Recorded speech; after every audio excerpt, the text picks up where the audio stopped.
This is Audible.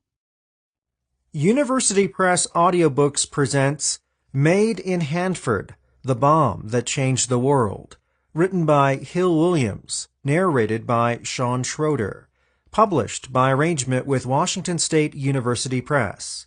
To Mary Lou, whose support and patience help make this project fun. Introduction. This book had been bothering me for quite a few years, almost an itch to get it written. I didn't help split the atom, do any of the engineering or construction at Hanford, and certainly didn't contribute to the mathematics or physics that went into the huge project. But I lived through, sometimes witnessed, important events at the beginning of the atomic age. It was something I wanted to share. I tell the story in 4 parts. We first look at the immense transformation of the Hanford area from sleepy Washington farmland to a top-secret nuclear installation. This first part focuses on Hanford, which, after all, was only one of the major installations across the country in the massive project to build atomic bombs. But it was the one that mystified and then changed the Pacific Northwest, and the one I saw take shape near my hometown. Secondly, we look at the scientists who learned to split and manipulate the atom, identify and isolate plutonium, and take the first steps toward a bomb. In the third part, we salute the engineering that, seemingly against odds, transformed esoteric laboratory research into blueprints for factory buildings at Hanford.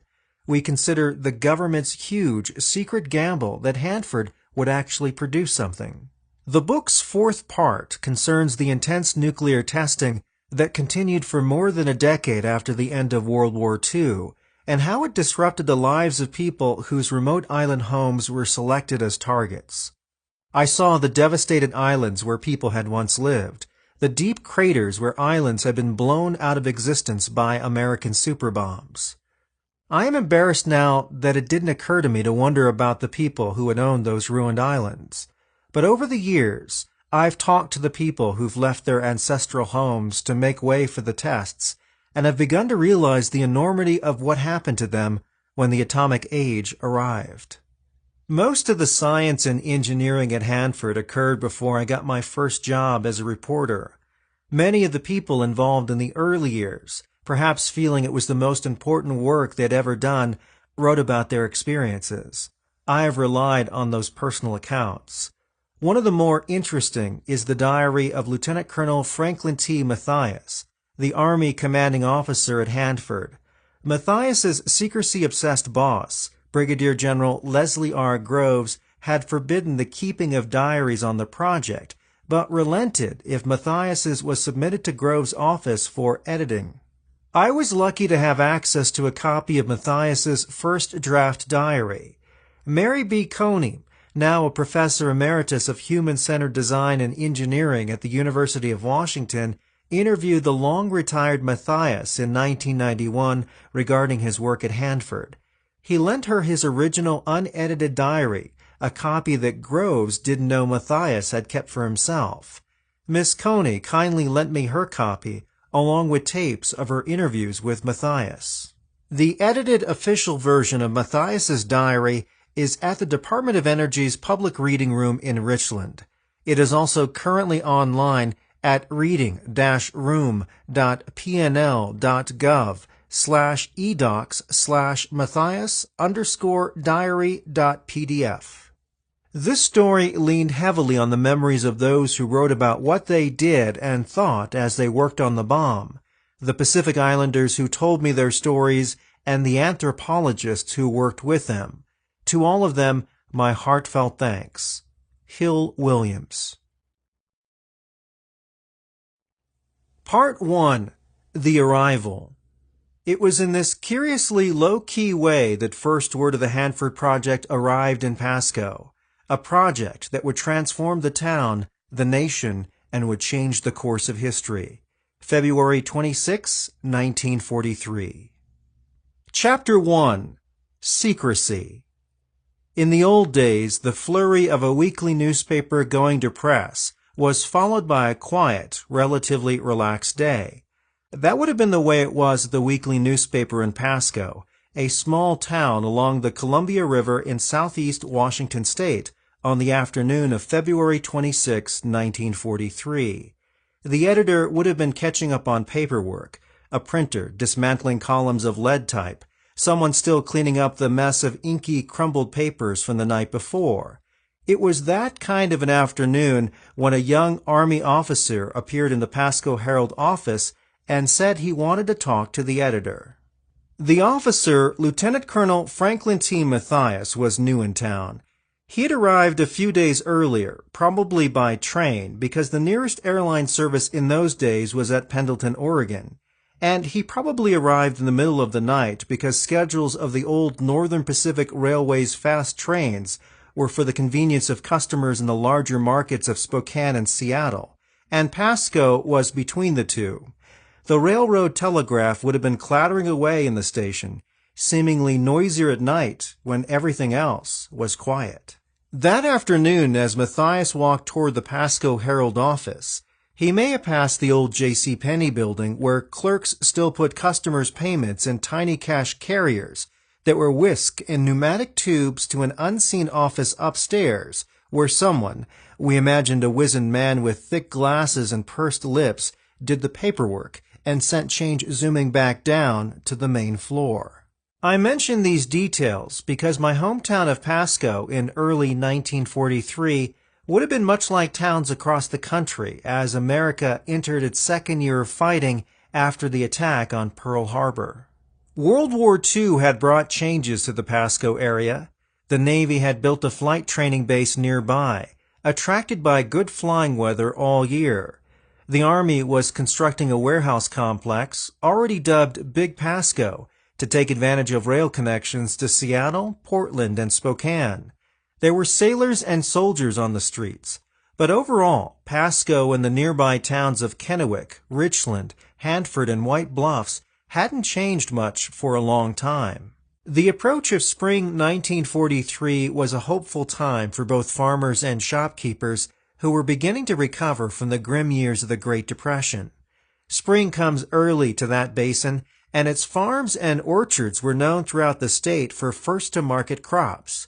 Cherries, asparagus, strawberries, peaches, apples, all had fetched good prices the year before. Farmers and businessmen were looking forward to another good year. But people in the towns and farms along the Columbia River that spring couldn't imagine how much their world was about to change. It was a Friday when Matthias walked into the Herald office. As usual, press day at the weekly had run late the night before, as individual sheets of newsprint, each the size of 4 pages, were fed by hand into the old flatbed press, then turned over and fed through to print the other 4 pages, before machine folded and cut them. The papers were addressed, bundled, and delivered to the post office for delivery in town and to catch the early morning train that would drop them off at smaller towns throughout the country. The editor, a lanky 6 feet 4 inches, unfolded from his desk chair to shake hands with Matthias, who showed identification as an officer in the Army Corps of Engineers, and said he wished to discuss an issue of national importance. The young man's identification seemed authentic, despite the civilian clothes, so the editor motioned to a chair in his office. Matthias remained standing and asked that the office door be closed. The whole thing must have seemed preposterous to the editor, a genial, relaxed 49-year-old who tended to find humor in unexpected places. Here was a stranger walking in off the street and announcing that he had information of national importance. In Pasco, with a population of about 3,500 and a weekly newspaper, the Herald, of about 2,000 circulation, a small-town operation. In fact, its back room still contained, along with stacks of newsprint, a few bags of wheat used by cash-poor farmers to pay the $2 a year subscription during the Depression. The editor was amused because the office partitions, about 5 feet high, weren't designed for privacy. However, he was also curious, so he closed the door and they sat down to talk. Matthias told him a secret project of utmost importance to the war effort would be built nearby. He gave no hint as to the nature of the project, but said it would be huge and stressed again its importance to the war effort and the necessary secrecy. It was in this curiously low-key way that first word of the Hanford Project arrived in Pasco, a project that would transform the town, the nation, and would change the course of history. Then Matthias, seated in the office chair, his head only slightly below the office partitions, made a startling request. He asked the editor's cooperation in not publishing news about the top-secret project. He probably mentioned that other papers and radio stations were getting the same request. In today's world, it would seem extraordinary asking a newspaper not to publish information about important work in its own backyard, a project that would be obvious to its readers and everyone else in the area, activity that would become a favorite topic of speculation. Both Matthias and the editor knew the war had not been going well for America and its allies. Nazi Germany had conquered most of Europe and confronted Great Britain across the English Channel. German bombs were still occasionally pounding London, not yet recovered from the Blitz. The Japanese had significantly damaged the American Navy at Pearl Harbor, overrun most of Southeast Asia, and defeated American forces in the Philippine Islands.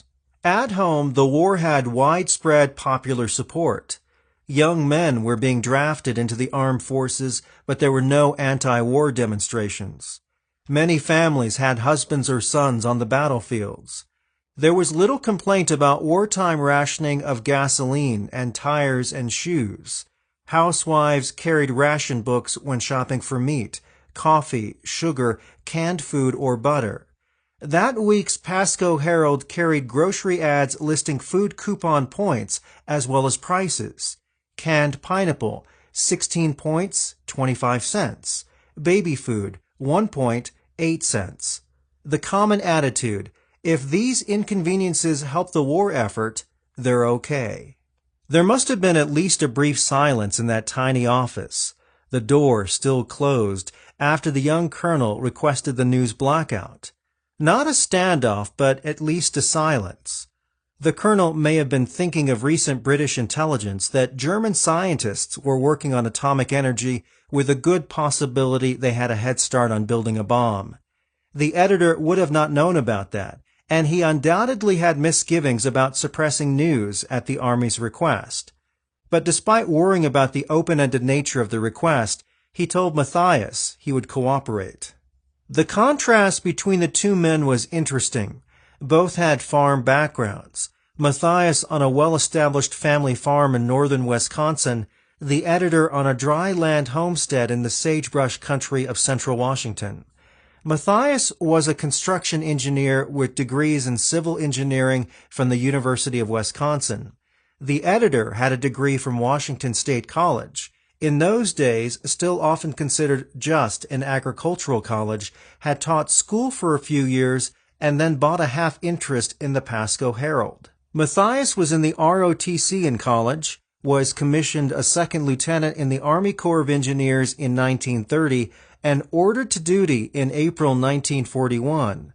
The editor had tried to enlist in the Army in World War I, but was turned down because of a congenital heart defect that would kill him only 5 years after this meeting. Matthias's diary mentions the meeting and that the editor agreed to cooperate, but gives no other details. Given the lanky editor's relaxed, laid-back nature, that he was in shirt sleeves and his tie probably loosened, the highly organized colonel may have written him off as a typical small-town editor in a place no one had ever heard of. And the editor? Well, he knew that promoters are drawn like flies to newspapers to ballyhoo their ideas. But this young man was asking for secrecy instead of publicity.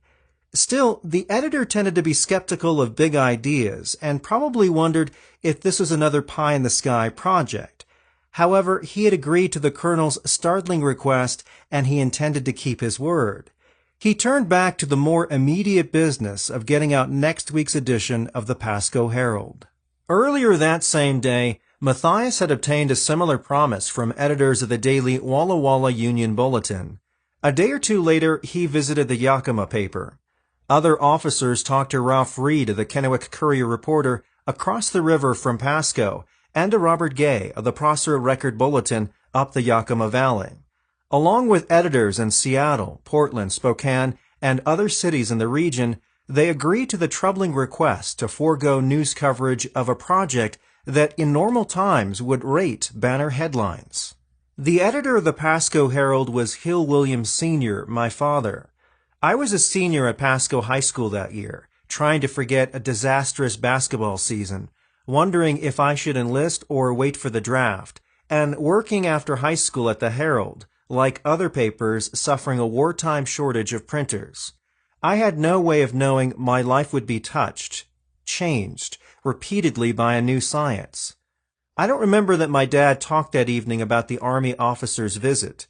I do remember in later months, as the enormity of the Hanford Project became apparent, his good-natured grousing at the supper table that he was sitting on the biggest news story of his career and couldn't write about it. Matthias had set up a temporary office in Pasco 4 days before he visited the Herald office. Even though construction on the Hanford Project would not begin for another month, he undoubtedly had a good idea of the enormity of the job ahead, but it's doubtful he suspected what else he would encounter in the next months. Unhappy congressmen, residents infuriated at losing their homes and farms, concerns about the health of salmon or whether workers might get Rocky Mountain spotted fever from ticks in the sagebrush, an Indian tribe with fishing rights on the river, Navy flight cadets unwittingly wandering into Hanford's restricted airspace, and other colonels and generals battling to protect their kingdoms from Hanford's insatiable demand for men and equipment. Plus, he had a hard-driving boss with an uncanny ability to absorb and retain every detail, and a habit of phoning at all hours to complain about lack of progress. Matthias had discovered Hanford on December 22, 1942, almost 2 months before he appeared at the Pasco Herald office. The weather in the southeast corner of Washington was unseasonably mild that winter day, although snow and ice from an earlier cold spell still marked the top of Rattlesnake Mountain looming over the bleak plain sloping to the Columbia River. As the 34-year-old Matthias looked over the wide-open country, his methodical engineer's mind reviewed a checklist of requirements. Water, electrical power, enough land to accommodate huge plants that with luck would produce explosives for a new kind of bomb, isolated enough that if something blew up, it wouldn't kill too many people. The plants would produce plutonium, a word Matthias had first heard only a week before. He must still have been trying to adjust to the idea that huge and destructive amounts of energy can be liberated by splitting atoms. It was a top-secret trip. Matthias consulted only with military authorities and didn't even tell them what the land would be used for. He identified his 2 companions as civilian Army employees. Actually, they were engineers for the chemical giant E.I. DuPont de Nemours and Company, already selected to build and operate the plutonium plants. The 3 men had been looking at possible sites for about a week. The requirements pretty much ruled out the built-up East Coast and the heavily farmed Midwest. A rectangle of land about 12 miles by 16 miles, so the plants would be at least 20 miles from any town with a population of more than 1,000. At least 25,000 gallons per minute of water and 100,000 kilowatts of power. No main highway or railroad closer than 10 miles to one of the plants. And for security, away from either coast and at least 200 miles from the Mexican or Canadian border. Although, as it turned out, Hanford wasn't quite that far from Canada. Matthias and the DuPont engineers Jill Church and Alan Hall had looked at sites in western Montana, central Idaho, and in eastern Oregon near the Columbia River. They had investigated a site southwest of the recently completed Grand Coulee Dam, considering the possibility of pumping water from the lake behind the dam to cool the plutonium plants. The dam had begun producing power about a year earlier. On December 22, 1942, they flew over the scattered farms in 3 little towns along the Columbia River: Hanford, White Bluffs, and Richland. 40 years later, Matthias remembered that his first sight of the Hanford area from the airplane impressed him as perfect for the plutonium plants. He and the DuPont engineers also drove and walked around the area. Matthias, the construction engineer, sifted handfuls of the sandy, gravelly soil through his fingers. Rocky outcrops revealed that the sand and gravel were underlain by basalt bedrock. It was an ideal foundation for big concrete buildings. A high-voltage power line linking Grand Coulee and Bonneville dams ran through the site, and a nearby substation meant power for construction would be available with little delay. Matthias had been told to avoid not only heavily populated places, but also farmland that produced food for the war effort. He described the Hanford country as barren, little developed, and with almost no people, a description that would have surprised the farm families on land homesteaded by their fathers or grandfathers. Matthias's appraisal was understandable from a young man from the Midwest who had previously worked for the Tennessee Valley Authority and the Delaware Aqueduct Project, all in populated, well-watered parts of the country. This was probably his first good look at the arid West.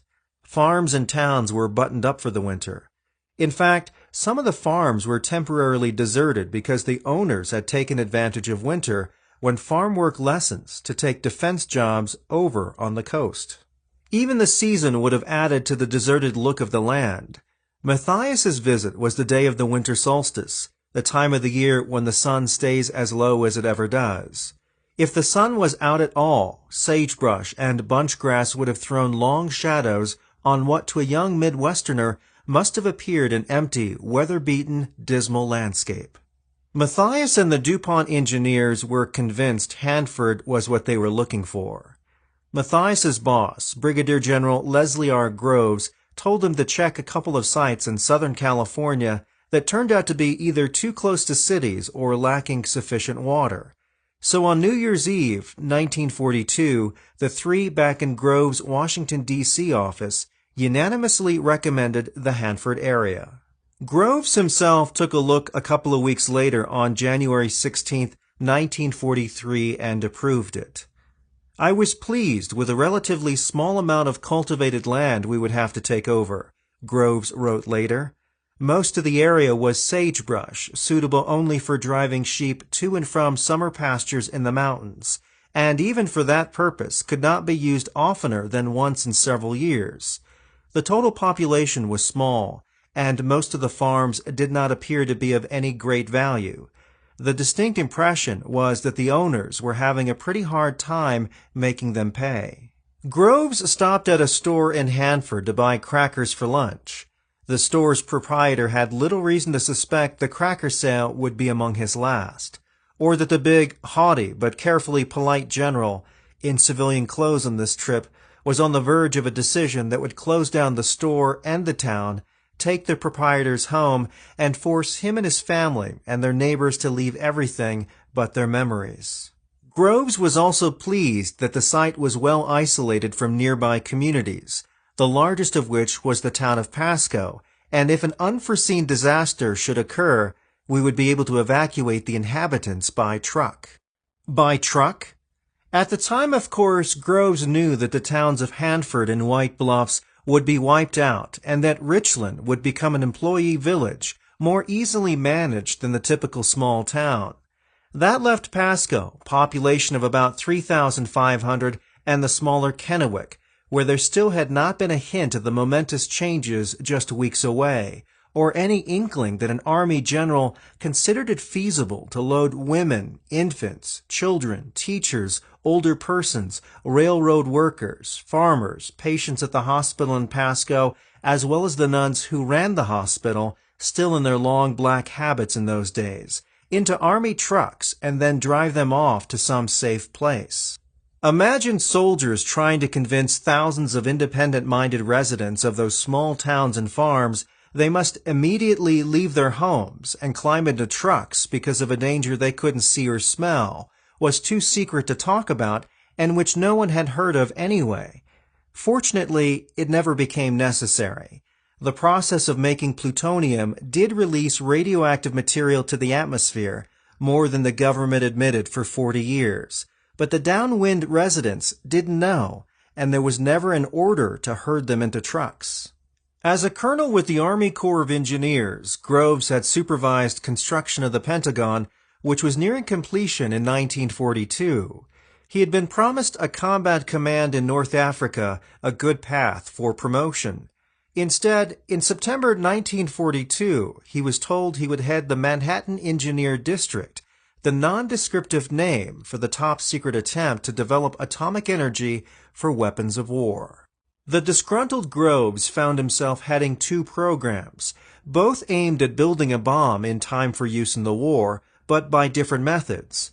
One that would utilize uranium was already transforming a sleepy Tennessee valley near Oak Ridge into a huge manufacturing complex.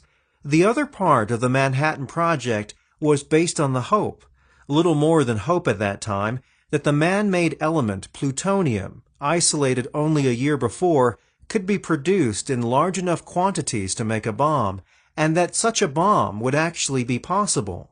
The plutonium program, almost an afterthought in the Manhattan Project, was getting a later start than the work in Tennessee. The plutonium factory originally had been planned for Tennessee, but making plutonium on a large scale was new, untried, and potentially risky, very risky.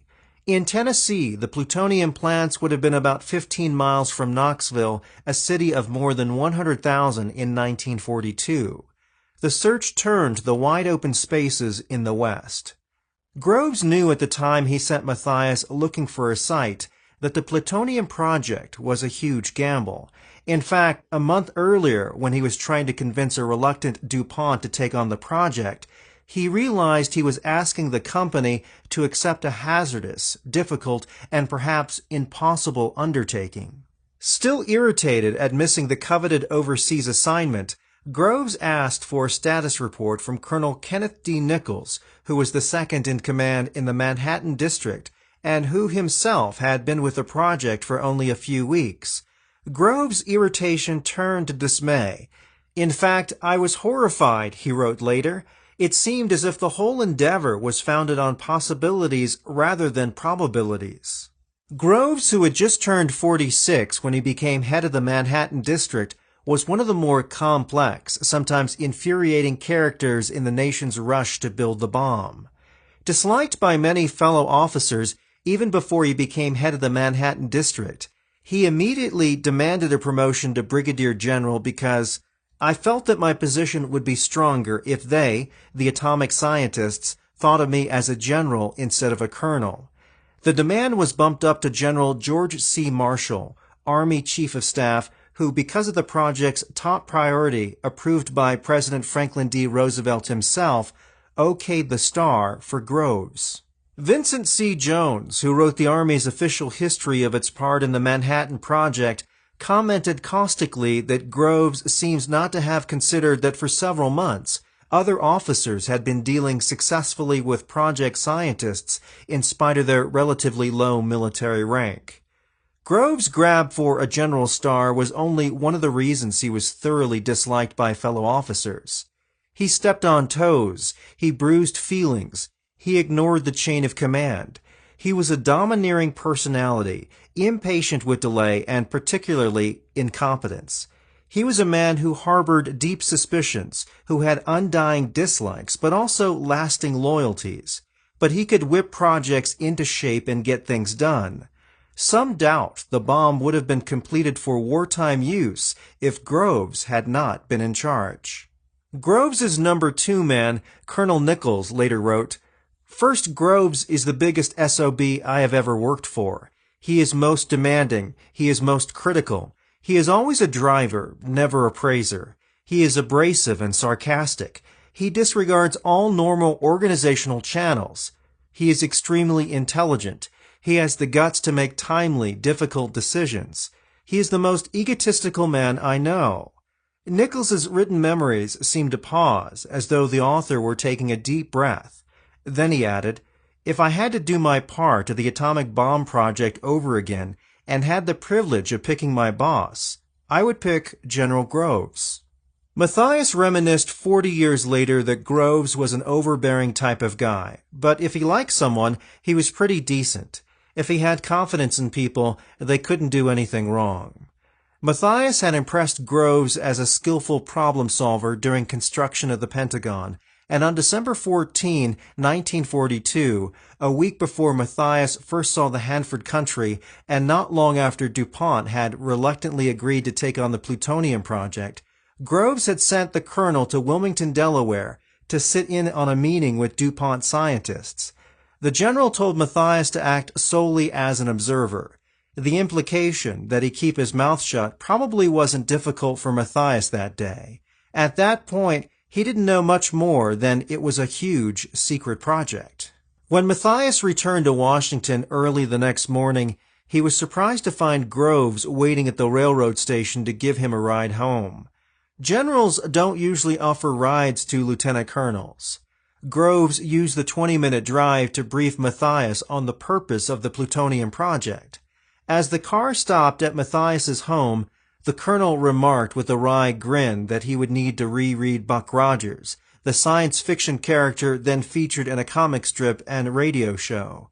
The colonel's skills and interests were heavy construction, not nuclear physics. Before Matthias got out of the car, Groves told him to start that very day on a study of possible sites for the plutonium plants. That was December 15, 1942, 8 days before Matthias and the DuPont engineers discovered Hanford. Under Groves's relentless prodding, the plutonium project was being pushed into fast forward. Matthias may have considered it another temporary assignment, but a few weeks after Groves's visit to Hanford, probably late January or early February 1943, he called Matthias into his office. Matthias remembered Groves telling him, "I have been told I can have any Corps of Engineers officer I want to run the Hanford project, anyone not tied up in a combat assignment. I wish you'd check around and give me some recommendations." Matthias nodded and started for the door when Groves added, "And by the way, if you don't find anybody I like, you're going to have to do it yourself." Matthias recalled that he considered for a moment and then said, "General, there isn't anyone I can recommend," so he appointed me right then. It wasn't long after that seemingly offhand appointment that Matthias began calling on newspapers with the extraordinary request that editors stifle news instincts for perhaps the biggest story of their lifetimes, not for a few weeks or months, but indefinitely. Secrecy had been clamped on the entire project, secrecy with an iron hand. An early favorite in Oregon. Even before Groves dispatched Matthias, the general had ideas about where to build the plutonium plants based on his earlier assignments in the West and suggestions from other officers. A site in Oregon along the Columbia River was at the top of the list. Groves described it as the most likely prospect, about 30 miles south of the site finally chosen at Hanford. But it had been taken over by the Army Air Corps in 1941 as a precision bombing range, and Groves said to have forced out the Army would have drawn undue attention to our work. This area is still known as the Boardman Range, across the Columbia River from Washington. It had much the same characteristics as Hanford, near the river, plenty of space, available power from Bonneville and Grand Coulee dams, isolation, and a small population. So except that the Army had first dibs on the Boardman site, the plutonium factory might have been in Oregon.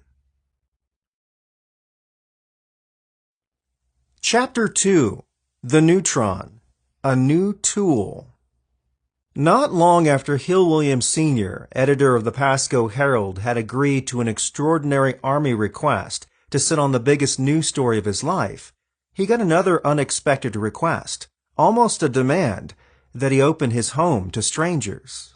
The DuPont company, which had agreed to build and operate the Hanford plants, desperately needed living space for thousands of workers. Construction workers and their families would be housed in a temporary village near work sites, but DuPont's white-collar force, chemists and engineers, was already on the way and within days would need to be housed.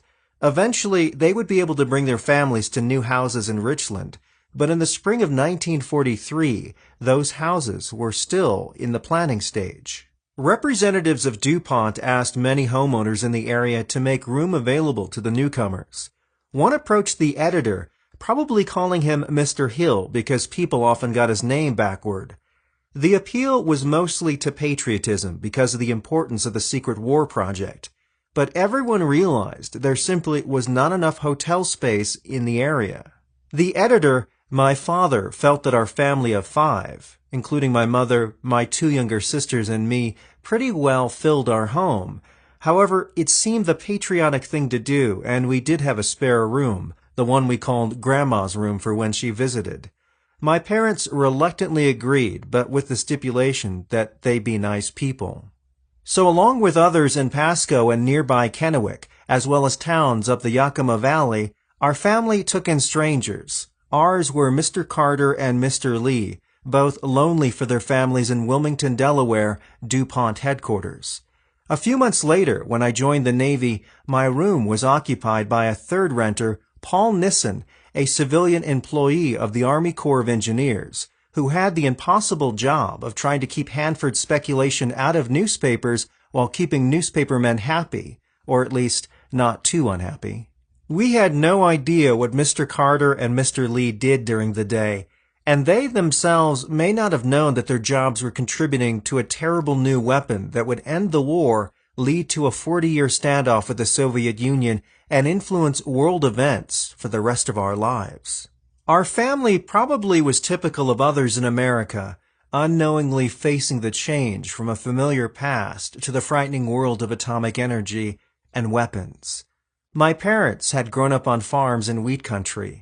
As a girl, my mother would rise before dawn to make pies for the harvest crew's big noon meal.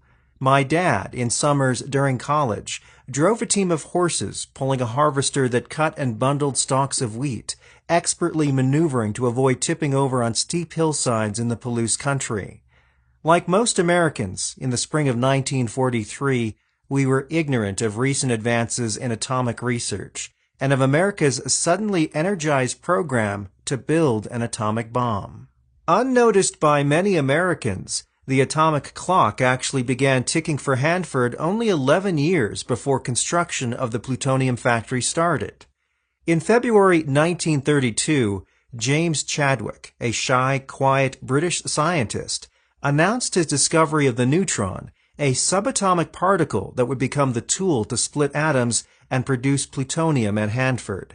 It seems a logical place to begin the story of the science that catapulted the tiny town of Hanford to world notice. News of Chadwick's neutron discovery probably didn't make much of a public splash in 1932. It would have been difficult to think of everyday uses, but it was of intense interest to the small group of scientists who had been slowly learning the structure of the atom. This is what was known by the time Chadwick began looking for the neutron some 80 years ago. Almost all of the atom's mass is in a tiny nucleus that itself is composed of positively charged particles called protons. The nucleus is surrounded by mostly empty space and electrons, negatively charged particles. The charges of the protons and electrons cancel each other, so the atom itself has no charge. Hydrogen, the lightest element, has 1 proton. Uranium, the heaviest element then known, has 92 protons. The periodic table listed the known elements from number 91 hydrogen to number 92 uranium. But there was a puzzle. Except for hydrogen with 1 proton and a mass of 1, the masses of the atoms didn't agree with the number of protons. For example, helium with 2 protons has a mass of 4, and uranium with 92 protons has a mass of 238. We now know, of course, that the extra mass is accounted for by neutrons bound with protons in the nuclei of all elements except hydrogen. Neutrons have no electrical charge, a characteristic that made them difficult to detect and to understand. Chadwick was aware of French and German experiments that had produced a stream of high-energy particles, a new and intense form of radiation with a remarkable ability to zip unimpeded through solid matter. The radiation was created by bombarding beryllium, a metal, with particles emitted by a radioactive source such as polonium. When this mysterious radiation was directed at hydrogen-rich paraffin, it actually knocked protons out of hydrogen atoms. but no one could identify the new kind of radiation. Chadwick repeated the German and French experiments, directing the mystery stream of particles against a lump of paraffin, achieving the same result. To understand what he did, think of a game of billiards, an explanation Chadwick sometimes used. He was using the mystery particles as cue balls fired at atoms in the paraffin. Most of the particles went right through the paraffin without hitting anything. But just as in real billiards, when the cue ball smacks into a game ball and sends it flying, some of the particles struck protons and knocked them out of hydrogen atoms. Calculating the energy gained by these displaced protons, Chadwick concluded the mystery radiation must consist of particles with no electrical charge and a slightly greater mass than protons. He named them neutrons.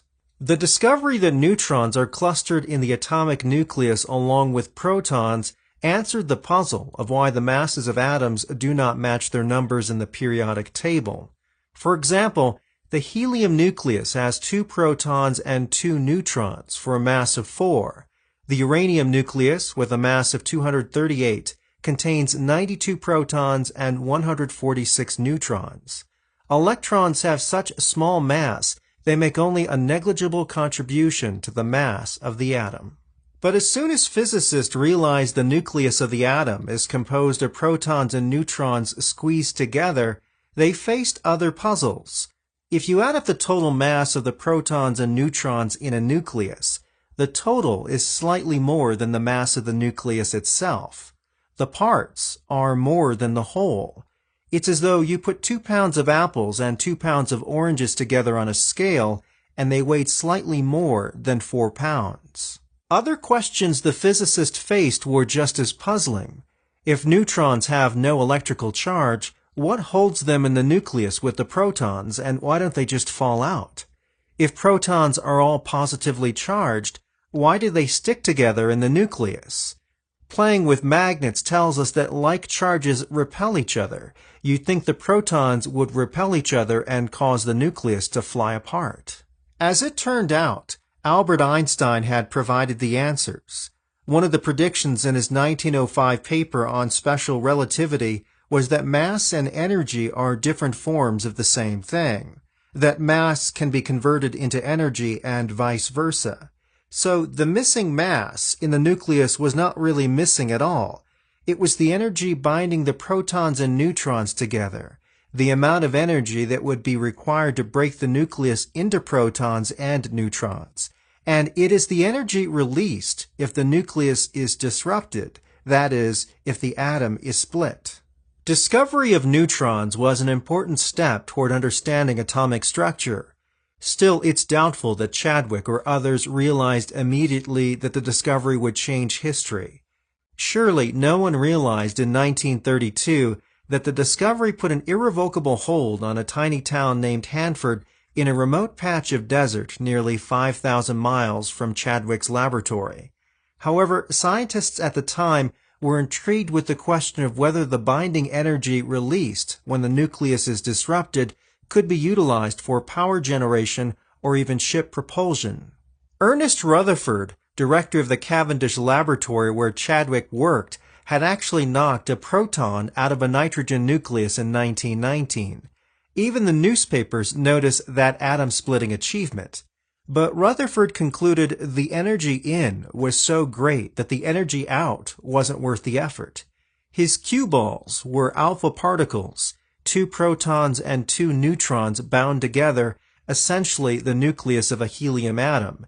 Because the particles were positively charged, he could accelerate them to high velocity. But the closer the positively charged alpha particles approached the positively charged nucleus, the stronger they were repelled. So the energy required to accelerate the particles to a speed where they could actually strike the nucleus made it a massive undertaking. In fact, London newspapers reported that Rutherford, at a scientific meeting in 1933, had dismissed discussions of commercial power from splitting the atom as talking moonshine. Given the tools he had available, his pessimism was understandable. Think about the neutron, a tool Rutherford did not have when he split the nitrogen atom. The neutron is fast-moving, not repelled or even affected by electrical fields. Researchers quickly realized it would be ideal as an atomic probe, penetrating like a bullet through the atom. Most would pass right through, of course, but if a neutron struck a nucleus head-on, it could knock something loose. That idea led to further speculation. If the neutron can break up an atom's nucleus and send protons spinning out of place, might it also dislodge other neutrons?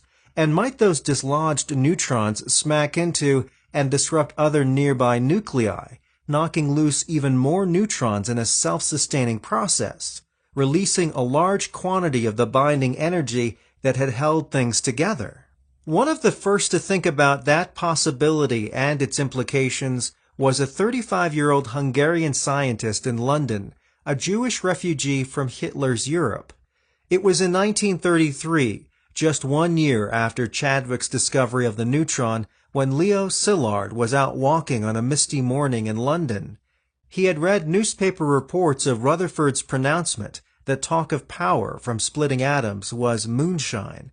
Szilard said later the story set him thinking as he walked. He had stopped at a red traffic light, he said, and as the light changed to green and I crossed the street, it suddenly occurred to me that if we can find an element which is split by neutrons and which would emit 2 neutrons when it absorbs 1 neutron, such an element, if assembled in sufficiently large mass, could sustain a nuclear chain reaction.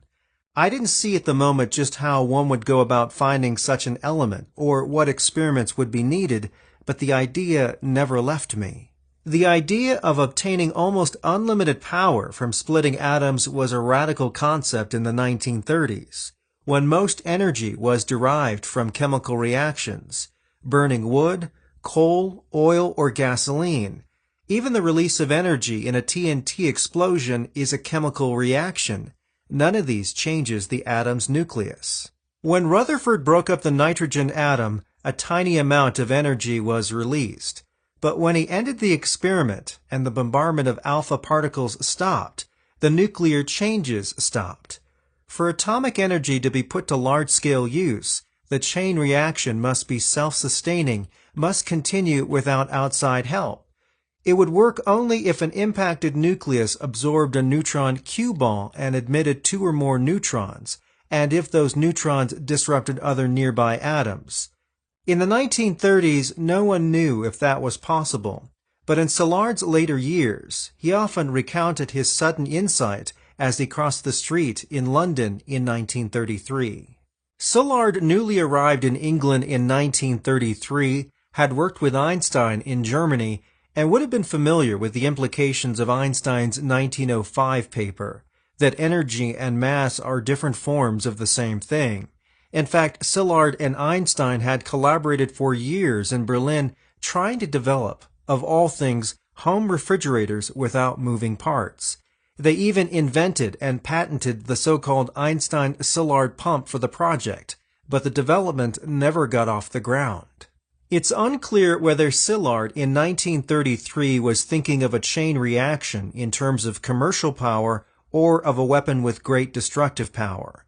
But within a few years, driven by fear that Hitler's scientists would be the first with an atom bomb, he became an important contributor to Britain and America's efforts.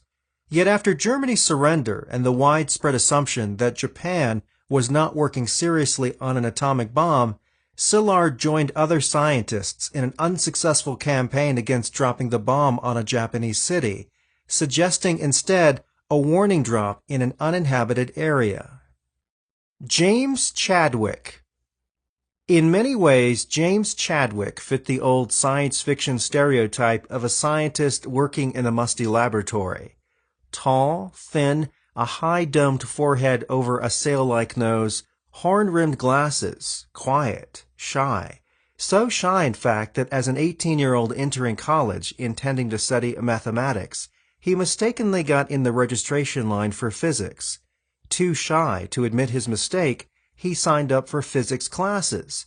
He disliked them at first, but was soon engrossed. As a 23-year-old graduate student, he was studying in Berlin in 1914 and was interned as an enemy alien when World War I began.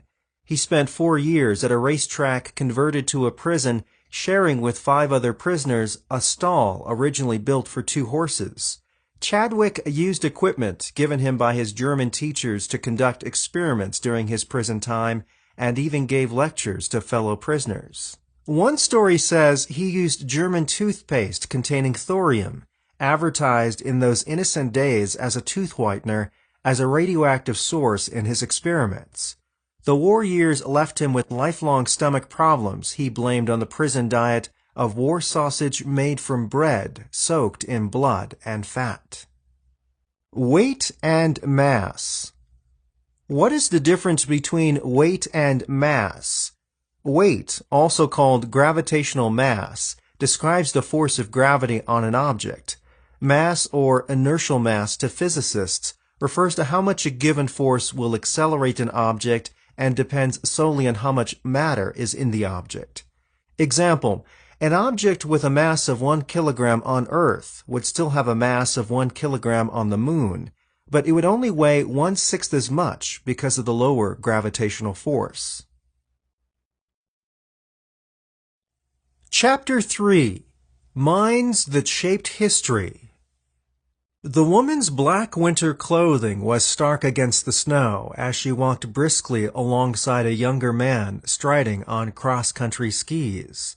She was talking earnestly. He was listening, but not as earnestly.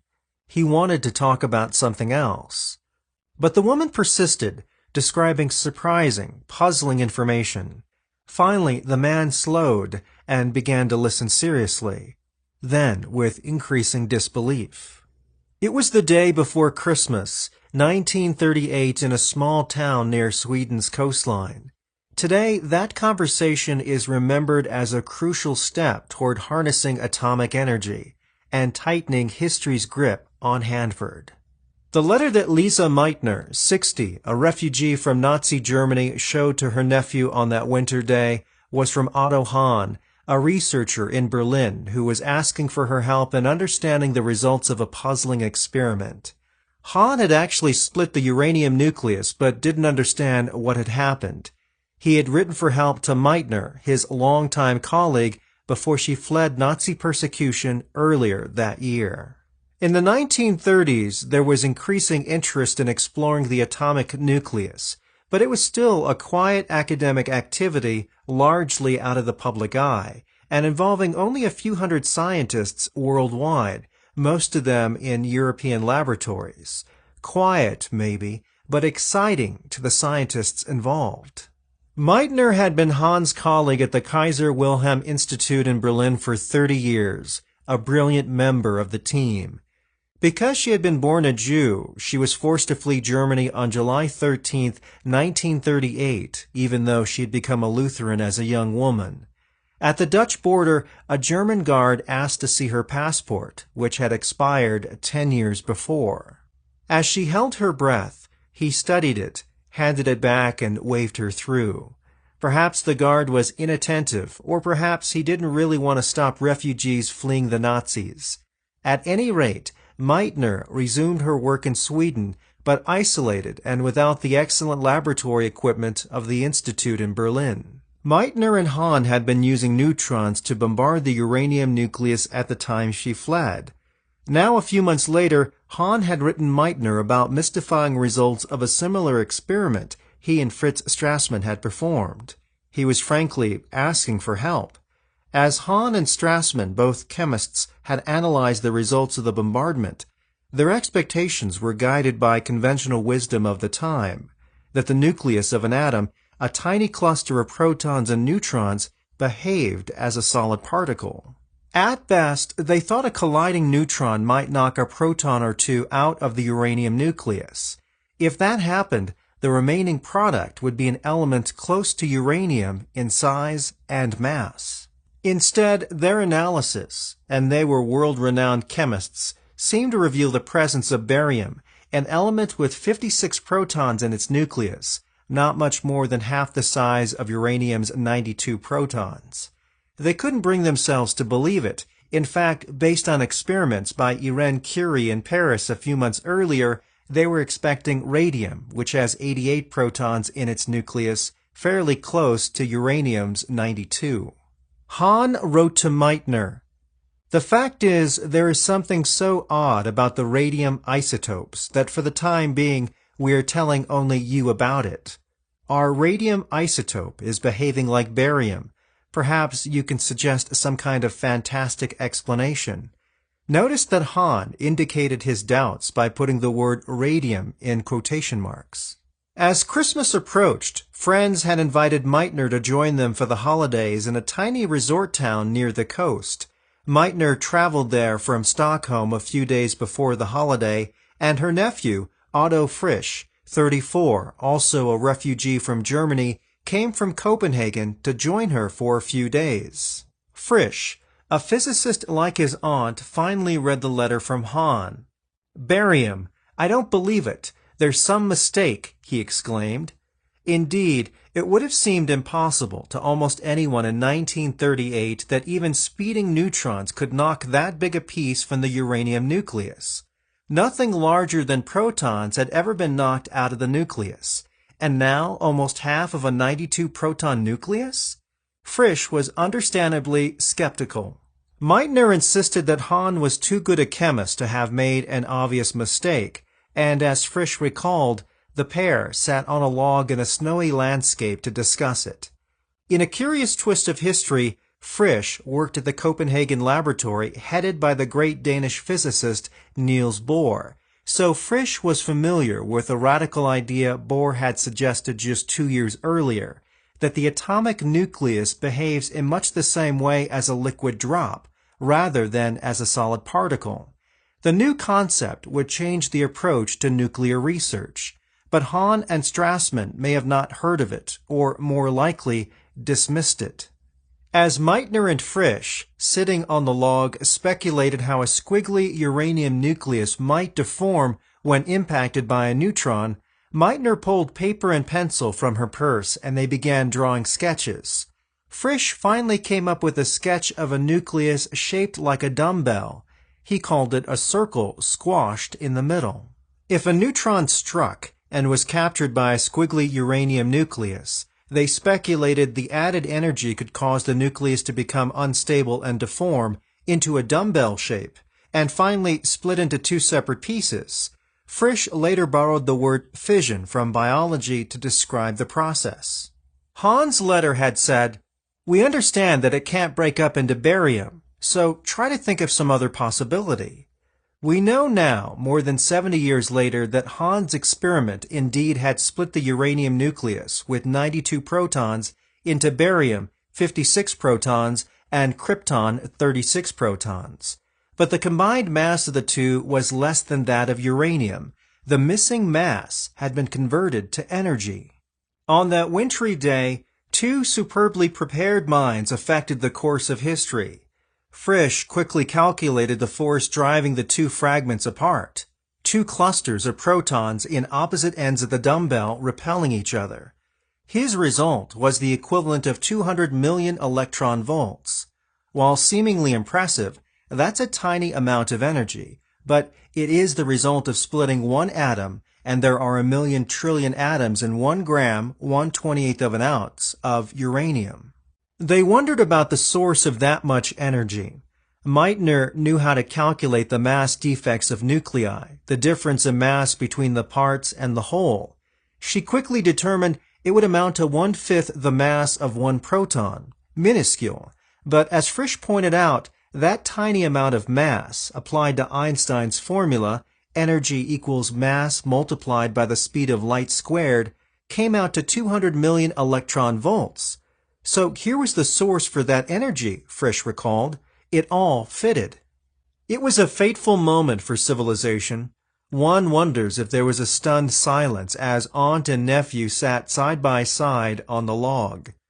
The holiday over, Frisch returned to Copenhagen eager to tell Bohr of the letter from Hahn and of his and Meitner's speculation about the idea of a wobbly nucleus deforming into a dumbbell shape and breaking apart. Frisch recalled years later, "I had hardly begun to tell Bohr when he struck his forehead with his hand and exclaimed, 'Oh, what idiots we have been! "Oh, but this is wonderful. This is just as it must be." Bohr left a few days later for the United States for a stay at the Institute of Advanced Study at Princeton University.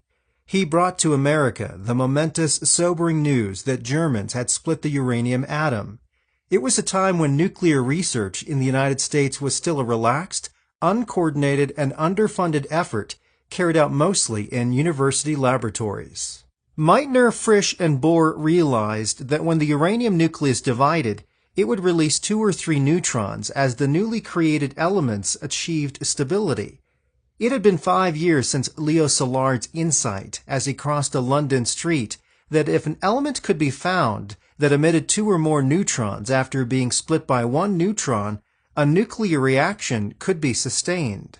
Szilard recalled in later years that he wondered which elements might emit 2 or more neutrons for each neutron captured. The reasonable thing to do would be to investigate systematically all the elements, he wrote. Regarding himself a thinker rather than an actual experimenter, however, he considered it a boring job to investigate all 92 known elements. So I thought that I would get some money and then hire somebody who would just sit down and go through one element after the other. Szilard couldn't interest anyone in providing the money, and the boring job fell to a group of young Italians in Rome. About 4 years earlier, Enrico Fermi, who was in his early 30s, had begun the ambitious task that Szilard had thought about. It was probably late in 1933 when Fermi learned that Irene Curie and her husband Frederick Joliot had induced radioactivity in aluminum. The Paris team had used alpha particles as projectiles, a method that required massive amounts of energy. Fermi decided neutrons, identified by James Chadwick only about a year earlier, would be more efficient projectiles. Being not only a thinker, but also an enthusiastic laboratory technician, he began with hydrogen, the lightest element, and began working up the list of elements. He was awarded a small grant, less than $1,000 in today's money, from an Italian agency and enlisted friends for help. By today's standards, it was a bare-bones project. Fermi built his own Geiger counters. One member of his team, Emilio Segre, recalled visiting apothecaries and chemical suppliers in Rome, searching for seldom-used chemicals and paying cash. It was pioneering work. Fermi's group bombarded 60 elements and produced radioactivity in 40 of them. Their work was of immediate interest to scientists because it showed that artificial elements could be created easily and in the quantities required for further study. Previously, such work required expensive equipment such as the cyclotron, developed a few years earlier in America. By accident, Fermi's group made a discovery that represented another step toward a plutonium bomb. Most of the tables in Fermi's lab were topped with stone, but there were several wooden tables. The technicians were puzzled that the target materials became more radioactive when bombarded on the wooden tables than on the marble-topped tables. Fermi wondered if the wood might be having an effect on the neutrons. They tried other materials to filter the neutrons, paraffin and even water in a goldfish pond out in back of the lab. The results were dramatic. Radioactivity increased in the target materials as much as 100 times when the neutrons were directed through paraffin or water. Everyone was summoned to watch the miraculous effects of the filtration by paraffin, Segre recalled. At first, I thought a counter had gone wrong because such strong activities had not appeared before. Despite the excitement, Fermi said it was time for lunch and went home. By the time he returned to the lab later that day, he had a possible answer. The filters were indeed affecting the neutrons. They were being slowed down by collisions with hydrogen nuclei, each nucleus consisting of 1 proton in the wood, the paraffin, and the water. Because neutrons and protons are almost the same mass, the collisions were as effective in slowing neutrons as the cue ball is slowed in billiards collisions. Fermi concluded that slow-moving neutrons are more likely to be captured by nuclei in the target material, explaining the increases in radioactivity. It was counter to the accepted belief at the time that fast neutrons would be the most effective. The neutron filters came to be called moderators, common in modern reactors. Finally, as Fermi and his group bombarded one element after another, they came to uranium. The results were puzzling. The bombardment seemed to have produced new man-made elements beyond uranium never before known. When their work was presented at a scientific meeting, it was a sensation. Newspapers ballyhooed the new transuranic elements. Fermi was uncomfortable with the news coverage. He himself was in doubt about what he had found. The so-called transuranic elements didn't show the expected characteristics. As it turned out, he and his crew were wrong. They had actually split the uranium nucleus, probably the first to do it, but didn't realize it. The transuranic elements they thought they were seeing were actually fission products created as the uranium nucleus split, short-lived radioactive elements rather than any new man-made elements beyond uranium. Fermi's work was about 4 years before Hahn and Strassmann hit a similar blank wall and asked Meitner for help in interpreting their puzzle. Like most scientists at the time, Fermi considered the atomic nucleus behaved as a solid particle. Conventional wisdom was that neutron bombardment might chip a small piece, a proton, from the nucleus. If that happened, the electrical charge of the atom, the number of protons in the nucleus, would change, as would the atomic mass. Logic said it would be a small change, and that was what Fermi was looking for. He would have known that Ernest Rutherford had knocked a proton out of the nitrogen nucleus, changing it into a form of oxygen that is nearly the same mass as nitrogen and only one number apart from it on the periodic table. Rutherford's experiment may have been in Fermi's mind as he tried to understand what had happened when he bombarded uranium with slow neutrons. He expected and tested for elements near uranium in the periodic table. He didn't look for elements that were only about half the size of uranium. Segre wrote in his biography of Fermi that, "We proceeded to show that uranium irradiated with neutrons did not produce any elements with atomic numbers between those of lead and uranium. Lead is number 88 in the periodic table, fairly close to uranium at 92. The possibility of fission, however, escaped us," Segre wrote, although it was called specifically to our attention by Ida Nodak, who sent us an article in which she clearly indicated the possibility of interpreting the results as splitting of the heavy atom into two approximately equal parts.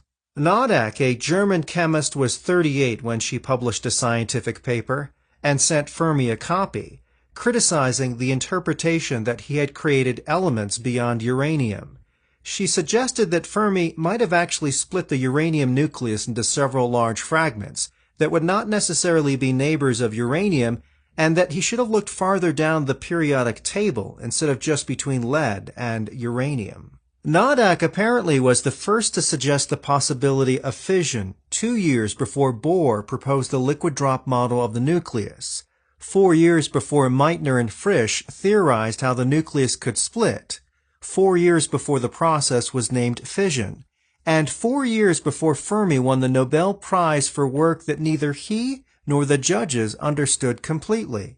Despite Nodak's brilliant previous work, she and her husband Walter had discovered the element rhenium in 1925. Her criticism of Fermi's work was ignored. We can assume that it was at least partly because she was a woman and a chemist rather than a physicist, and she was far, far ahead of her time. Fermi had been embarrassed by the newspaper ballyhoo about elements beyond uranium, and undoubtedly was further irritated by Nodak's sarcastic reference to reports found in the newspapers about his work. For whatever reasons, Nodak was ignored. "The reason for our blindness is not clear," Segre wrote many years later. Nodak, who had suspected the truth, was nominated for the Nobel Prize several times for other work, but never received it. Otto Hahn, however, did win the Nobel Prize for Chemistry in 1944 for discovery of the nuclear fission of atoms. Hahn did not participate in Germany's unsuccessful program to make an atomic bomb, but was taken into custody by the British, with other nuclear scientists, as the war neared an end. He and others were in gentleman's custody in England in 1945 when he learned that he had won the Nobel Prize the year before. Meitner was not mentioned in Hahn's award.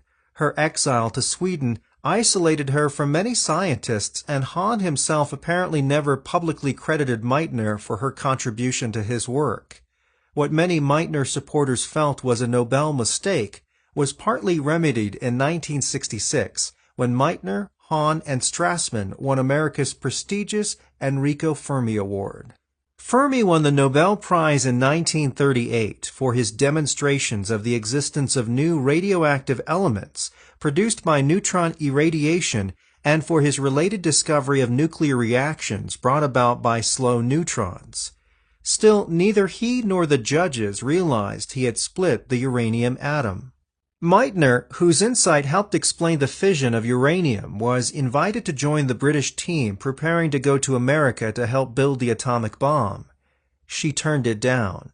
Friends quoted her as saying she hoped the bomb project would fail, but feared it would be successful. Some opined that Meitner, a frontline nurse during World War I, had seen enough suffering and death. She spent the war in Sweden.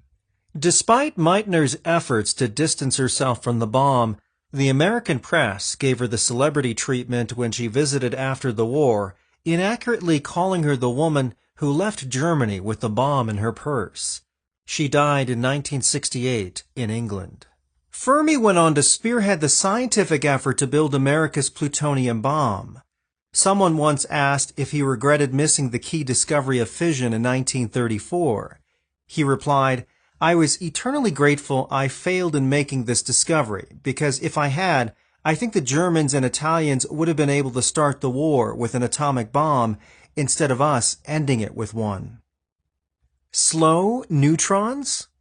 How slow are slow neutrons? Relatively speaking, very slow. Energy lost in collisions slows them down to about 1.4 miles per second. The lesser energy and speed makes them more easily captured by atomic nuclei. By comparison, fast neutrons are produced by fission when an atom splits. Their greater energy can be translated to a speed of about 8,700 miles per second. Part 2. The Science. The neutron is practically the theme song of this whole project. The Smith Report, August 12, 1945. Chapter 4. Developing Fission. Construction of Grand Coulee Dam was big news in the 1930s for Pacific Northwest in the grip of the Great Depression. A crowd of 1,000 watched as the first construction bids were opened in Spokane on June 18, 1934, and broadcast on the radio. It was a rare sign of hope. Jobless men from across the nation were already heading for the Columbia Basin, lured by the promise of work on what was to be the biggest man-made structure on Earth, displacing the Great Pyramid of Giza. Critics on the East Coast ridiculed the dam as a make-work project, and wondered who would buy the power. As the dam rose, schools took busloads of children to see what was billed as the eighth wonder of the world. My Pasco 8th grade class made the trip. Boys on one weekend, girls on the next, and on the way home camped at a nearby state park. The most direct route to the dam from Pasco, although not the fastest, went along a narrow, partly graveled road past a tiny town named Hanford, across the river on a ferry, and onto where the dam was rising. It didn't occur to us or anyone else that the dam, the great river, and the wide open country around Hanford would coalesce in late 1942, when the Army came looking for a place to make plutonium for bombs. By January 1939, the dam was still 3 years away from generating power, and the river's flow had been lifted only a few feet as it tumbled over low concrete blocks at the beginning of the spillway. But across the country in that same month, the Danish scientist Niels Bohr stepped off a ship in New York, carrying news that would electrify nuclear researchers and change the meaning of the word Hanford. It had been only a couple of weeks since Bohr had slapped his forehead and exclaimed, "Oh, what idiots we have been! This is just as it must be." Bohr was preparing to leave his Copenhagen laboratory for America when Otto Frisch excitedly told him that he and his aunt, Lisa Meitner, believed German scientists had split the uranium atom, a previously unthinkable accomplishment. Bohr, 53, arrived in New York on January 16, 1939, with an assistant, Leon Rosenfeld, a 35-year-old Belgian scientist. Rosenfeld remembered that Bohr told him as they boarded the ship, "I have in my pocket a paper that Frisch has given me which contains a tremendous new discovery, but I don't yet understand it. We must look at it." Although Bohr was marginally seasick during the rough 9-day crossing, his stateroom must have resembled a classroom with Bohr pacing, talking, writing on a blackboard, proposing ideas, using Rosenfeld as a sounding board the way he taught classes at home. By the time they arrived in New York, Bohr had concluded that the Meitner-Frisch idea was a good start in explaining the theory of nuclear fission, atom splitting. A star-studded reception party greeted Bohr as the ship arrived. Enrico Fermi, who had defected to America with his family after receiving the Nobel Prize a few weeks earlier, was there with his wife. John A. Wheeler, a 27-year-old American who had studied for a year with Bohr in Copenhagen 5 years earlier, had arrived from Princeton, where he was in his first year as an assistant professor of physics. Bohr must have been dying to share the new idea with Fermi, who had actually split the uranium atom 5 years earlier, but still hadn't realized it. But he didn't, hoping that Meitner and Frisch would get credit for their discovery before the exciting news spread.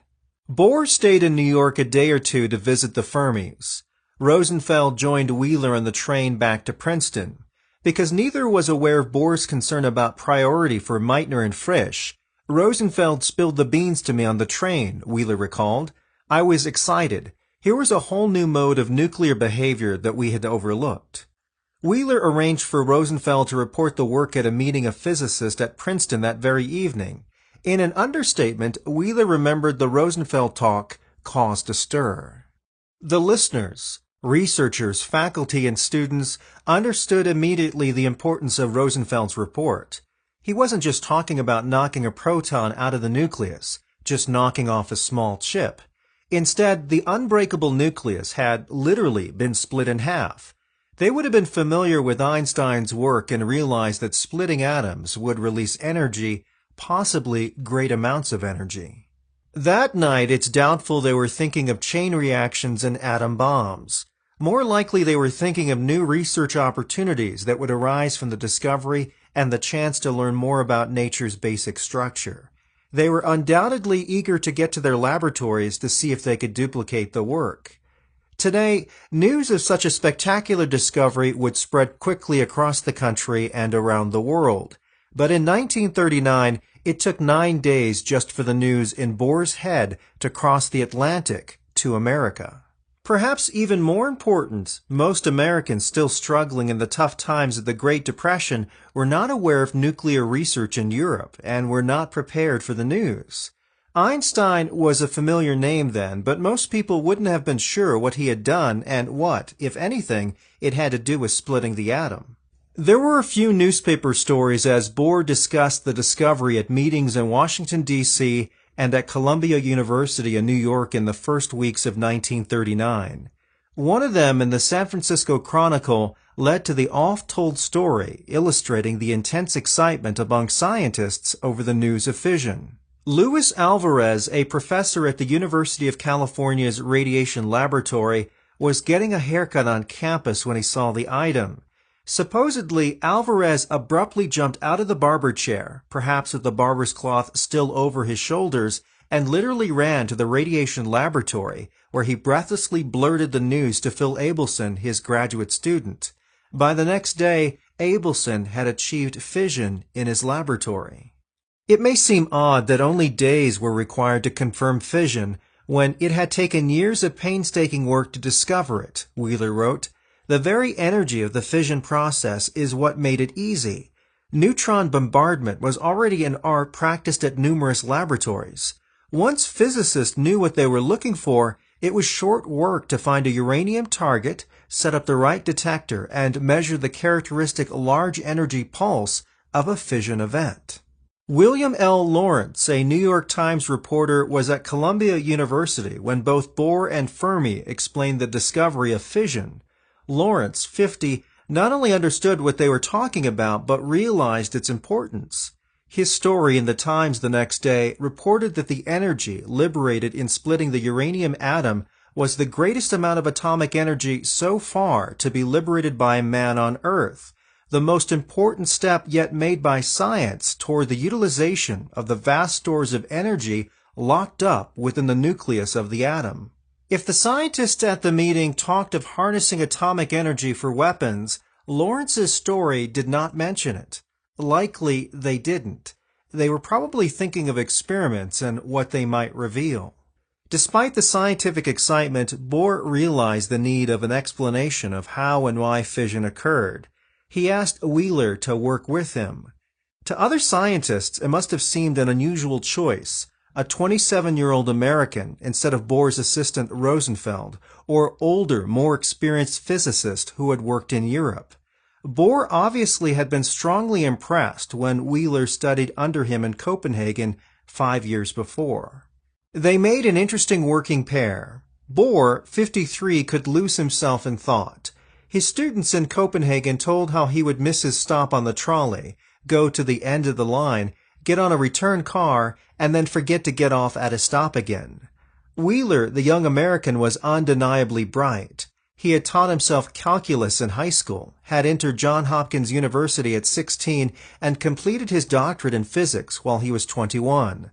Like Bohr, he loved to teach and was good at it. Both were theoreticians who spent more time working out problems in their heads than in laboratories. And in the opinion of scientists who knew them, Bohr and Wheeler attacked problems in similar ways. Both needed solitary thought time broken by intense discussions where they would scribble formulas on a blackboard. At the end of a session, Bohr would kick bits of chalk under a rug to avoid being scolded by the janitor. Sometimes they would aimlessly walk the halls, talking and questioning as they walked. As they walked or jabbed at the blackboard, they agreed that the added energy of a neutron capture could deform the uranium nucleus significantly and cause it to fission. Wheeler explained it this way. When you cut an orange in half, the two halves fall apart. This is not true of a nucleus. Suppose you could cut a uranium nucleus into two hemispheres. The powerful, short-range attractive forces that bind the protons and neutrons together would prevent the two halves from separating. But if the nucleus absorbs a neutron, the added energy will deform the nucleus, perhaps from the shape of an orange to that of a cucumber, then to a peanut, to a point that exceeds the short range of the attractive forces. At that point, the repulsive force of the positively charged protons would force the halves apart with great energy. Once the nucleus has acquired just enough extra energy from the captured neutron and is deformed into just the right shape, it comes unglued and its parts separate, blown apart by their mutual electrical repulsion, Wheeler explained. Although a nucleus that absorbed a neutron could lose the extra energy in several ways, Wheeler and Bohr concluded an excited uranium nucleus is more likely to undergo fission than to do anything else. As Bohr and Wheeler worked out the process of fission, other experimenters at Princeton encountered a puzzle while bombarding uranium with neutrons. High-energy, fast neutrons caused uranium nuclei to fission, but as the energy of the neutrons dropped, the likelihood of fission also dropped, until low-energy, slow neutrons again caused fission in the uranium. It was Bohr who came up with the answer. It had been known since 1935 that uranium contains a tiny amount, 0.7 of 1% of an isotope, which is still the same element, number 92 on the periodic table, but with 3 fewer neutrons. Bohr reasoned that the cross-section of the U-238 nucleus must increase with high-energy neutrons. Physicists use the term cross-section to describe a nucleus's probability of capturing a neutron. The bigger the cross-section, the greater probability of absorbing a neutron and fissioning.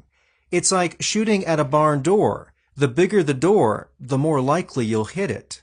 Bohr concluded that the increased fission with slow neutrons must be caused by the rare isotope U-235, with a cross-section that increases with lower energy neutrons. Studying the fission process for U-235, Bohr and Wheeler realized that when U-235 fissions and stabilizes, it necessarily must release extra neutrons. It meant U-235 would be capable of creating a chain reaction and releasing huge amounts of energy. This line of reasoning led us to consider what other nuclei might be subject to fission by low-energy neutrons, Wheeler wrote. We could predict with some confidence which isotopes of other elements, known or unknown, would also undergo fission under low-energy neutron bombardment. Bohr and Wheeler predicted that a still undiscovered element, 2 steps up the periodic table from number 92 uranium, would be fissionable. They referred to it only as 94, its predicted place in the table. Element 94 was discovered 2 years later, but didn't get a name, plutonium, until a year after that. Curiously, neither Bohr nor Wheeler initially realized the implications of their element 94 prediction. Another Princeton researcher, Lewis Turner, pointed out that 94, when and if discovered, would be a different chemical than number 92 uranium, meaning that it could be separated from uranium by chemical methods. The way an atom behaves in a chemical reaction is determined by the number and arrangement of its electrons. The predicted element 94 atom would have 94 electrons, 2 more than number 92 uranium, meaning the 2 elements would behave differently in chemical reactions, and thus probably could be separated by chemical means.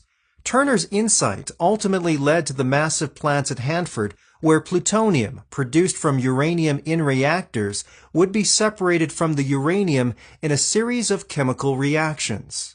That same year, 1939, Albert Einstein, Leo Szilard, and Eugene Wigner, all refugees from Nazi Europe and suspecting that Germany was researching uranium, had convinced President Franklin D. Roosevelt to establish a uranium committee.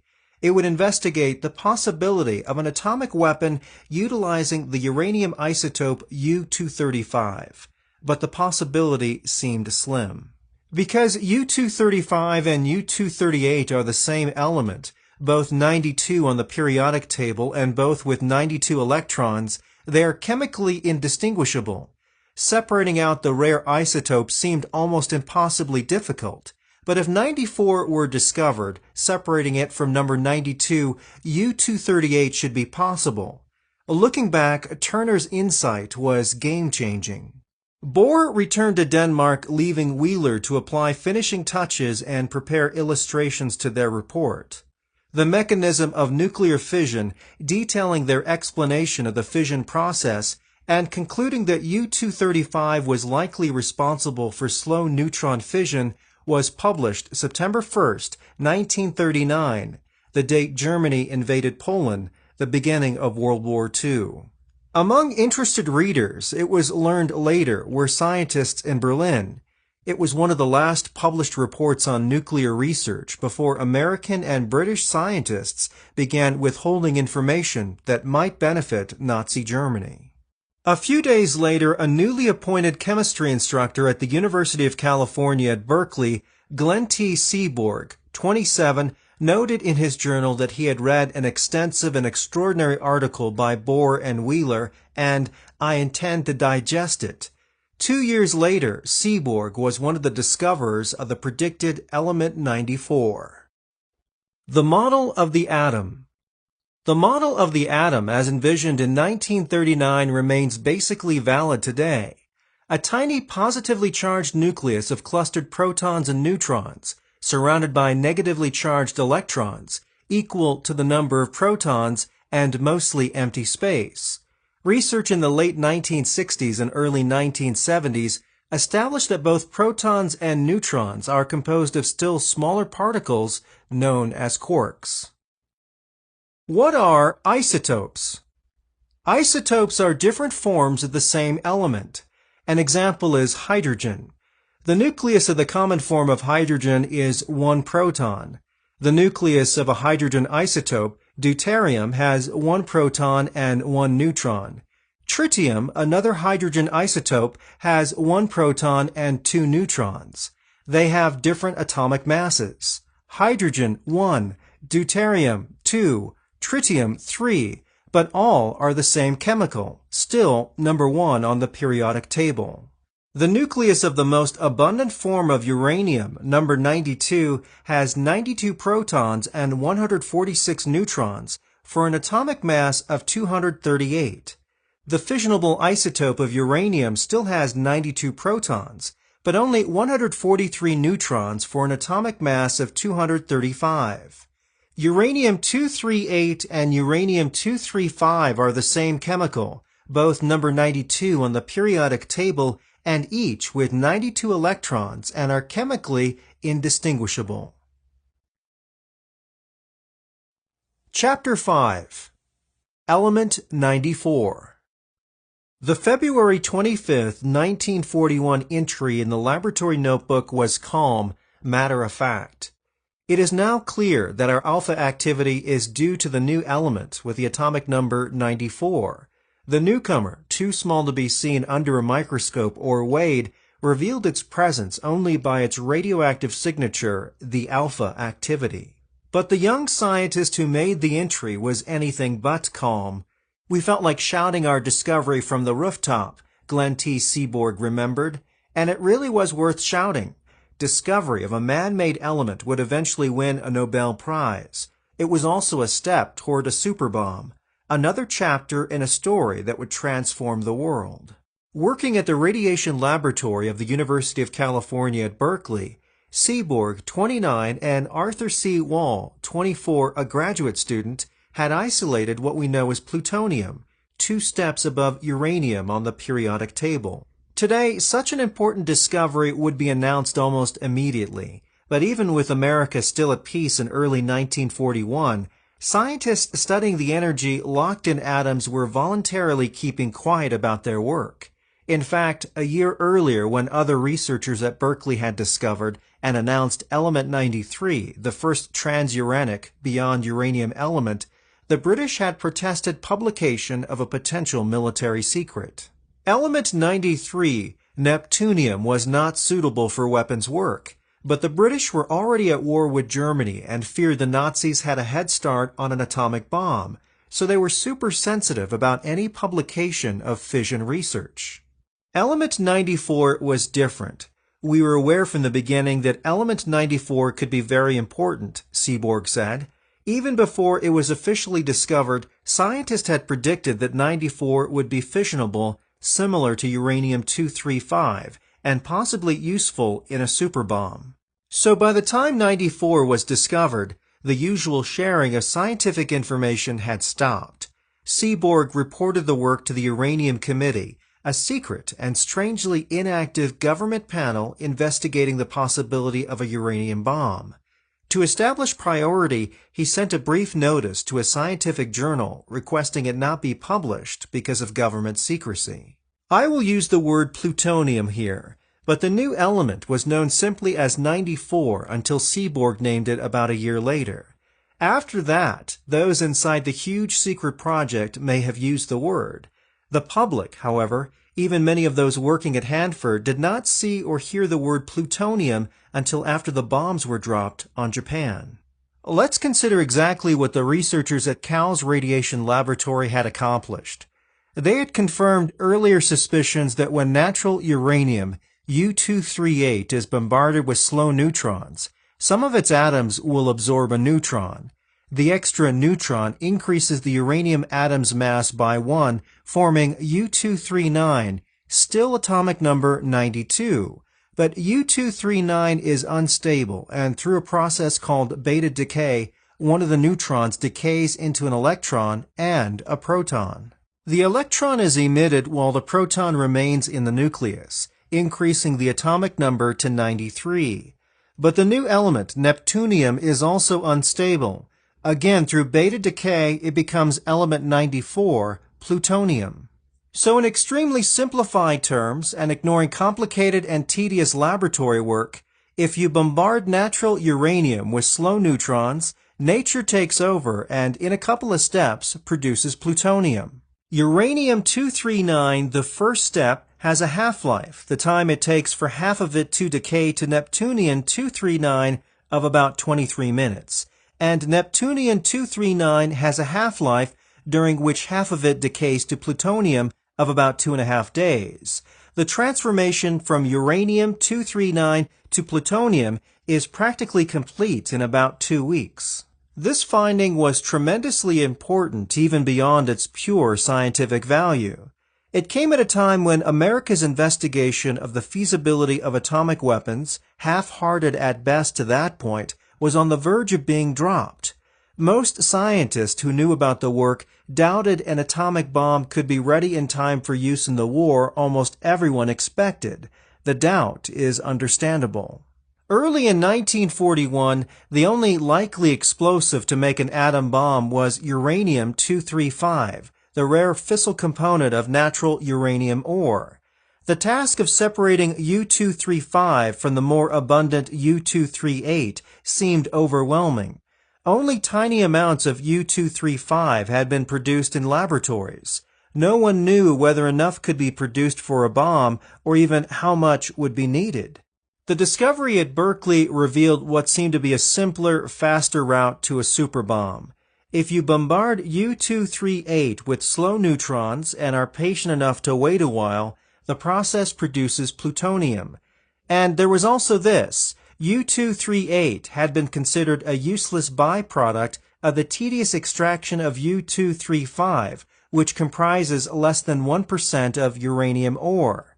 The Berkeley discovery that U-238 was a source of element 94 multiplied in effect uranium's potential material for a bomb by almost 100 times. Admittedly, the plutonium created in this two-step process would still be mixed with uranium and a lot of nasty and dangerous byproducts. But number 94 was a different chemical than uranium, so it should be possible to separate and purify it by traditional chemistry. The discovery moved Hanford one step nearer its inevitable emergence to worldwide prominence, although those of us living near Hanford in 1941 had no knowledge of what was going on. Practical questions remained about 94. Would it turn out to be fissionable as predicted? If so, would its fission rate be fast enough to sustain an almost instantaneous chain reaction, a superexplosion? Would 94 be stable, or, like 93, decay radioactively into something else so quickly it would not be usable? As Seaborg tackled those questions, his team had been joined by Emilio Segre. Segre had worked with Enrico Fermi in Italy in the 1930s, when they had actually caused uranium to fission without realizing it. As a recent immigrant, Segre was not authorized to know about 94's chemistry. It led to some absurd situations, Seaborg wrote. Seaborg would provide the chemicals and give Segre instructions without telling him what he was doing. If Segre had wanted to spy, Seaborg admitted later, it would have been easy for him to figure it out. The hocus-pocus with Segre matched the difficulties of working in labs equipped for the old rather than the new science. Needed equipment was in separate buildings, and occasionally they carried radioactive samples across a street and up 2 flights of stairs to another lab. It must have been quite a sight as Seaborg and Segre, wearing goggles and lead-impregnated gloves, scurried between buildings with irradiated uranium in a lead bucket that we carried precariously on a long pole, Seaborg recalled. After more work to make a larger sample of 94, still too small to be visible, only about 1/2 millionth of a gram, Seaborg placed it against an instrument that detected fission pulses. The counter registered the unmistakable kicks indicating fission, Seaborg wrote, and its fission rate was faster than that of U-235. He considered it the moment of truth, not only for us personally, but for the world. More tests estimated 94's half-life at about 30,000 years, making it much more stable than U-239's half-life of 23 minutes. In actuality, 94's fission rate was a little less than they estimated, but still faster than U-235's, and the half-life turned out to be about 24,000 years. The numbers were pretty close for first estimates, although Seaborg modestly said later that was probably due to a greater number of errors we made that somehow, conveniently, canceled each other out. This fission rate was momentous news. Element 94 would in fact be better than uranium, Seaborg wrote, and the half-life was certainly long enough for it to be used for nuclear power, a bomb, or other applications. The discovery of element 94 at Cal's radiation laboratory jolted America's nuclear research, until then an uncoordinated, scattered, and largely underfunded effort. Prospects for a uranium bomb seemed dim. With the tedious laboratory methods available in 1941, it would have taken thousands of years to separate enough U-235 for a bomb, even if anyone knew how much it would take, which they didn't.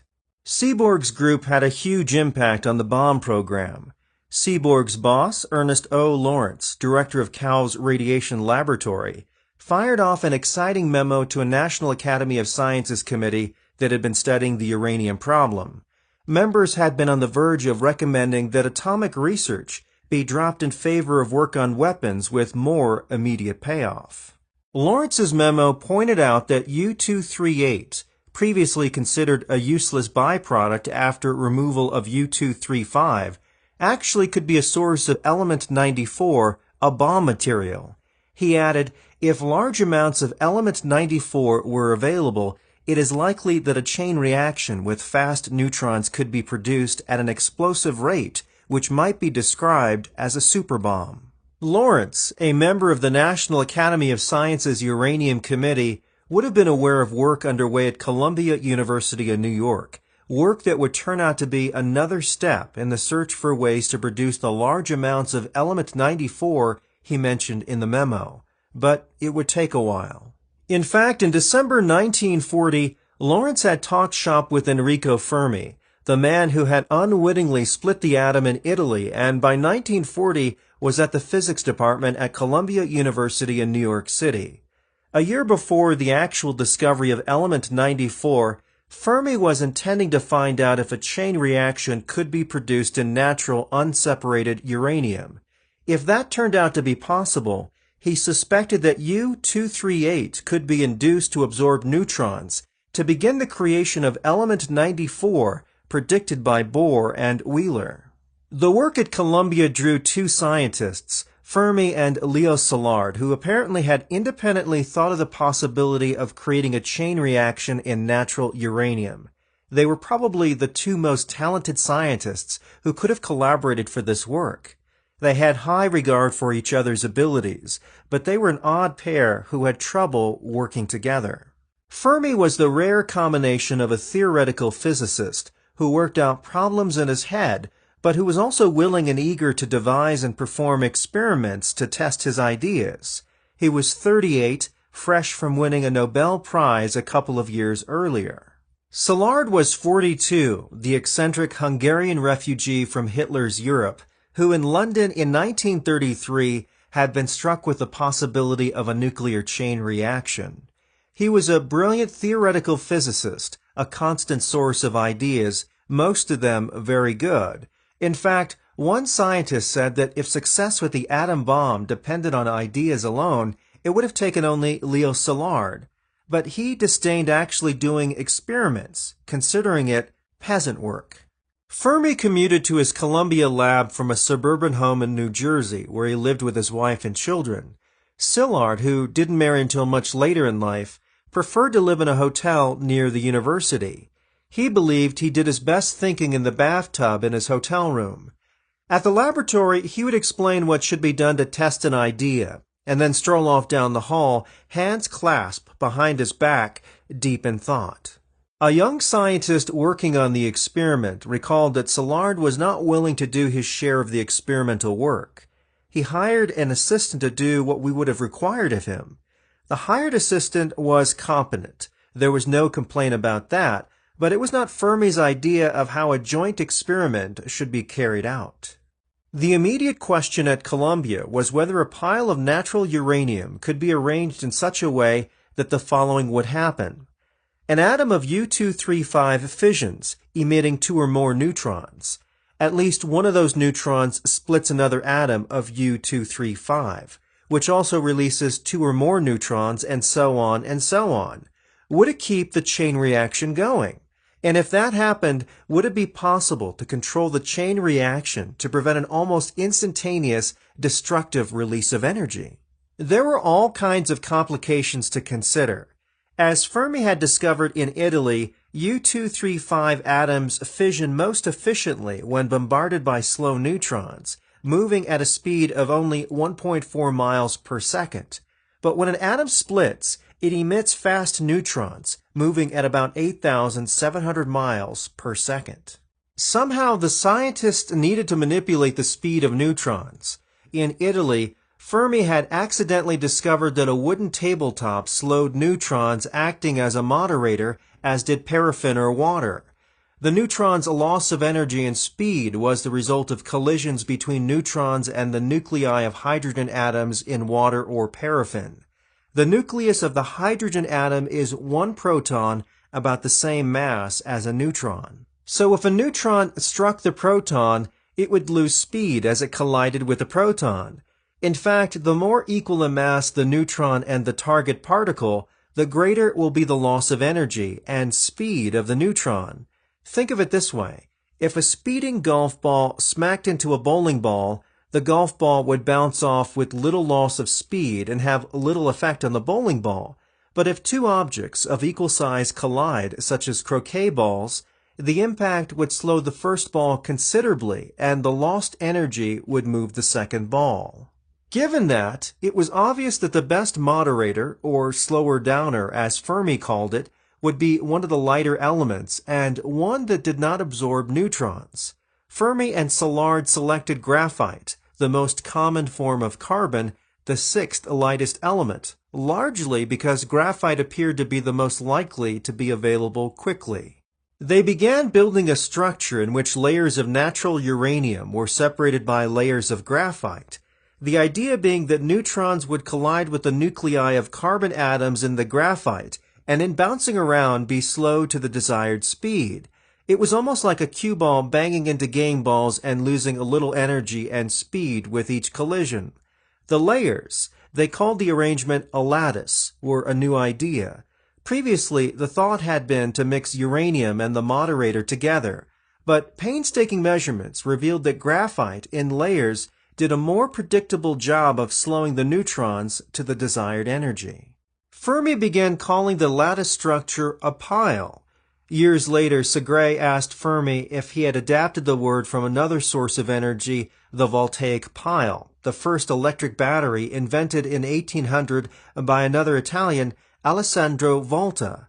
To Segre's surprise, Fermi said he hadn't even thought of Volta's pile, but meant the word only in the American sense, as in a heap of stuff. At any rate, the word pile stuck and is still used occasionally for nuclear reactors. The first pile went together at Columbia in the summer of 1941, a cube of graphite about 8 feet on a side with uranium oxide, the best grade of uranium they could get at the time, distributed through the graphite layers. Success in producing a self-sustaining chain reaction depended on a crucial measurement, the multiplication factor K. Suppose there are 100 free neutrons in a pile. Some will be lost outside the pile, some will be lost to the graphite or impurities, and some will be absorbed by U-238 without causing fission. But some will cause fission in U-235 atoms, releasing more neutrons.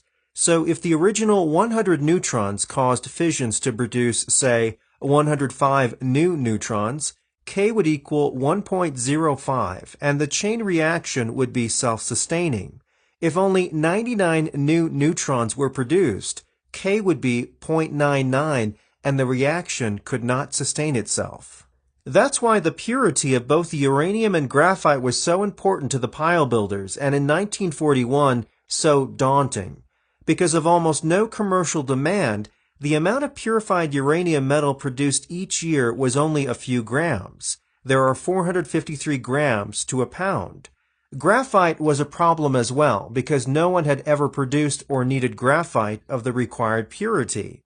Procuring it was even more difficult because with secrecy covering the project, they couldn't tell suppliers why they wanted it. Fermi and Szilard's group built a couple of piles at Columbia, varying the design, attempting to improve the purity of uranium and graphite, and constantly making measurements. Still, by the fall of 1941, Fermi told the Federal Uranium Committee that K's best number so far was .87. There was hope, but no assurance that higher quality uranium and graphite would increase the number.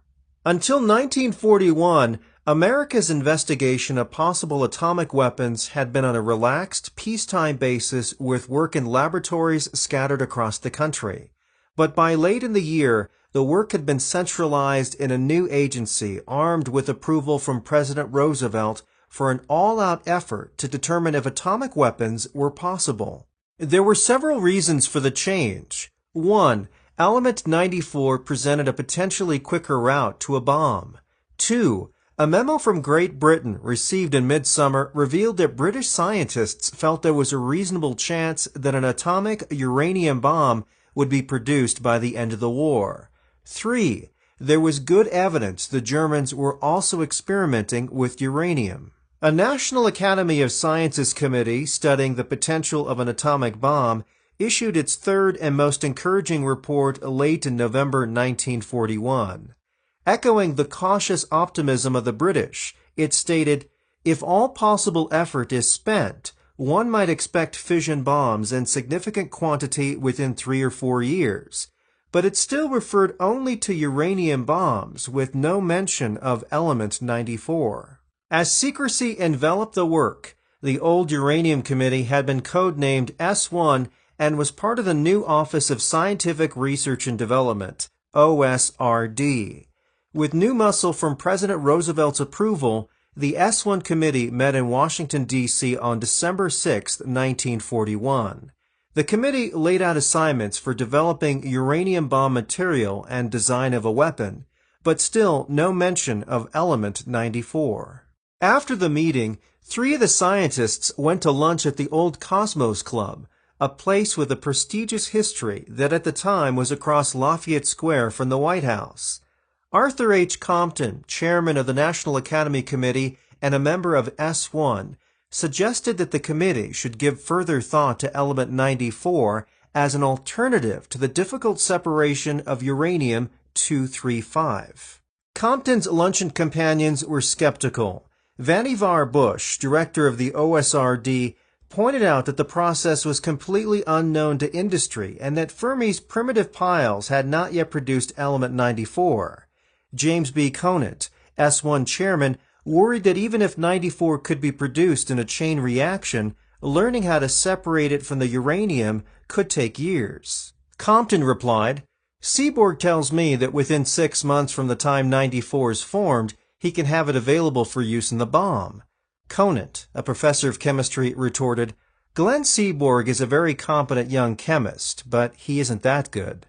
Despite doubts, Bush and Conant agreed that 94's possibilities should at least be investigated, and Compton accepted the responsibility. Thus, it really was an afterthought. "I was given authority to see what could be done toward developing 94, Compton recalled. Except for this afterthought, there might well have been no development of the nuclear reactor as a wartime project. Later, Seaborg said he had no memory of making such a confident prediction, but added that as a young man ignorant of the ultimate magnitude of the project, he probably had said something like it. Note the date of the afterthought luncheon, December 6, 1941, the day before Japan attacked Pearl Harbor, bringing the United States into World War II. Those 3 names, Bush, Conant, Compton, may be little remembered now, but are interesting examples of how scientists and their universities went to work for the nation. Vannevar Bush, everyone called him Van, was 51, an engineer and president of the Carnegie Institute in Washington, D.C., a well-funded private institution that supported a variety of scientific projects. He had become increasingly unhappy with the lack of coordination between science and the government's early efforts to mobilize for possible war. And he must have been as good a talker as he was an engineer. In 1940, he had convinced President Roosevelt that the nation needed an agency that would coordinate science for national defense, and that he, Bush, was the man to head that office. He quickly moved the S1 committee into the OSRD so he could direct funding to needed work. In effect, he became what today we would call the nation's technology czar, while still president of the Carnegie Institute. James B. Conant, 48, was president of Harvard University. Like Bush, he advocated closer coordination between science and the defense effort. As German troops overran France and the Low Countries in 1940, he had advocated direct aid to Great Britain, angering Harvard students, most of whom favored strict neutrality. Bush recruited Conant as his deputy at OSRD and as S1 chairman. Arthur H. Compton, 49, was professor of physics at the University of Chicago and a Nobel laureate. He also worried that science was being neglected as war loomed. None of these three went on the government payroll. The Carnegie Institute continued Bush's $25,000 salary even as he spent almost all his time on government work. Conant spent most of his time in Washington, once asking Harvard to reduce his $25,000 salary by 40%, but the school agreed only to a 25% reduction. Compton's pay came from the University of Chicago. Within months of the afterthought that began full-scale work on Element 94, Compton centralized the work at the University of Chicago. By early 1942, he had established the Metallurgical Laboratory, a name selected to avoid attention and usually shortened to MetLab. The university moved its mathematics department to make an entire building available to the MetLab. The consolidation brought Fermi and Szilard and their chain reaction research from Columbia University, Seaborg and his team from Cal's radiation lab, and selected scientists from other universities and industrial labs. MetLab had 3 goals, and no one was sure if any of them was actually attainable. 1. Produce a nuclear chain reaction. 2. Operate it at high enough power to create element 94. 3. Learn how to separate 94 from uranium and then reduce it to metal, a form usable in a bomb. And do all this quickly enough for use in the war. Finding money was no longer a persistent problem. With backing from President Roosevelt himself, the nation was committed to an all-out program.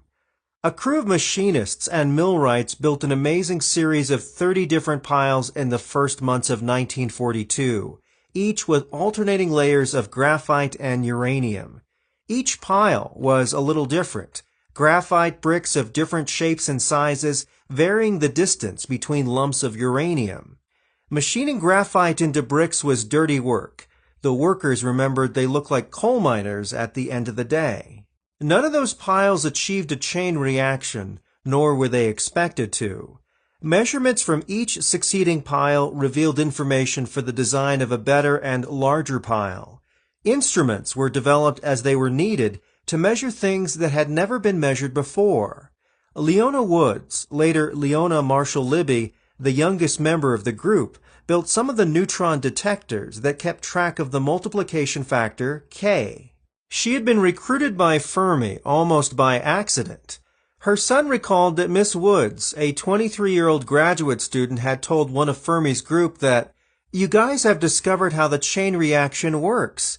Fermi apparently decided anyone that smart should be part of the effort. She was the only woman in the group. The ninth of the intermediate piles at the Met Lab produced a K factor of 0.98, closer to the goal.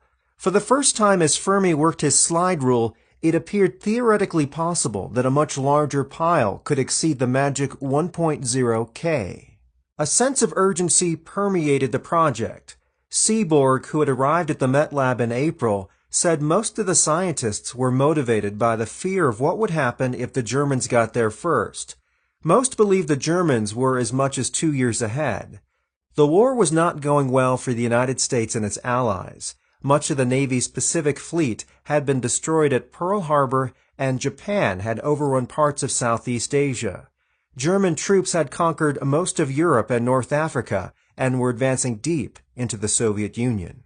It's hard for anyone who didn't live through World War II to imagine the desperation and sense of impending doom that we felt, Seaborg remembered.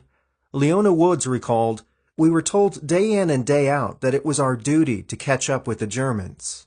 Industry helped along by nagging from the Met Lab, undoubtedly felt the same urgency as it developed better and quicker methods of producing high-quality uranium and graphite, all the while wondering at the sudden need for tons of it.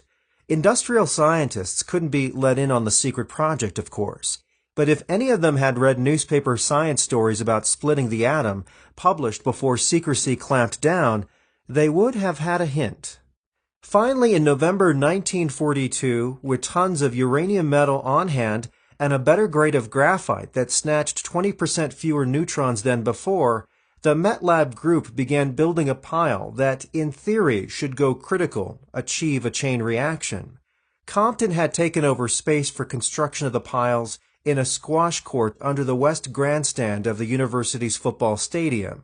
The university had discontinued football several years earlier. The secrecy of the project is hard to imagine today. Neither the university president nor the trustees were aware of the attempt to create the world's first nuclear chain reaction on their campus in a major city. Even Conant, S1 chairman, didn't know of the plan at first. He turned pale when Compton told him, perhaps wondering what would happen if he tried it at Harvard. By that time, the project was too far along to halt. Actually, there would have been little possibility of the pile exploding like a bomb, but there was danger. If it turned out that a chain reaction couldn't be controlled, the rapid fissioning of U-235 atoms would release a great amount of heat, enough to cause an explosion that could blow the pile all over Chicago's South End. Superheated bits of uranium metal could have started fires for blocks around. Add to that, the debris would be highly radioactive. With those possibilities in mind, the pile builders proceeded with great caution. Experience with intermediate piles had told them how big the pile would need to be for criticality, that is, enough neutrons released to maintain a chain reaction. The working segment of the pile, the part with uranium embedded in graphite, was to be spherical because a sphere has less surface area than a cube, less area for neutrons to escape. 6 tons of uranium metal, the best stuff, was distributed near the center of the lattice arrangement. More tons of less pure uranium oxide lumps were placed farther from the core. Theory said the pile would become critical when it reached a certain size, triggered by a neutron released when an atom fissioned spontaneously. To make sure that didn't happen unexpectedly, control rods containing boron or cadmium, notorious neutron eaters, were placed in slots through the pile. In place, they kept K well below 1.0. To increase the multiplication factor, the rods could be withdrawn inch by inch. Construction of the pile continued for 24 days with the number of liberated neutrons increasing with each layer of uranium and graphite. K kept within bounds by the control rods. Fermi, with his slide rule, had predicted almost the exact layer of graphite and uranium that would make the pile critical. But even Fermi was surprised when the pile approached criticality at only 3/4 of the height he'd calculated. So instead of the planned shape, the spherical working part of the pile turned out to be flattened on top. At that point, a chain reaction waited only for the control rods to be inched out of the pile. From the outside, the pile looked like a black block about 20 feet high, topped by a dome where the core was flattened, the whole thing supported by a timber framework. Oh yes, one more striking feature. A huge rubberized cloth balloon was draped on 3 sides of the pile. It was a square balloon, maybe the only one ever made. Goodyear Tire and Rubber, more accustomed to making gas bags for blimps, must have wondered about the aerodynamics of a square balloon. Because of secrecy, they couldn't be told. Early on, Compton had predicted a chain reaction would be possible if air were excluded from the reaction to avoid neutrons being stolen by nitrogen in air. If necessary, they could have enclosed the pile in the balloon and pumped out most of the air. It did not turn out to be necessary. The pile was more eager to go critical than anticipated. The big moment came a little after 3:30 p.m. on December 2nd, 1942. The group of scientists stood on a balcony above the squash court. Miss Woods, the graduate student, was recording measurements as they were called out. Fermi, slide rule in hand, called for the control rods to be pulled out little by little. Neutron counting instruments clicked faster and faster until the clicks became a blur too fast for the ear to distinguish. Fermi silently watched the instruments and then smiled. He closed his slide rule and said, "The reaction is self-sustaining." The first chain reaction achieved by humans ran for 28 minutes until Fermi ordered the control rods inserted. The clicking slowed. A pen tracing the reaction on a roll of paper slid toward zero. Despite fierce activity within the core, the pile had worked in utter silence. Nothing moved, no lights flashed. The only sounds were from the instruments and voices calling numbers. The pile had operated at a power level of about 1/2 watt, enough to power a flashlight bulb. There was no provision to remove heat, nor was there shielding against radioactivity. Presumably, there would have been traces of element 94 in the uranium after the pile sat for a few days. The run had achieved a K factor of 1.0006, barely past the magic number. But it was a world-changing event. Even a few outside the squash court knew it had happened. It established beyond doubt that a self-sustaining chain reaction can be produced in natural uranium and, even more important, can be controlled. There were mixed emotions. Eugene Wigner, a Hungarian scientist, had brought a bottle of wine and passed around paper cups, celebrating a major scientific achievement. 25 years later, Wigner wrote that he remembered feeling the vague apprehensions of a man who has done something bigger than he ever expected to. Leona Woods remembered thinking, "Let's hope we are the first." Szilard solemnly shook Fermi's hand, saying he feared it would be remembered as a black day in the history of mankind. Naming plutonium. Seaborg followed tradition when he named plutonium about a year after its discovery. Uranium, discovered in 1789, had been named for the planet Uranus, discovered 8 years earlier. Neptune, the next planet farther from the Sun, gave element 93 the name Neptunium. Pluto, still considered a planet in 1942, had been discovered in 1930, so Seaborg called element 94 plutonium. By naming rules, it should have been plutium, but Seaborg thought plutonium sounded better. An ancient chain reaction. Enrico Fermi's group was apparently one-upped by nature in achieving the first nuclear chain reaction by about 2 billion years.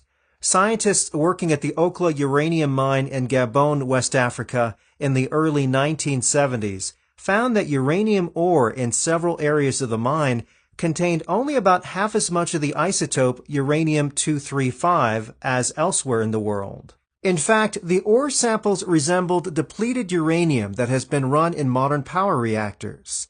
The answer? A set of special conditions had come together deep underground to trigger a series of chain reactions, conditions that apparently never happened again and never will. Uranium-235 today comprises 0.7 of 1% of natural uranium. Figuring U-235's decay rate backwards, the isotope would have made about 3% of natural ore 2 billion years ago, about the level to which uranium is enriched today for power reactors.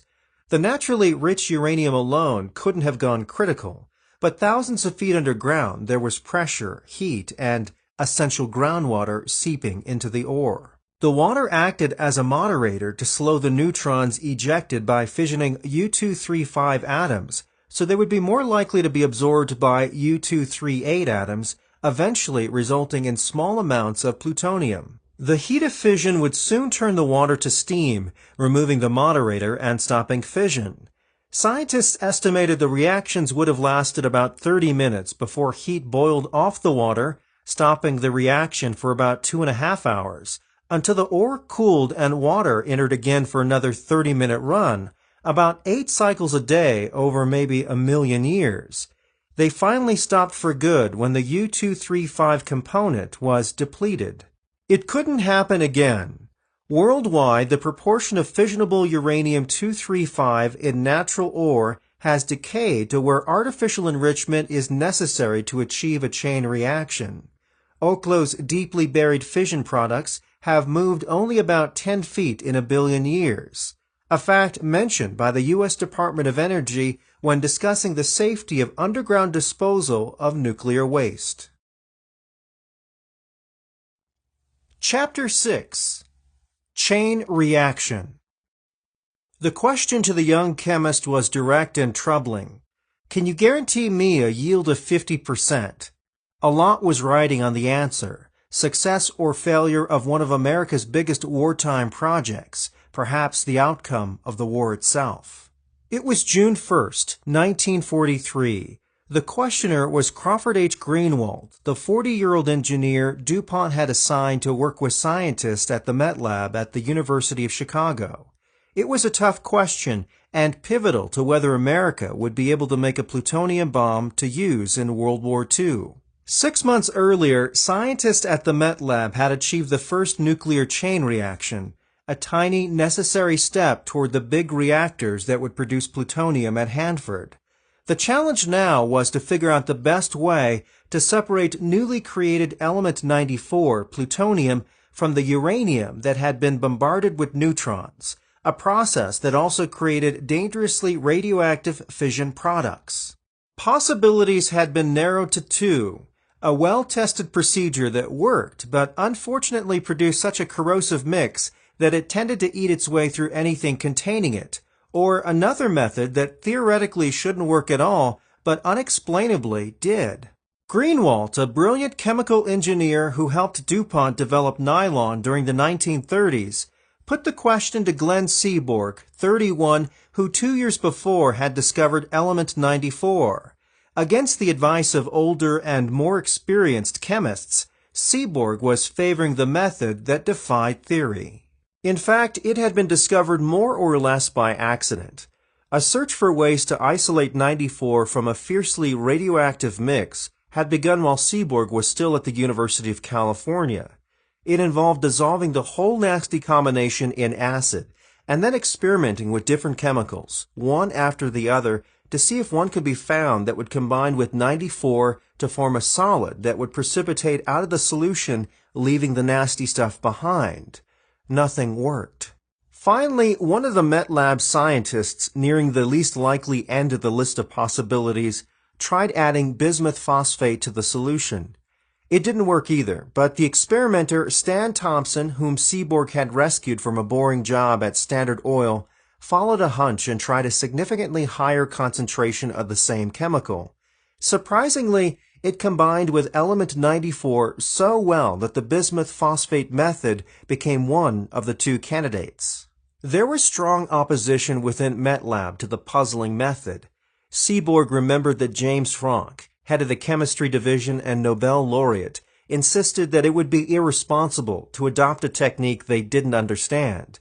The laboratory process, using quantities that wouldn't even fill a test tube, would need to be scaled up 1 billion times to make enough 94 for a bomb, a scale-up never attempted before, and would use a technique that shouldn't work. Seaborg agonized over the decision. "How could I be sure?" he wrote later. "How could I oppose a man of Franck's reputation? What if the Germans beat us to the bomb because we'd picked the wrong process? The entire war might turn on this question." But when Greenwald asked if Seaborg could guarantee a yield of 50%, a poor yield that would have wasted half the element 94, Seaborg was certain he could do at least that well. Without hesitation, he answered, yes. Within days, Greenwald approved the controversial bismuth phosphate process, and DuPont's engineers began to design buildings to house the unexplained process, the mammoth plants that would rise at Hanford. Conventional chemical plants were old stuff to DuPont's engineers, but this involved processes no one had ever done before. What they had to work with was a flowchart describing how Seaborg's group changed the chemical characteristics of the locked-in plutonium atoms in order to separate them from the uranium. In greatly simplified terms, the mixture of uranium, plutonium, and fission products after removal from the reactor is dissolved in acid.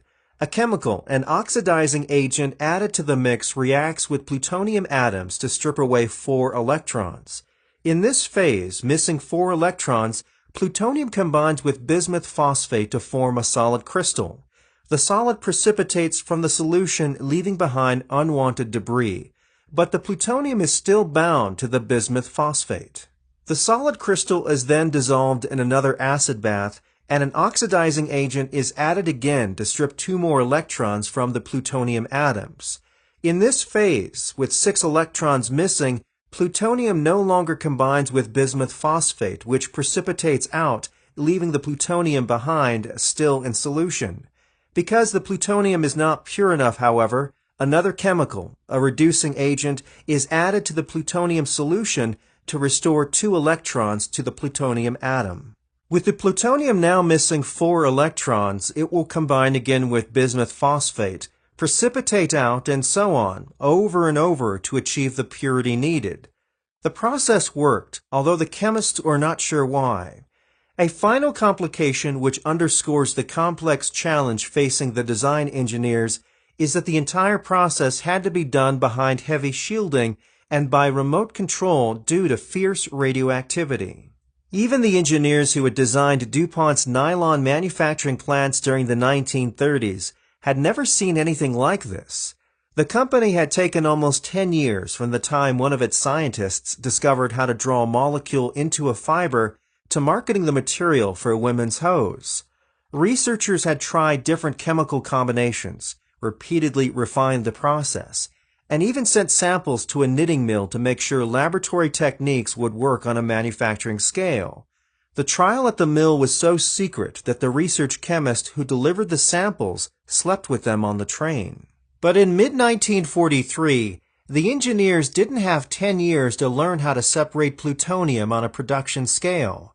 Construction would soon begin on the first reactor at Hanford, which itself would be a massive scale up from the tiny pile at MetLab. In a little more than a year, it would begin producing plutonium that would need to be separated from a mix of uranium and fission products. DuPont built a small pilot operation to test the separation process, a reactor to bombard uranium with neutrons, and a plant to separate plutonium from the resulting mix. The small operation went up in Tennessee, where huge plants to separate the rare uranium-235, the other likely ammunition for an atomic bomb, were already under construction. The small reactor in Tennessee achieved a chain reaction on November 4, 1943, and ran for 6 weeks before the first irradiated uranium was ready and the bismuth phosphate separating method could be tested.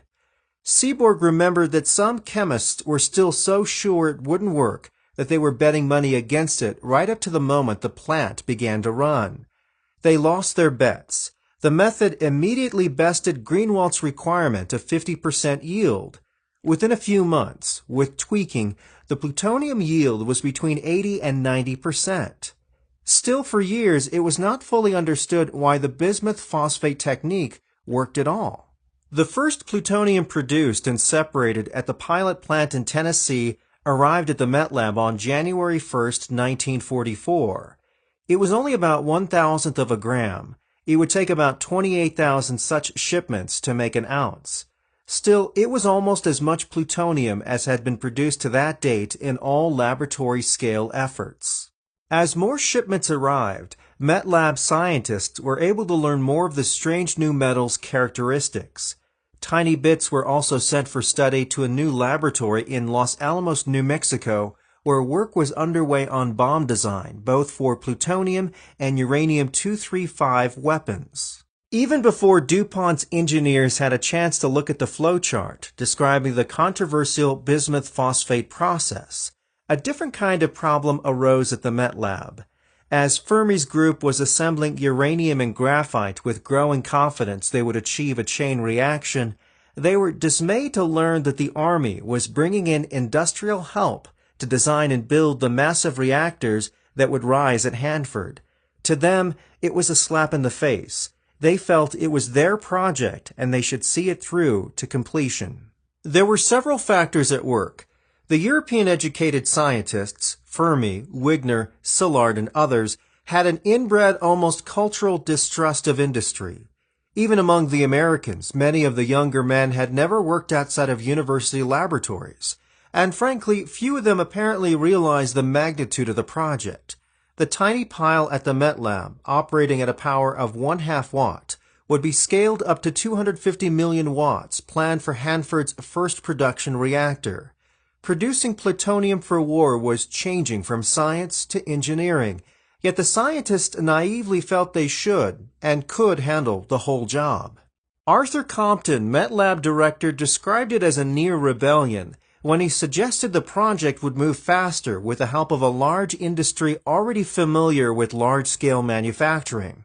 A protest meeting in June 1942 resulted in an impasse. Compton finally said those who would not accept industrial help were free to leave the project. None did, but the unhappiness lingered.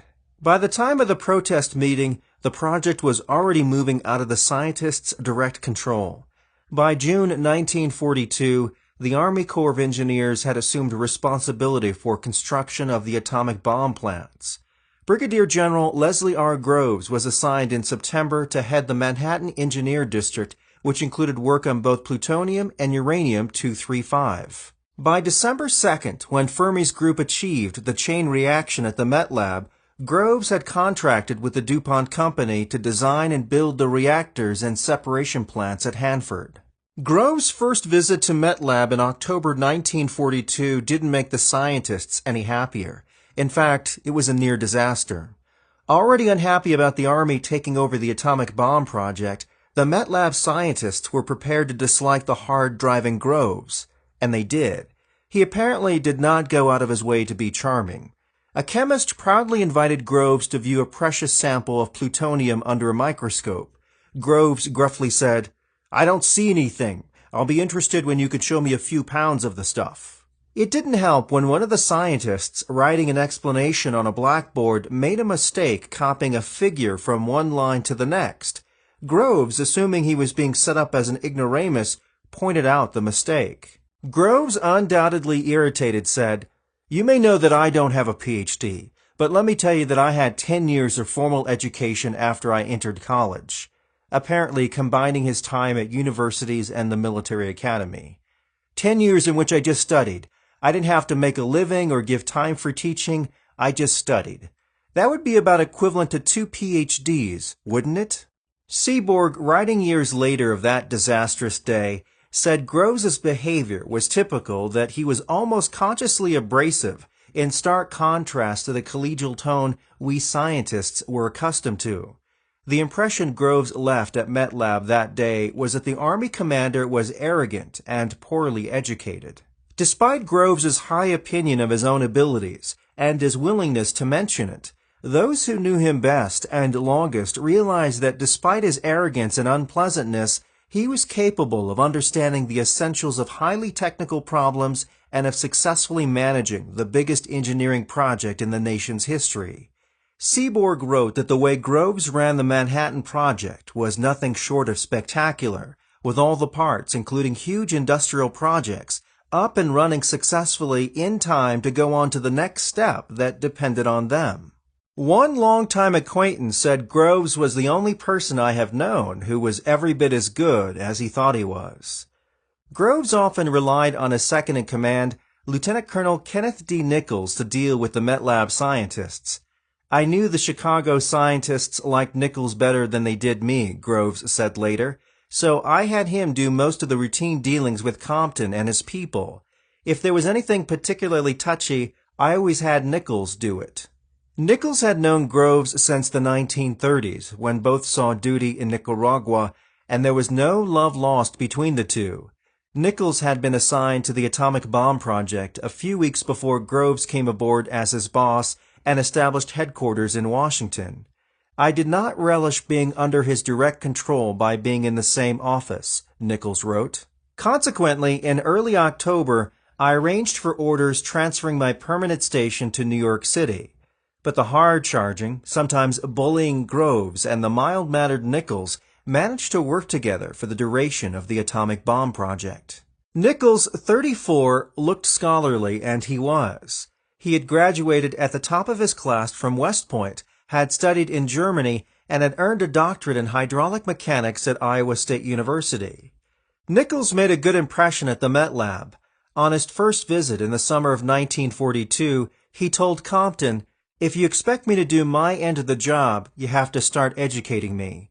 The result, Nichols remembered, was that on later visits, Fermi or other scientists would give me an informal lesson.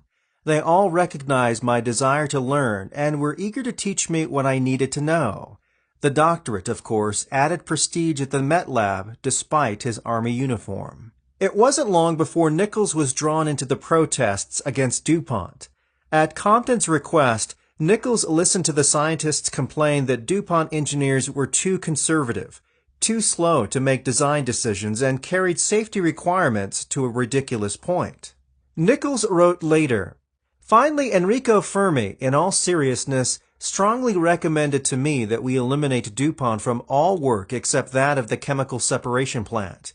He claimed that the Met Lab could design the reactors in half the time DuPont was taking and concluded, if you people will just hire me for the laborers and supply them with graphite brick, I'll tell them where to lay them." Needless to say, I was surprised to hear such a claim coming from a man of Fermi's stature. Although DuPont depended on the Met Lab for the research and design ideas, the company insisted on full responsibility for final design of the reactors and separation plants planned for Hanford. In a way, it reduced the scientists to blueprint checkers. Designs prepared in Wilmington, Delaware at DuPont headquarters were sent to Met Lab for checking and approval. Nichols recalled that the scientists continued to resent this secondary role. The project was moving ahead with a speed and secrecy that would be stunning today. The costs were hidden more or less in the Corps of Engineers' already huge budget. People anywhere near Hanford knew something big was going on, but few had any idea what. One of the more popular rumors was that DuPont was building a plant to make nylon stockings. Plutonium in a suitcase.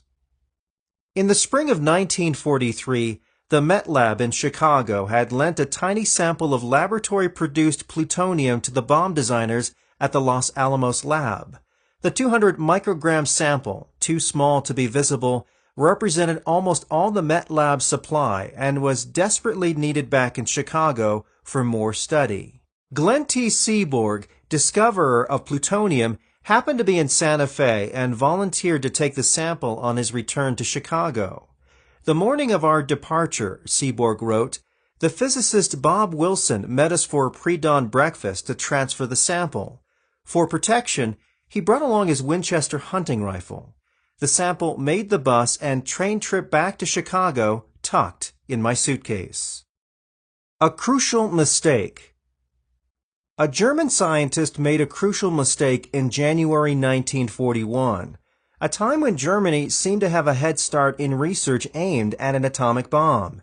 The error, a mismeasurement, seriously slowed work on one of the most promising routes to a weapon, adding to German scientists' doubts that an atomic weapon could be available in time for use in the war. The mistake by Volta Bolta in early 1941 would have seemed unlikely. He was 50. A brilliant experimenter and former director of the Physics Institute at the University of Heidelberg. Scientific information had still flowed freely among nations in the 1930s, and the Germans knew of the predicted, but still undiscovered, element 94. Bolta was evaluating graphite as a possible moderator to slow down neutrons, a step toward production of element 94 in a reactor fueled by natural uranium. Bolta's measurements, using the highest quality graphite he could find, seemed to show that graphite would absorb too many neutrons to sustain a chain reaction. That left scarce, expensive heavy water as the Germans' only feasible moderator. Germany had a source of heavy water from a plant in Nazi-occupied Norway, but bombing by the British and sabotage by Norwegian resistance fighters severely limited the amount of heavy water reaching Germany, crippling reactor-building efforts. Heavy water is regular water enriched with deuterium, an isotope of hydrogen. Deuterium's nucleus contains a neutron in addition to a proton, doubling its mass. This greater density makes it a better moderator than normal water.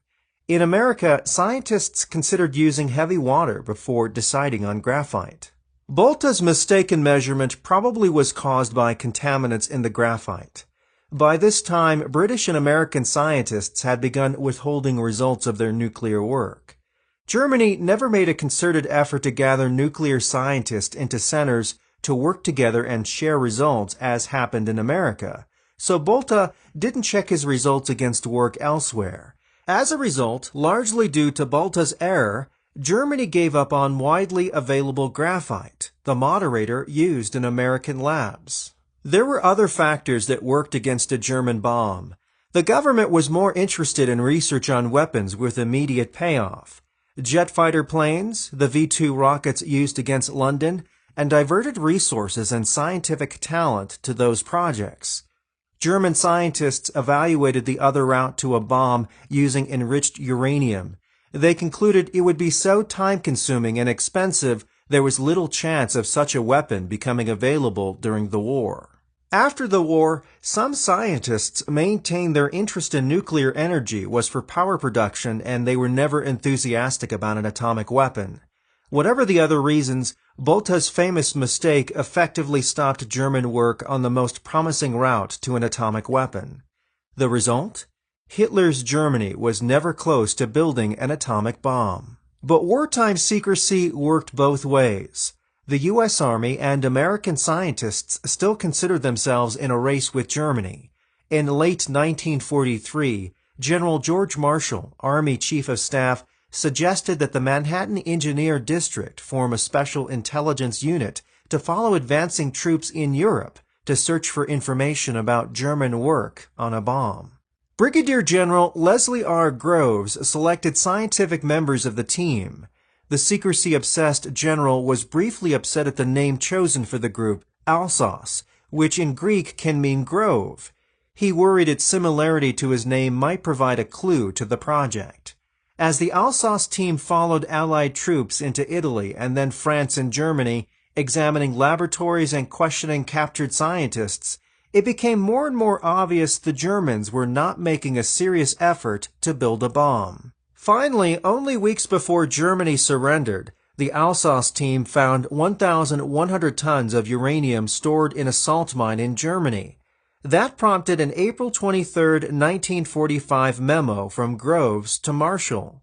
The capture of this material, which was the bulk of uranium supplies available in Europe, would seem to remove definitely any possibility of the Germans making any use of an atomic bomb in this war. The race with Germany never really was a race, was over. Chapter 7. Continuing Secrecy.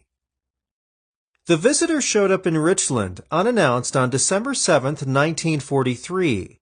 He said he had been sent to investigate the secret Hanford project and wanted to talk to the Army officer in charge. Fred A. Canfield told Lieutenant Colonel Franklin T. Matthias that he was an investigator for the Truman Committee and was looking into complaints about the huge amount of land being acquired for the project. Canfield, 59, said he had been assigned by Harry S. Truman himself, the senator from Missouri and chairman of the committee. Matthias and other top officials at Hanford knew that complaints from evicted farmers and landowners had reached Washington, D.C. In fact, Truman's committee, already making a name for itself exposing waste in war work, had written to the DuPont Company and the War Department during the summer asking for information on estimated costs, why Hanford had been chosen, and why so much land was needed. It had fallen to Secretary of War Henry Stimson to talk to Truman. Stimson, 75, a man of tremendous national prestige, had previously served as Secretary of State and Secretary of War. In 1940, President Franklin D. Roosevelt asked him to return to service as Secretary of War. So on June 17, 1943, when Stimson told Truman of Hanford's importance to the war effort and need for secrecy, Truman respectfully agreed to call off his committee. Truman didn't learn what was actually going on at Hanford until he became president after FDR's death. Coincidentally, complaints of evicted Hanford landowners and concern over agricultural land being taken out of production came up at the president's cabinet meeting that same day, June 17, 1943, and FDR asked if the Hanford plants couldn't be built somewhere else. Again, it was Stimson who convinced the president that Hanford best fit the project's needs for isolation, abundant water, and electrical power. Matthias's diary entry for December 7, 1943, said he told Canfill of the agreement between Stimson and Truman and that I could not permit him to do any work without checking with my headquarters. It was late in the day, and Matthias noted, I suggested he call Senator Truman in the morning to confirm his instructions, to which he agreed. Canfill was described by acquaintances as a character, very loud and blustery. Most people were a little afraid of him. Matthias apparently kept the situation low-key. In an interview some 40 years later, he remembered, I called General Groves, who called Truman, who took action real fast. It's not clear why Canfill showed up at Hanford 6 months after Truman had agreed to call off the investigation. Matthias thought Canfill was probably acting on his own to earn brownie points with Truman. At any rate, neither Canfill nor the Truman Committee tried again. Canfill is remembered mostly as the man who gave Truman the desk sign, "The buck stops here." Almost everyone in the Pacific Northwest knew that something big was going on at Hanford. A few months after Canfill's attempt, Congressman Compton I. White of Idaho's 1st District showed up unannounced at the project's Yakima Gate, the one used by workers commuting from the Yakima area. He said he wanted to look around at the land being condemned. He was held and questioned for 4 hours under bright lights in a windowless room, he claimed getting angrier by the minute. The officer of the day finally showed up, and because it was Sunday, escorted White to Matthias's house. Matthias noted that he talked to him for some time. He was very angry that he had been held up. He left feeling somewhat satisfied, I felt, although not entirely pacified. White, 66, a former railroader, logger, miner, and rancher, could have been a difficult customer to handle. But as with Canfill, Matthias kept things calm. Groves told Matthias to write a letter of explanation to White, but not to apologize. Hanford's wartime power, reaching all the way to the White House, is almost unimaginable today. The project was funded by what is today called a black budget, maybe the nation's first, effectively invisible to probers. The project not only was untouchable to congressional investigators, but it repeatedly pulled rank on the Navy and the Army Air Corps. The Naval Air Station near Pasco, commissioned July 31, 1942, was looking for an auxiliary landing field for use by flight cadets. Army Air Corps officers at the new airbase near Moses Lake wanted land near Hanford for a gunnery range. Matthias's diary entry for April 13, 1943, told how he dealt with both. Air Corps and Navy officials in our area have been definitely told that our project cannot be disturbed and that our requirements have complete and absolute priority over theirs. Captain B.B. Smith, the first commanding officer of the Pasco Naval Air Station, was on the receiving end of some of the Hanford power. He remembered, presumably with some sarcasm, that when the Hanford project first started, Colonel Matthias came out to the Navy base stating he had come to ascertain what our operations were and then determine whether he would close it down. By then, we had been in operation a full year or more. As it turned out, Matthias did not object to continued operation of the Navy base. Smith's own Navy superiors turned down his request for a gunnery range at Priest Rapids near the Hanford project, and told him not to ask for reconsideration. Hanford also shot down the Navy's plans for an auxiliary landing field at Vista in the Horseheaven Hills area about 5 miles from Richland, well beyond the Hanford project boundary. We'd arranged to purchase the land, Smith recalled, had contracted to build, had stockpiled lumber at the site when suddenly the project was canceled and I did not know why. 6 months later, Matthias told him, "We were sorry we had to cancel your plans." Technically, Smith, the Navy captain, outranked Matthias, an Army lieutenant colonel. But as Smith recalled ruefully years later, they could write their own ticket, and did. Keeping news about Hanford out of newspapers and off the radio proved to be tougher than keeping investigators out of the project. On June 28, 1943, the new Office of Censorship sent a code of wartime practices to newspapers and broadcasters. It requested that nothing be published about a list of topics actually mentioning atom splitting, atomic fission, radioactive materials, and new and exotic weapons. It also asked the media not to publish anything about 9 elements. Uranium was mentioned, but buried among others ending in IUM that had nothing to do with the wartime project. The code went to 2,000 daily papers, 11,000 weeklies, and all the nation's radio stations. To the surprise of the censors and relief of the Army, the code was greeted with pretty much of a yawn. Many harried editors read it, probably wondering what the censors were trying to hide, but not grasping its significance. I assume a copy of the code arrived in the weekly Pasco Herald's mail, and the editor, my father, glanced over it and then filed it away. If he thought anything about it, he didn't mention it to our family. As far as I know, he didn't connect the topics mentioned in the code with Colonel Mathias's visit 4 months earlier asking for secrecy, or with a huge construction job already underway at nearby Hanford. For the most part, the nation's newspapers and broadcasters cooperated, and there was no serious breach of essential information during the war. The few newspapers that had science writers in those years stopped reporting on nuclear research. American science journals stopped publishing results of nuclear research, a fact noted by German physicists who were also interested in the fission of uranium. Germans also noticed that several of the most prominent American scientists in the field had dropped out of sight, a pretty obvious clue that America was working on a secret atomic weapons program. The problem in the Pacific Northwest was that documents concerning land acquired by the Army and lawsuits by aggrieved landowners were filed in courthouses, and editors justifiably felt it should be public information. At one point, Mathias complained in his diary, "It is apparent that trying to restrict publicity on this project is like keeping water in a sieve." In April 1944, the Seattle Times sought Army clearance to print a story describing the rushed construction of Richland Village to house DuPont scientists and administrators. It was an important story because the new village would quickly become one of eastern Washington's biggest cities. Richland was not behind barriers. Anyone, enemy spies included, could see the activity.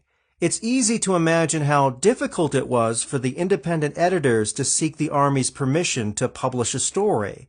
I doubt they would ask today. Mathias objected to the proposed story. He noted that while the Times article is not specifically objectionable in the material included, it is bad in that it emphasizes the speed and importance of the project. He called Henry McLeod, city editor of the Times, who agreed to hold the story until they could talk. A few days later, Mathias went to Seattle and explained the Army's objections. McLeod agreed to hold the story but attached a condition. He agreed to keep information out of print if I would give him my personal assurance that if the story of this project was announced from this area, that he would get the clearance as soon as any of the other newspapers in the area, Mathias noted. Mathias told McLeod he would do his best, but warned that he could not guarantee that a national newspaper or magazine would not get the story. Mathias had heard several months earlier that Walter Graebner, a well-known correspondent for Life magazine, had talked to newspapermen in Spokane and Seattle, asking they keep their eyes on Hanford and pass on as much information as possible. Mathias had relayed that tidbit to Groves for such action as can be taken. Life did not use any significant news about Hanford until the bomb dropped on Japan. The Seattle Times did not use the Richland Village story until restrictions eased a bit later. Disputes grew testier later in 1944 when the Seattle Times printed a story without Army clearance concerning lawsuits filed by landowners forced off their land. These were among the first to get the shocking order to leave their homes and among the first to accept settlements. But with better appraisals, later settlements were more generous, and these lawsuits sought adjustments. The Times story, based on court records open to the public, was to be the first in a series of 3. The story apparently worried the Army, not so much for security, but that publicity would encourage more lawsuits and cause more expense and delay in final settlements. Matthias dispatched Lieutenant Milton R. Seidel to talk to McLeod, who agreed to hold the remaining 2 stories until Seidel could review them. The next day, Matthias talked to an angry Russell L. McGrath, Times managing editor, who pointed out that everything in the articles was public information and there was no rational reason it needed to be cleared with anyone. The conversation undoubtedly heated up.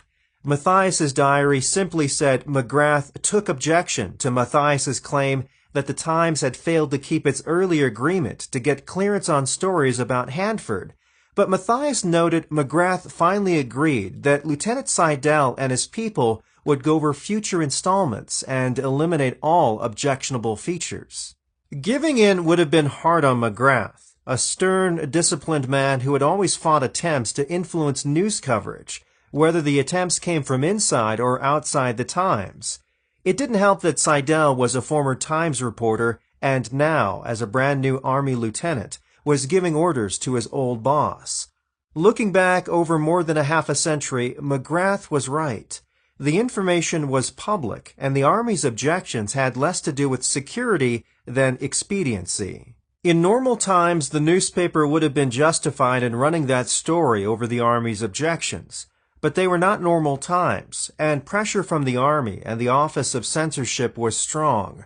The war had wide public support, and everyone, including McGrath, wanted to do what they could. Most of the newspaper and radio reports that worried the Army were unintentional, caused by ignorance of or misinterpretation of the censorship code.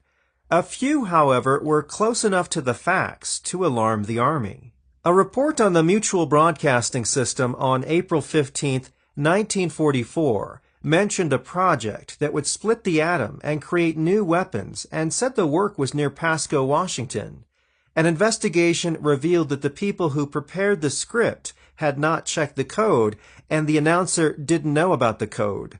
The Army asked the network to destroy all copies of the broadcast. Drew Pearson, an investigative broadcaster and journalist who wrote the Washington Merry-Go-Round column for the Washington Post, had argued with the Office of Censorship about its code of wartime practice early in the war, and for a time had been required to get previous clearance for his radio programs.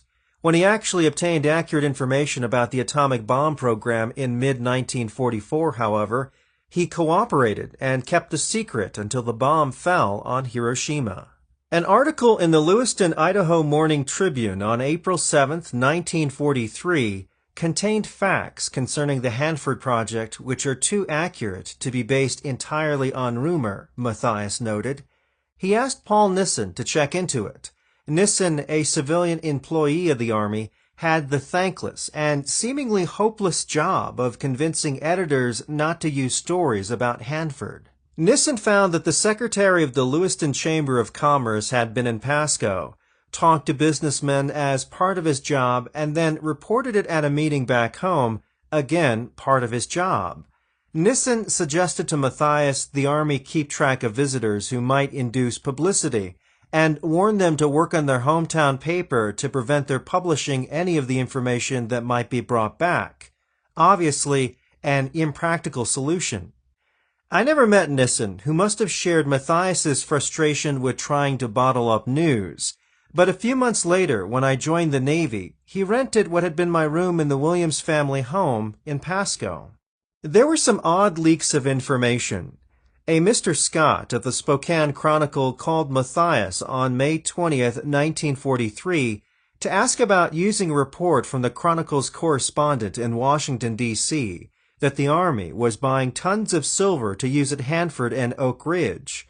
The report apparently leaked from a closed session of the Senate Appropriations Committee. Matthias asked the Chronicle not to use the story, and immediately phoned Groves. The story was hushed up, but it was more or less true. The Army actually borrowed 14,700 tons of silver from the U.S. Treasury to use at Oak Ridge for windings on electromagnets under construction.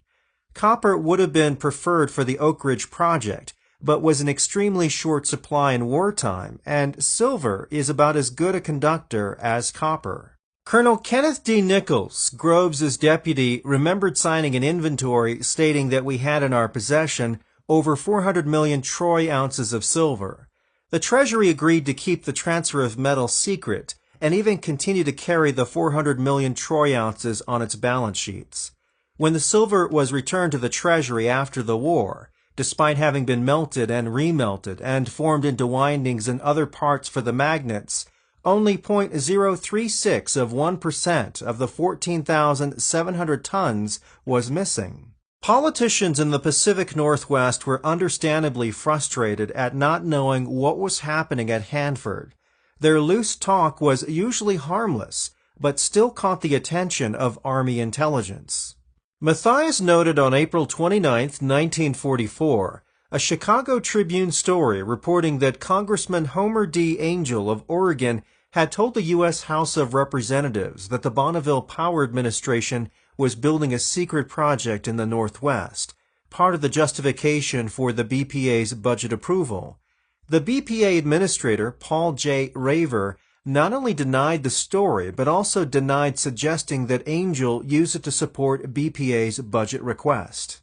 The impact of the Hanford project on a relatively undeveloped central Washington, even while land was still being acquired, seemed astounding to those whose memories of the Great Depression were vivid.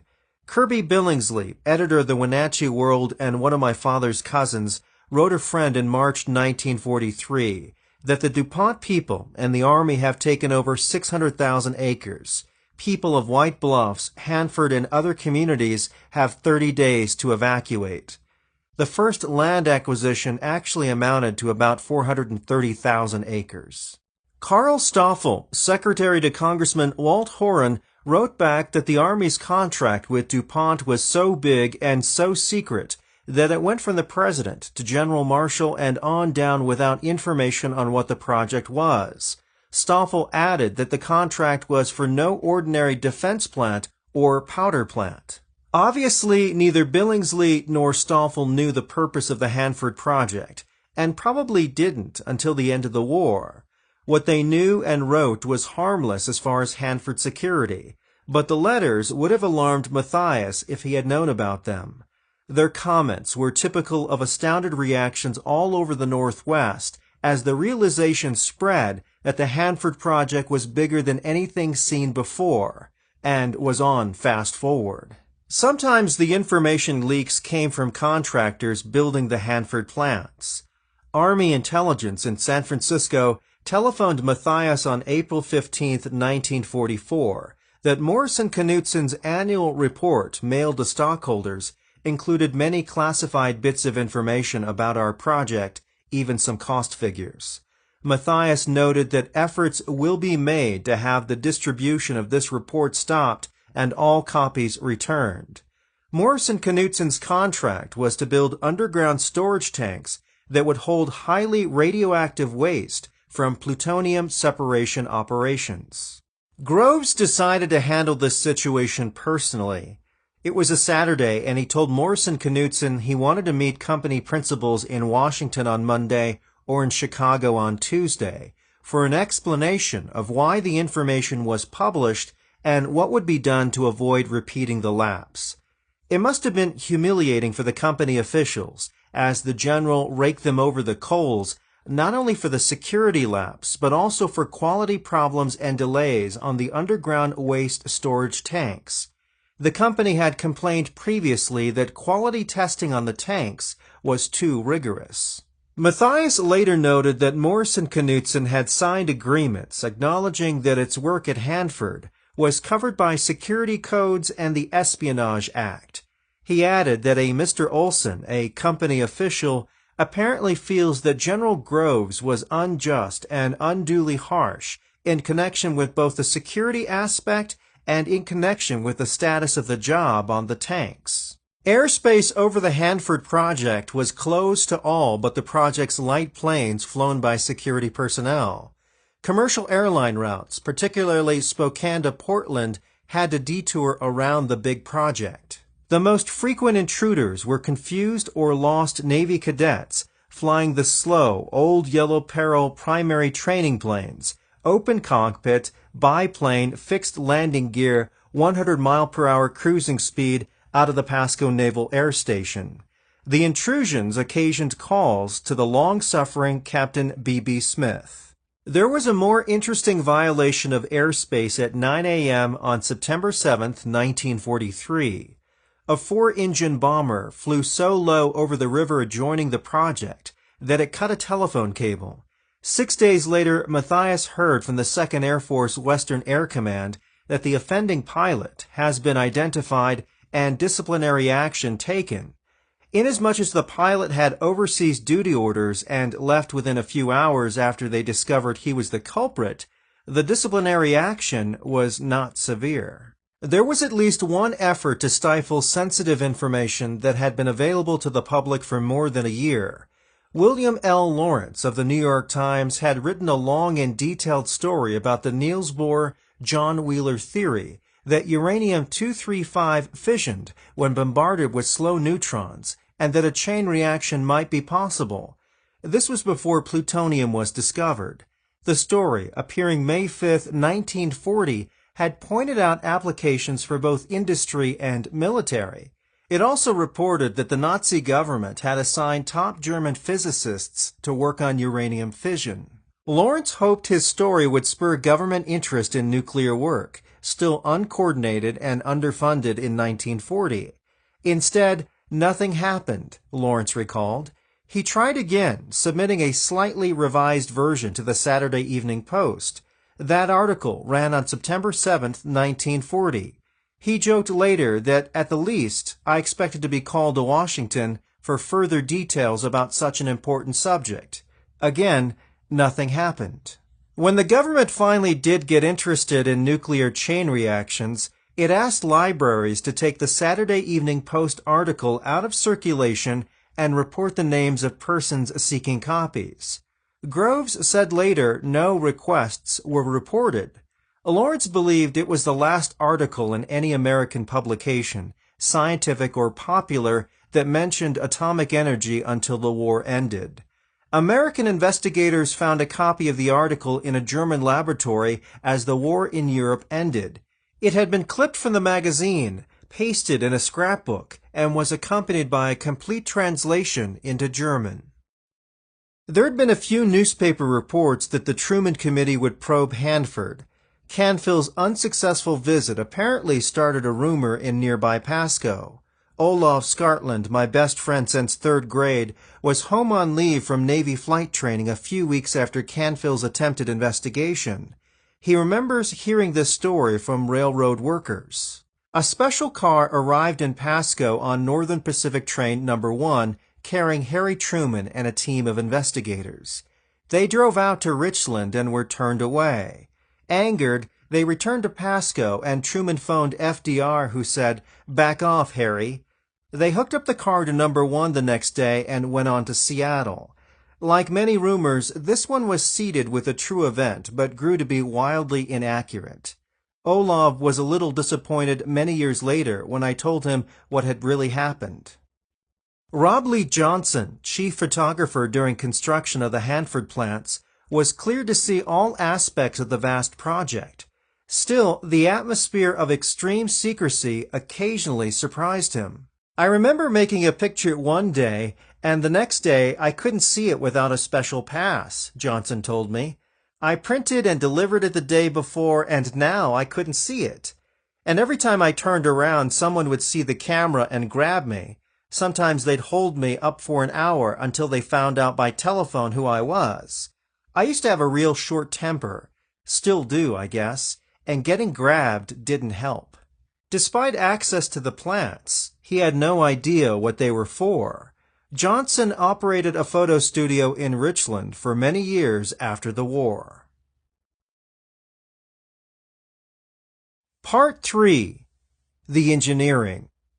About 18 hours after startup, the reactor died, shut itself down. You can imagine the shock in the control room. September 20th, 1944. Chapter 8. B Reactor. Hanford's first reactor went critical a few minutes past midnight on Wednesday, September 20th, 1944. It was less than 2 years since Enrico Fermi's team achieved the world's first chain reaction in Chicago. 5 years since Meitner and Frisch realized the indestructible atom could split, and 12 years since Chadwick discovered the neutron. There was a festive atmosphere in the control room among the men and one woman who guided construction of Hanford's B reactor. Leona Marshall-Libby recalled some of those who had worked so hard for so many months, smelled pleasantly of a drink or two of good whiskey. As control rods were inched out and the reaction gathered strength, there must have been a strong sense of satisfaction among the scientists and engineers who had left their homes, their laboratories, sometimes their families, to work on a new weapon they hoped would end the war. Here it seemed that all the studies, experiments, long hours, and hard work were coming together successfully. The big reactor, a prodigious scale up from the half-watt power of the first pile in Chicago to a designed 250 million watts, worked in utter silence as neutrons zipped and collided at speeds of thousands of miles a second behind the massive shielding. Workers could hear the rush of river water pumped through the reactor to carry off excess heat at a rate of 35,000 gallons a minute, going in at 50 degrees Fahrenheit and coming out at 140 degrees as planned. Enrico Fermi had personally supervised loading the uranium fuel in B reactor. There was no A reactor. He was there that night as B reactor started up, checking instruments and working his slide rule. So was Crawford Greenwald, DuPont's head man on the plutonium project, who had witnessed the first chain reaction in Chicago. B reactor's power climbed to 9 million watts, far less than full power of 250 million watts, and held there as operators checked their instruments. Then Libby remembered operators began whispering to bosses and pulling control rods out a little, then a little more. The reaction was inexplicably losing power.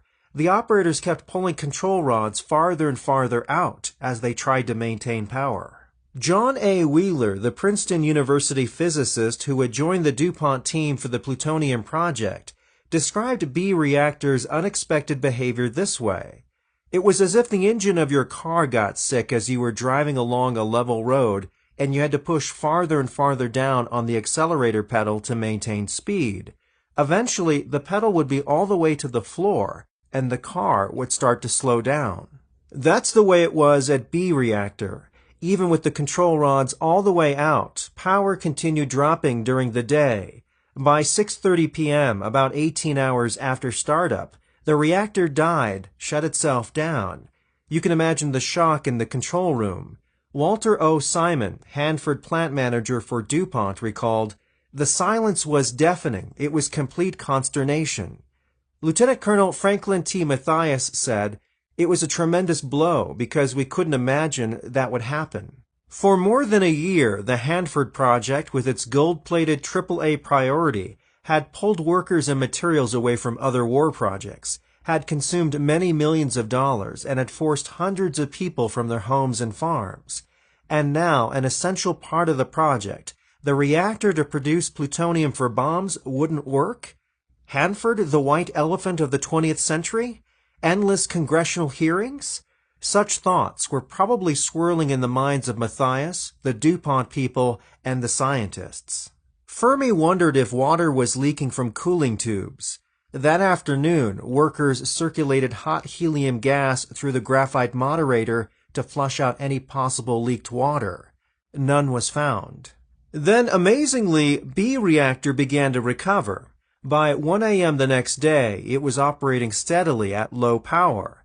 That afternoon, operators pulled out the control rods until power again climbed to 9 million watts, and as before, the reactor began shutting down. The pattern of B reactors' behavior: startup, climb to about 9 million watts, shut down, rest for about 11 hours, and then climb again to about 9 million watts only to shut down again, convinced Wheeler the reactor was poisoning itself.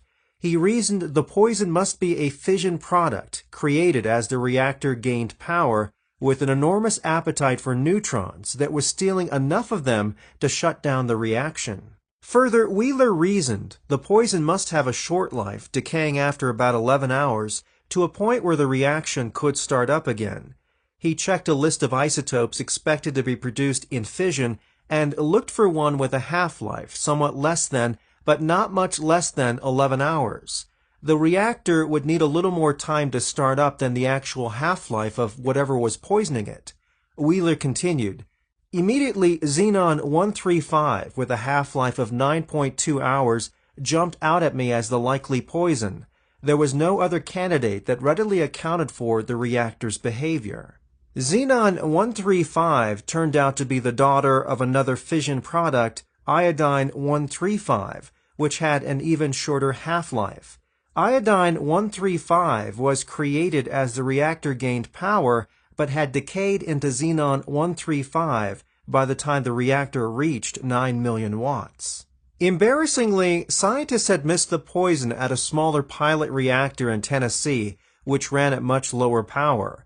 Wheeler had been aware of the possibility, but had said self-poisoning should not be a problem if fission products had a cross-section for absorbing neutrons of no more than 100,000 barns. Fermi had come up with barn as a unit in measuring a target's ability to absorb neutrons, perhaps borrowing American slang for throwing at a barn door. The bigger the barn, the more likely a neutron will hit a target and be absorbed. Wheeler and everyone else was surprised that B reactor would produce a fission product that could gobble enough neutrons to shut down the reaction. In fact, it turned out that xenon-135 had a cross-section 150 times greater than the most absorptive material then known, the cadmium used in control rods. It was as though the reactor itself had inserted control rods. Except for some conservative engineering by DuPont done over the objections of the MetLab scientists, the startup failure of B reactor would have been a disaster. There would have been two bad choices: run B reactor at lower power in a stop-and-go mode that would take forever to produce plutonium, or start almost from scratch to design and build a new reactor to overcome the self-poisoning. Either way would have caused major delay, likely meaning a plutonium bomb would not have been available in World War II. B reactor had been designed by a MetLab team headed by Eugene Wigner, a refugee from Hungary. It was an efficient design that contained the precise amount of uranium to attain the planned power and produce plutonium. Enough but no more, important because refined uranium metal was still in short supply. The working part of the reactor, 1,504 aluminum-lined tubes drilled completely through the graphite block, was in the shape of a cylinder lying on its side, about 36 feet high, 36 feet wide, and 28 feet deep. Uranium fuel called slugs would be pushed into the tubes. When the reactor was fully charged and the control rods pulled out, neutrons emitted by the fissionable U-235 in the uranium fuel would begin the reaction. It was an elegant design. 200 tons of uranium slugs filling tubes in the 1,200-ton block of graphite. The whole thing shielded inside a blocky building of steel and concrete. The graphite block, of course, was in the shape of a cube, and the cylindrical collection of tubes left the corners unused. The DuPont engineers looked at those corners and recommended that more tubes be drilled there just in case they were needed. The MetLab scientists, still resentful of the Army and DuPont taking over the project, objected vociferously to interference by the engineers. Wheeler sided with the engineers. He had considered the possibility of poisoning but thought it remote, not imagining xenon-135's enormous appetite for neutrons. But he mentioned the possibility to the engineers. George Graves, Greenwald's chief deputy, urged that the corners of the graphite block be drilled with 500 more tubes, just in case. Graves was guided in part by my advice, Wheeler wrote, but perhaps even more by his industrial experience, and knew that a surprise or two was likely. The scientists, incensed the engineers were questioning their judgment, continued to protest. DuPont asked the Army for backup. Colonel Kenneth Nichols approved the extra tubes, remembering that a good engineer always adds a safety factor. So 500 extra tubes had been drilled in the corners of the graphite block, making a total of 2,004 tubes. This extra work delayed completion of B reactor and added millions to the cost, but the tubes were there when the reactor poisoned itself and died. Loading fuel into the still empty tubes and connecting them to the cooling water supply caused still more delay. When B reactor finally reached full power 3 months after its shocking failure, it was a different animal than it had been. Engineers had to learn by trial and error how to control it. Wheeler said it had 2 different modes of operation. Starting up, free of the xenon poison, the 2004 tubes provided too much power, and careful control was needed to keep it from getting out of hand. But at full power, it needed the extra fuel to overcome the poison. Wheeler, good with similes, wrote that the big reactor was like a racehorse needing restraint as it eagerly waited to leap from the starting gate, but then needed goading to keep going after it had rounded the first curve and was tiring. Even before B reactor's stunning shutdown, another crisis had threatened to delay the project. As B reactor neared completion, expected startup in September, concern mounted during the spring and summer that fuel slugs wouldn't be ready in time and that the big expensive reactor would stand idle. Preparing the slugs was a complicated process beginning when refined uranium metal arrived at Hanford in the form of billets about 4.5 inches in diameter and 20 to 20 inches long. Each weighed 250 to 325 pounds. Uranium is heavier than lead and at this stage relatively safe to handle. The billets were heated and extruded into rods and then cut into pieces about 8 inches long and a little less than 1.5 inches in diameter, each weighing about 8 pounds.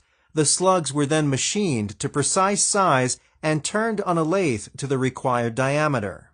However, the scientists at MetLab had decided the uranium slugs had to be cased in aluminum to keep fission products in and water out. It was this canning process that caused the trouble.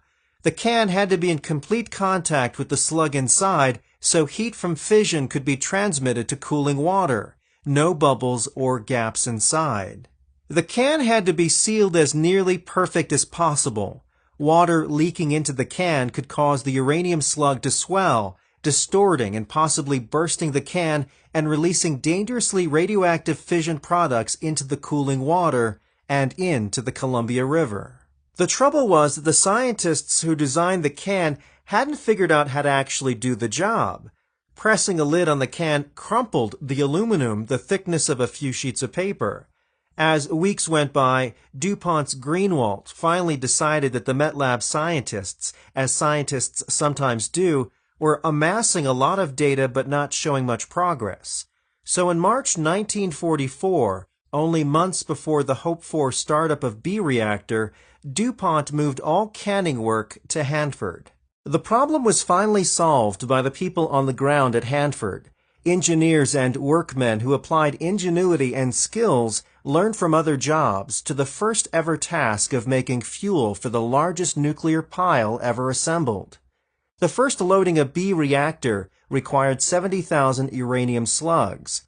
Preparing reactor fuel has been improved and speeded up tremendously since World War II, but for the world's first production reactor, it was a manual one-by-one process. Each core was dipped into molten metal 3 times during the processing. An operator using tongs would dip and swish each core in baths of bronze and tin, 45 seconds in each bath. Each core was then whirled in a centrifuge to fling off excess tin. The third bath, an aluminum silicon alloy, provided a bonding agent between the core and the aluminum can and lid. Finally, the tricky job of sealing the core inside the can without ruining the can was solved by the workers, an ingenious solution they called underwater canning. The coated uranium core went into another bath of the molten aluminum silicon alloy, and while still submerged, was fitted into the can and the lid put in place, all done by an operator using tongs. The underwater canning was even more difficult because only a few degrees separated the melting points of the alloy bath and the can. The temperature in the canning furnace had to be precisely maintained to avoid melting the aluminum can. The can was encased in a steel jacket to maintain its shape and dimensions during the high-temperature canning. Finally, the slug was quenched with cold water and the steel jacket removed. But there were still a dozen steps and inspections before the slug was ready to be sent off to B-reactor. The lid was welded on the can. Even skilled welders had to learn new techniques for a job never done before. Each slug was tested for flaws by a fluoroscope, pressure, and heat, with visual inspections of each core, all 70,000 after each step, before they were loaded on a railroad car and transported on newly laid tracks to B-reactor. More than half the slugs were still failing inspections by midsummer. By August 31, 1944, Matthias reported in his diary, a much higher percentage of slugs clearing the rigorous tests, about 75% acceptable. The success rate continued to improve. Despite the shock when B-reactor shut itself down shortly after its first startup, DuPont made the best of the resulting delay by running the reactor in stop-and-go mode at gradually increasing power levels, while the extra tubes were connected to cooling water and fuel loaded. During one of the shutdowns on November 6, partly cooked fuel slugs, totaling about 6 tons, were pushed out of 42 tubes. After cooling in water, they were moved to a separations building for use by workers, learning how to handle the deadly material. Matthias noted that historic step with a laconic diary entry. Run of hot material started.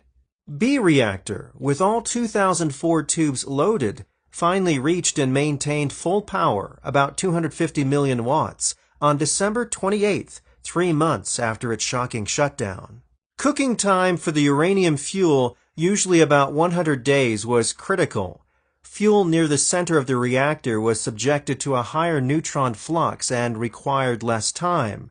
The physicists made calculations for each of the 2004 tubes based on time in the reactor and heat produced. When they figured some of the tubes were ready, workers would shut down the reactor and use high-pressure water to push the cooked slugs out the back of the reactor into a tank of water. Then fresh slugs would be loaded in the front side. Usually about 25% of the channels would be discharged during each shutdown, amounting to 60 or so tons of irradiated fuel. Discharging was the most hazardous reactor work. Workers in elevators on both sides of the reactor removed the end caps from tubes, both front and back. Once done, the men on the discharge side would raise their elevator out of the way and retreat behind shielding as the irradiated slugs, lethally dangerous, were pushed out. The discharge crew used periscopes to monitor the slugs falling into a water tank where they stayed for a while to allow the more dangerous, short-lived fission products to decay away. The next task, separating the plutonium, was daunting. The irradiated fuel contained about 250 parts plutonium per million parts of the nasty mix of uranium and fission products. Ounces of product in a ton, a difficult and fiendishly dangerous activity. However, the chemical procedures for separation had been established. The huge separation buildings were nearing completion, and there was considerable confidence that retrieving those ounces of plutonium per ton would be possible. B-reactor museum? B-reactor was in operation for 24 years. It produced plutonium for the first atomic explosion in New Mexico in July 1945 and for the bomb dropped on Nagasaki on August 9, 1945. It continued production through much of the Cold War before being shut down permanently in 1968. The B-reactor Museum Association, based in Richland, proposes the reactor be preserved and made available to the public as a unique artifact of the beginning of the nuclear age, the first production reactor ever made. The National Park Service designated B-reactor as a National Historic Landmark in 2008. Hands up! Leone Libby and Enrico Fermi decided one day to enjoy their sack lunches in the outdoors. It was Fermi's second day at Hanford, and he wanted to look at the desert. They wandered past a guard office into the sagebrush and settled down with sandwiches. It wasn't long before a small airplane began circling overhead. Next, they noticed a man with a pistol following their tracks in the sand. He told them to put their hands up. Libby remembered, "Fermi put his sandwich, and I put up my apple." We walked back carefully with sandwich and apple held high and identified ourselves at the gate. They finished their lunches inside. Emergency concerns. In 1944, with B reactor nearing completion, DuPont headquarters in Wilmington, Delaware was pressing for a practice evacuation in case of an emergency after the plants began operation. Matthias and General Groves opposed it not only because of time lost, but as Matthias noted in his diary, it could be disastrous to the project as it might cause a large number of people to leave if their fears for safety were increased. After much dickering, DuPont and the Army compromised on a watered-down version of the original plan that would have moved everyone back to near Richland. Instead, on August 29th, workers were evacuated from the B reactor area in 13 minutes, but only to outside the fence surrounding the reactor. D reactor, also under construction, achieved it in 18 minutes. Matthias noted that the drill in general went off well. Slightly over 5,000 men were evacuated. DuPont continued to urge more realistic drills, but apparently they were never conducted.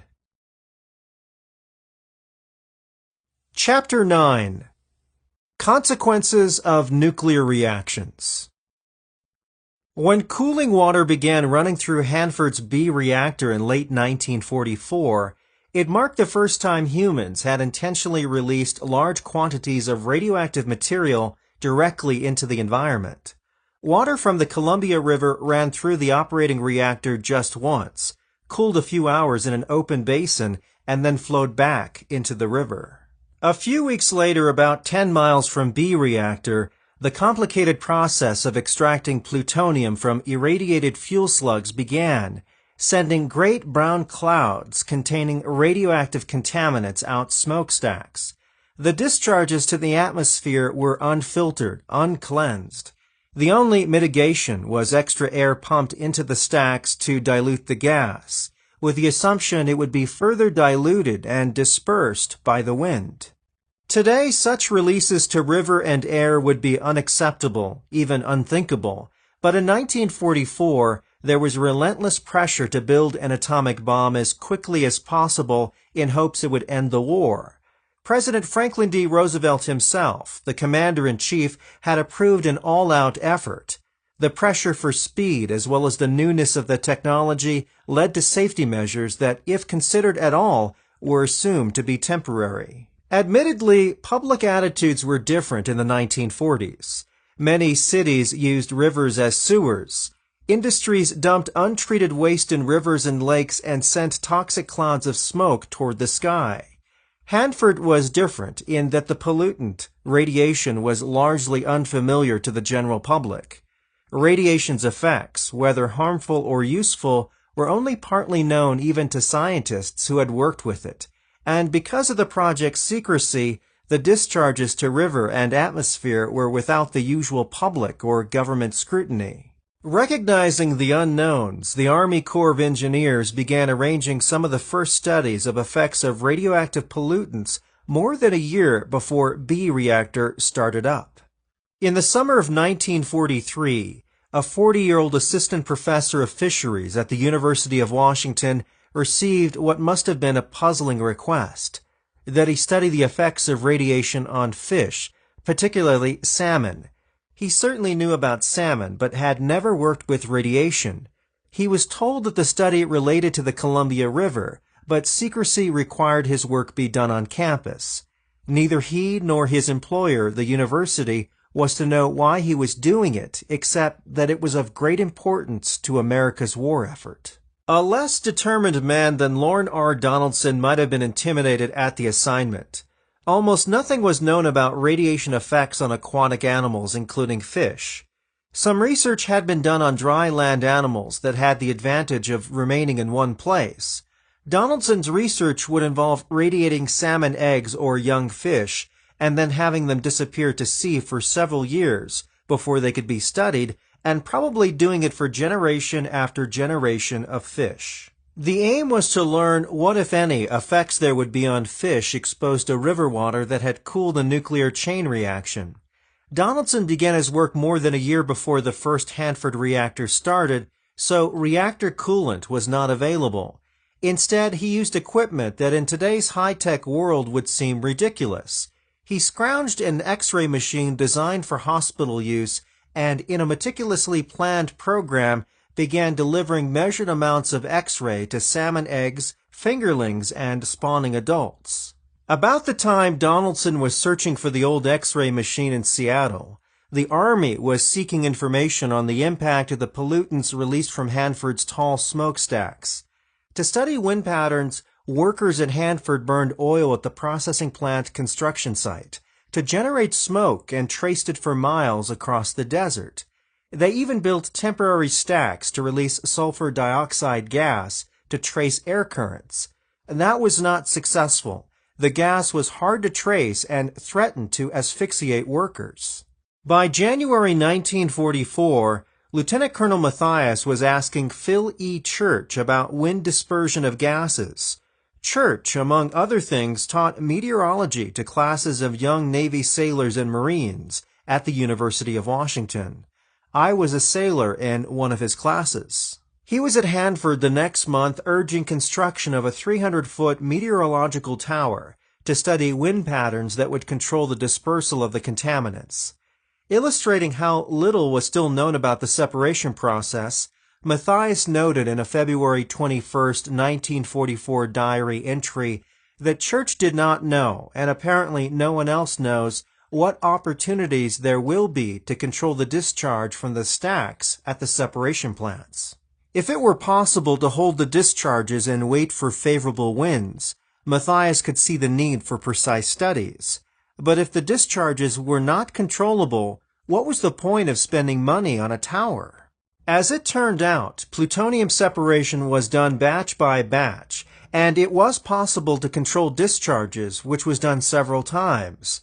Church got the 300-foot tower. He was most worried about winter weather at Hanford when temperature inversions would hold cold air and contaminants close to the ground. Summer breezes and better circulation would carry emissions off-site. In those days, the primary concern was exposure to Hanford workers. Concern for people off-site, the so-called downwinders, came many years later. Church and Donaldson probably knew each other on the university campus. With both pledged to secrecy, however, it's doubtful either knew what the other was doing for the atomic bomb project. Church may have had an idea of how his work fit in. He visited Hanford several times and may have known the gases to be dispersed were radioactively contaminated. Donaldson, confined to his campus laboratory and the hospital X-ray machine, wasn't briefed on the project until the spring of 1945, when testing fish in tanks of actual coolant began at Hanford. The decision to pass river water through the reactors just once and then return it to the river was unprecedented. The first reactor in Chicago was so small it did not require cooling. A pilot reactor being built in Tennessee, a little bigger, would be air-cooled, but with the big reactors planned for Hanford, getting rid of the heat was crucial. Most of the energy released in the fission of uranium is in the form of heat, enough to destroy a big reactor if not dissipated. Engineers with DuPont favored helium gas as coolant. One of the MetLab scientists proposed a liquid metal, bismuth. Eugene Wigner, also at the MetLab, was arguing for plain old water. All had problems.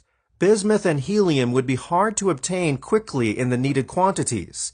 Use of high-pressure helium would require developing compressors and building a vacuum-tight structure. Water would absorb neutrons, perhaps enough to prevent a chain reaction. You remember K, the multiplication factor of neutrons produced in the fission of a uranium atom. To sustain a chain reaction, K must be more than 1. In the world's first chain reaction in Chicago only a few weeks earlier, K had been barely above 1. DuPont worried that water inside the reactor would steal enough neutrons to kill the reaction. Wigner pointed out that the quality of both graphite and uranium had improved markedly since Enrico Fermi and his crew had painstakingly put together that first reactor. Wigner staked his argument and his reputation on the hope that those improvements would boost K to the point where the capture of neutrons by water would not be a serious problem. Wigner was ready with a design for a water-cooled reactor. It called for drilling tubes through a huge graphite block, lining the tubes with aluminum and filling the tubes with uranium fuel canned in aluminum. Cooling water would be pumped through the gap between the cans and the lining of the tubes. A month after Brigadier General Groves had approved the Hanford site, reactor design was still delayed, waiting for a decision on cooling. Groves was pushing impatiently for an end to what he considered scientific dithering. The decision finally fell to Crawford Greenwald, 41, the chemical engineer who had managed DuPont's nylon program in the 1930s.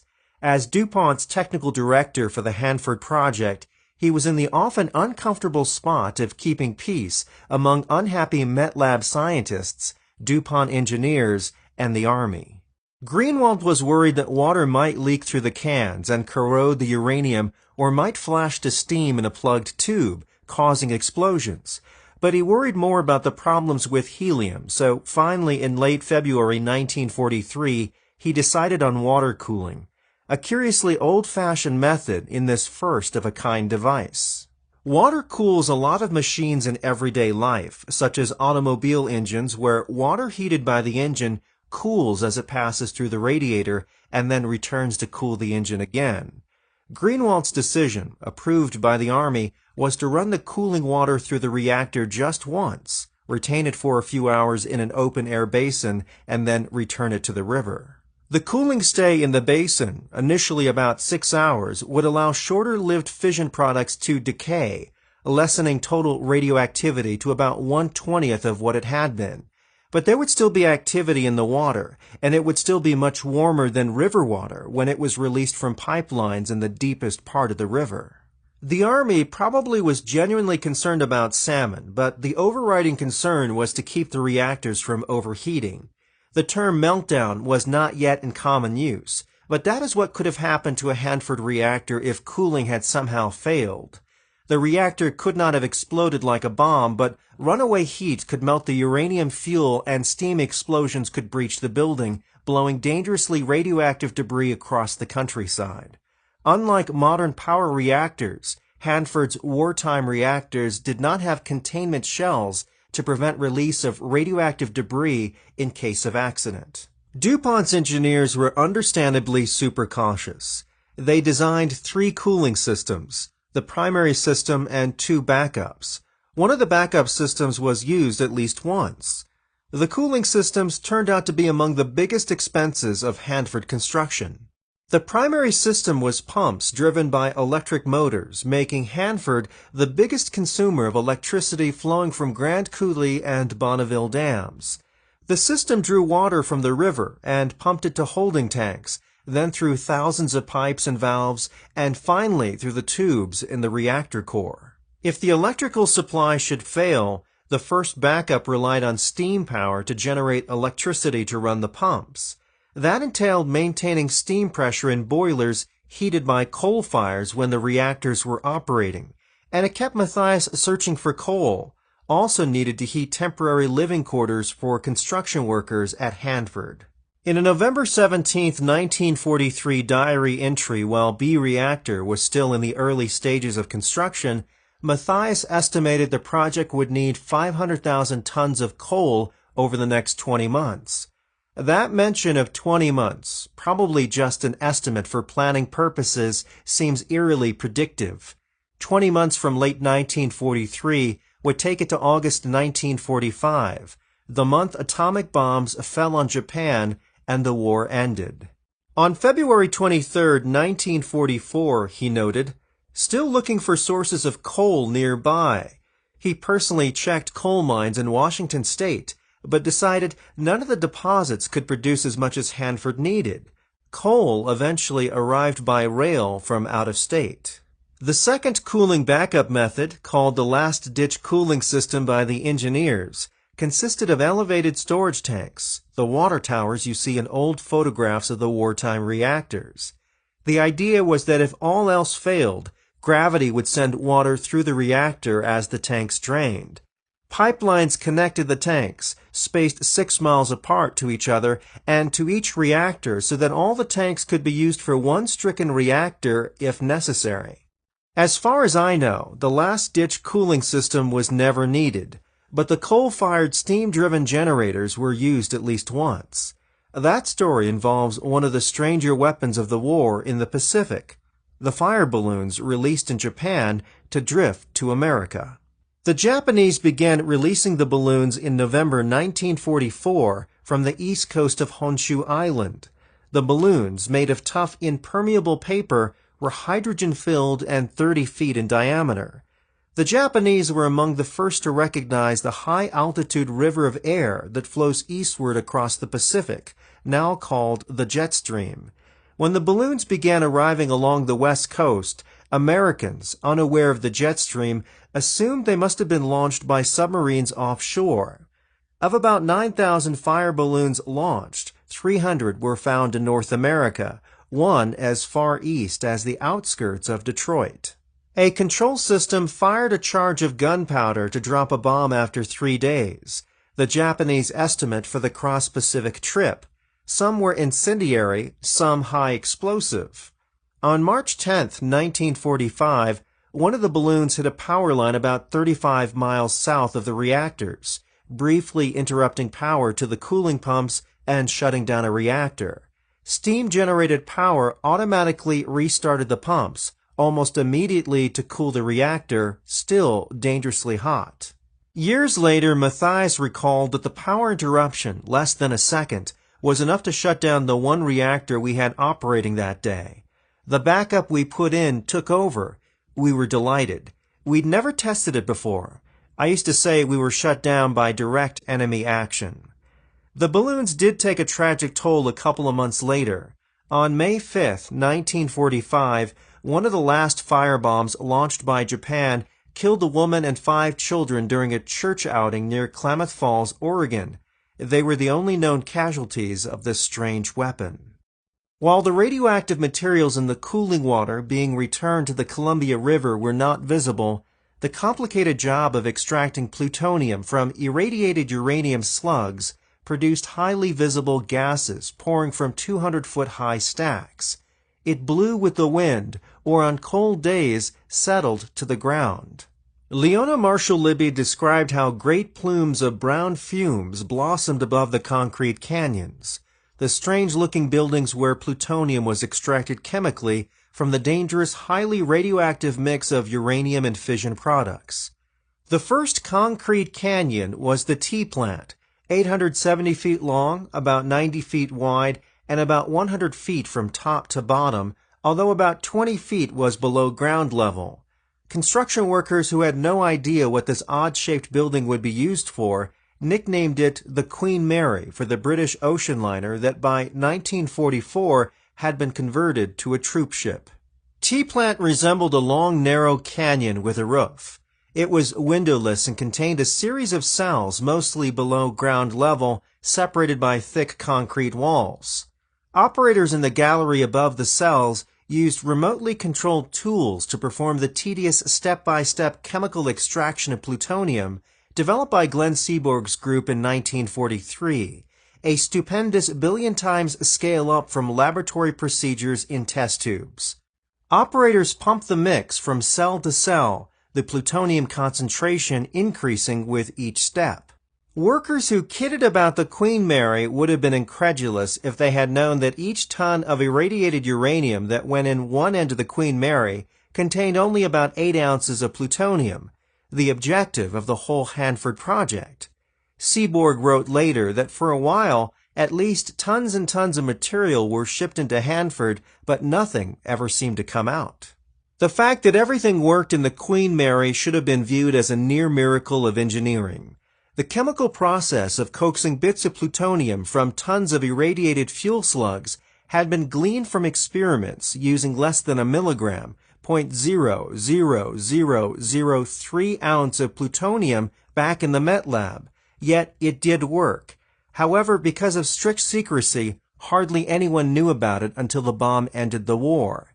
In the frightening new atomic age, the miracle remained largely unknown except to those who had worked on it. Tons of irradiated uranium from B reactor arrived at T plant by rail, a 10-mile trip. Operators using remotely controlled tools grappled the slugs from the heavy transport tanks into the first cell where the aluminum cans encasing the uranium slugs were dissolved. Then nitric acid dissolved the uranium itself, changing the metallic slugs into a slurry and releasing radioactive fission products that until now have been locked in the uranium. This material, some worrisome, some not, went out the stacks as the brown fumes. The most abundant of the worrisome fission products was iodine-131, a radioactive form of the iodine needed and concentrated by thyroid glands in humans and animals. Unfortunately, the thyroid can't tell the difference between iodine and its radioactive cousin. Exposure to I-131 may increase the danger of thyroid disease, including thyroid cancer. Medical personnel at Hanford were aware of the problem. Soon after T-Plant started up, they asked Army guards to occasionally shoot and bring in coyotes.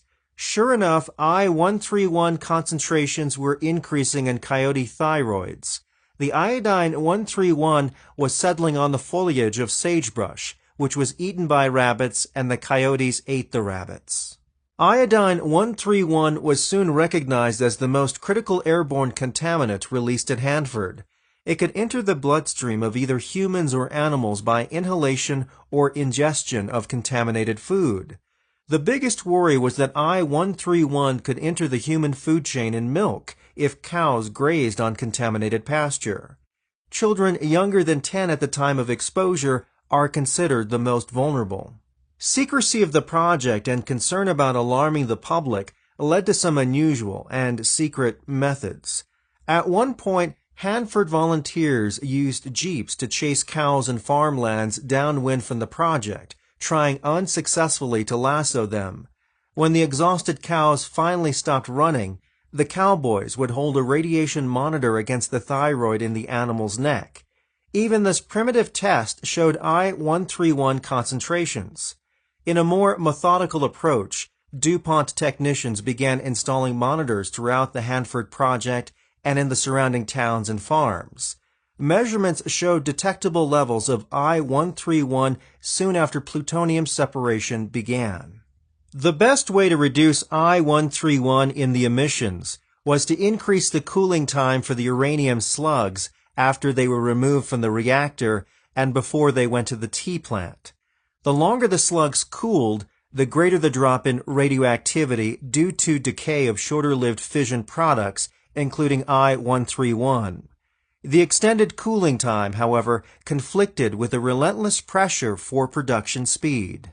By the summer of 1945, 3 reactors, B, D, and F, and 2 Queen Marys, T and B plants, were operating.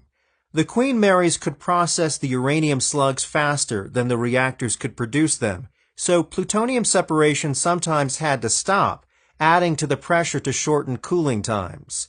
The first batches of uranium slugs cooled for about 30 days. Under pressure, the time appears sometimes to have been as short as 15 days.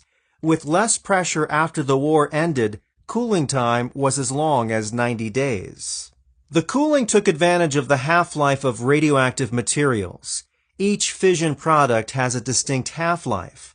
Hanford's fuel slugs had materials with half-lives ranging from seconds to many years. Iodine-131's half-life is about 8 days. In 15 days, about 2 half-lives, its radioactivity will decrease to about 1/4 of the original amount. Aging for a little over a month, about 4 half-lives for I-131, reduced its radioactivity to about 1/16 of the original. But that 1/16 would still go out of the stack when the uranium dissolved. At least twice during the summer of 1945, once when plutonium was needed for a test explosion in New Mexico and again for the Nagasaki bomb, cooling time was reduced to shorter times than DuPont thought advisable. On several occasions, dissolving a batch of slugs was postponed for several hours after warnings from meteorologists of unfavorable weather conditions. During warm weather, processing shifted to night when wind conditions were better. Still, these precautions were aimed at protecting the workers, getting the releases off-site, and relying on dilution by wind. The biggest and worst release at Hanford was the highly radioactive liquid waste that was pumped to underground steel tanks near the Queen Mary's. Processing each ton of uranium slugs produced 10,000 gallons of liquid waste containing fission products and chemicals used to dissolve the aluminum cans and slugs, as well as the dissolved uranium and aluminum. In wartime, stainless steel was almost impossible to obtain in the quantities needed for the tanks, so they were built quickly with a single shell of carbon steel. Miles from the river and atop a plateau with 200 feet of almost dry soil beneath them, the tanks were considered safe, temporary storage. Depending on how you define temporary, the tanks served that purpose well. They were out of sight and isolated from living things for years. But military demands for plutonium during the Cold War of the 1950s and 1960s took precedence over finding a permanent solution. Hanford ended up with a much greater volume of waste than anyone anticipated in 1945, and temporary storage turned into semi-permanent. 20 or so years after the end of the war, tank waste was leaking into Hanford's dry soil and drifting toward the river, causing problems we still face today. The amount of radioactivity released to the river, to the atmosphere, and stored in the tanks is stunning by today's standards. Perhaps the most understandable unit of measurement is the Curie, which describes the rate at which a radioactive material releases particles and loses energy as it decays, the intensity or strength of radioactivity in a material. The Curie is not a direct measure of hazard from radiation. Hazard depends on such things as the type of radiation, how much is received by body tissues, and the age of the recipient. When T-Plant dissolved its first set of uranium slugs in December 1944, fumes carried 1,700 curies out the stacks. The first 2 years of operation released 420,000 curies of iodine-131 to the atmosphere. For comparison, only 15 curies of iodine-131 escaped during America's most serious commercial nuclear accident, at the 3 Mile Island power plant in Pennsylvania in 1979, when the supply of cooling water failed and half of the reactor core actually melted. Although no deaths or injuries were attributed to 3 Mile Island, there were casualties in the devastating Chernobyl accident in what was then the Soviet Republic of Ukraine in 1986, history's worst nuclear accident. An estimated 100 million curies, including a wide variety of radioactive materials, were released. I worked with Lorne Donaldson in the 1960s, more than 20 years after he began radiation studies on salmon. He told me that when the Army was pushing for increased production at Hanford, coolant from 3 wartime reactors carried 900 to 1,000 curies a day into the Columbia River. This was confirmed in the 1980s when the Department of Energy released thousands of documents detailing operations at Hanford. An estimated 40,000 curies went into the river in Hanford's first 2 years of operation, a time when no one had a very good idea about safe limits of these discharges. The whole project was still secret, so those downstream who swam or fished or drank the water had no inkling of what was in the river. By late 1946, with wartime urgency gone, releases had diminished to about 50 curies a day, but the discharges to the river in Hanford's first few years of operation were dwarfed during the Cold War.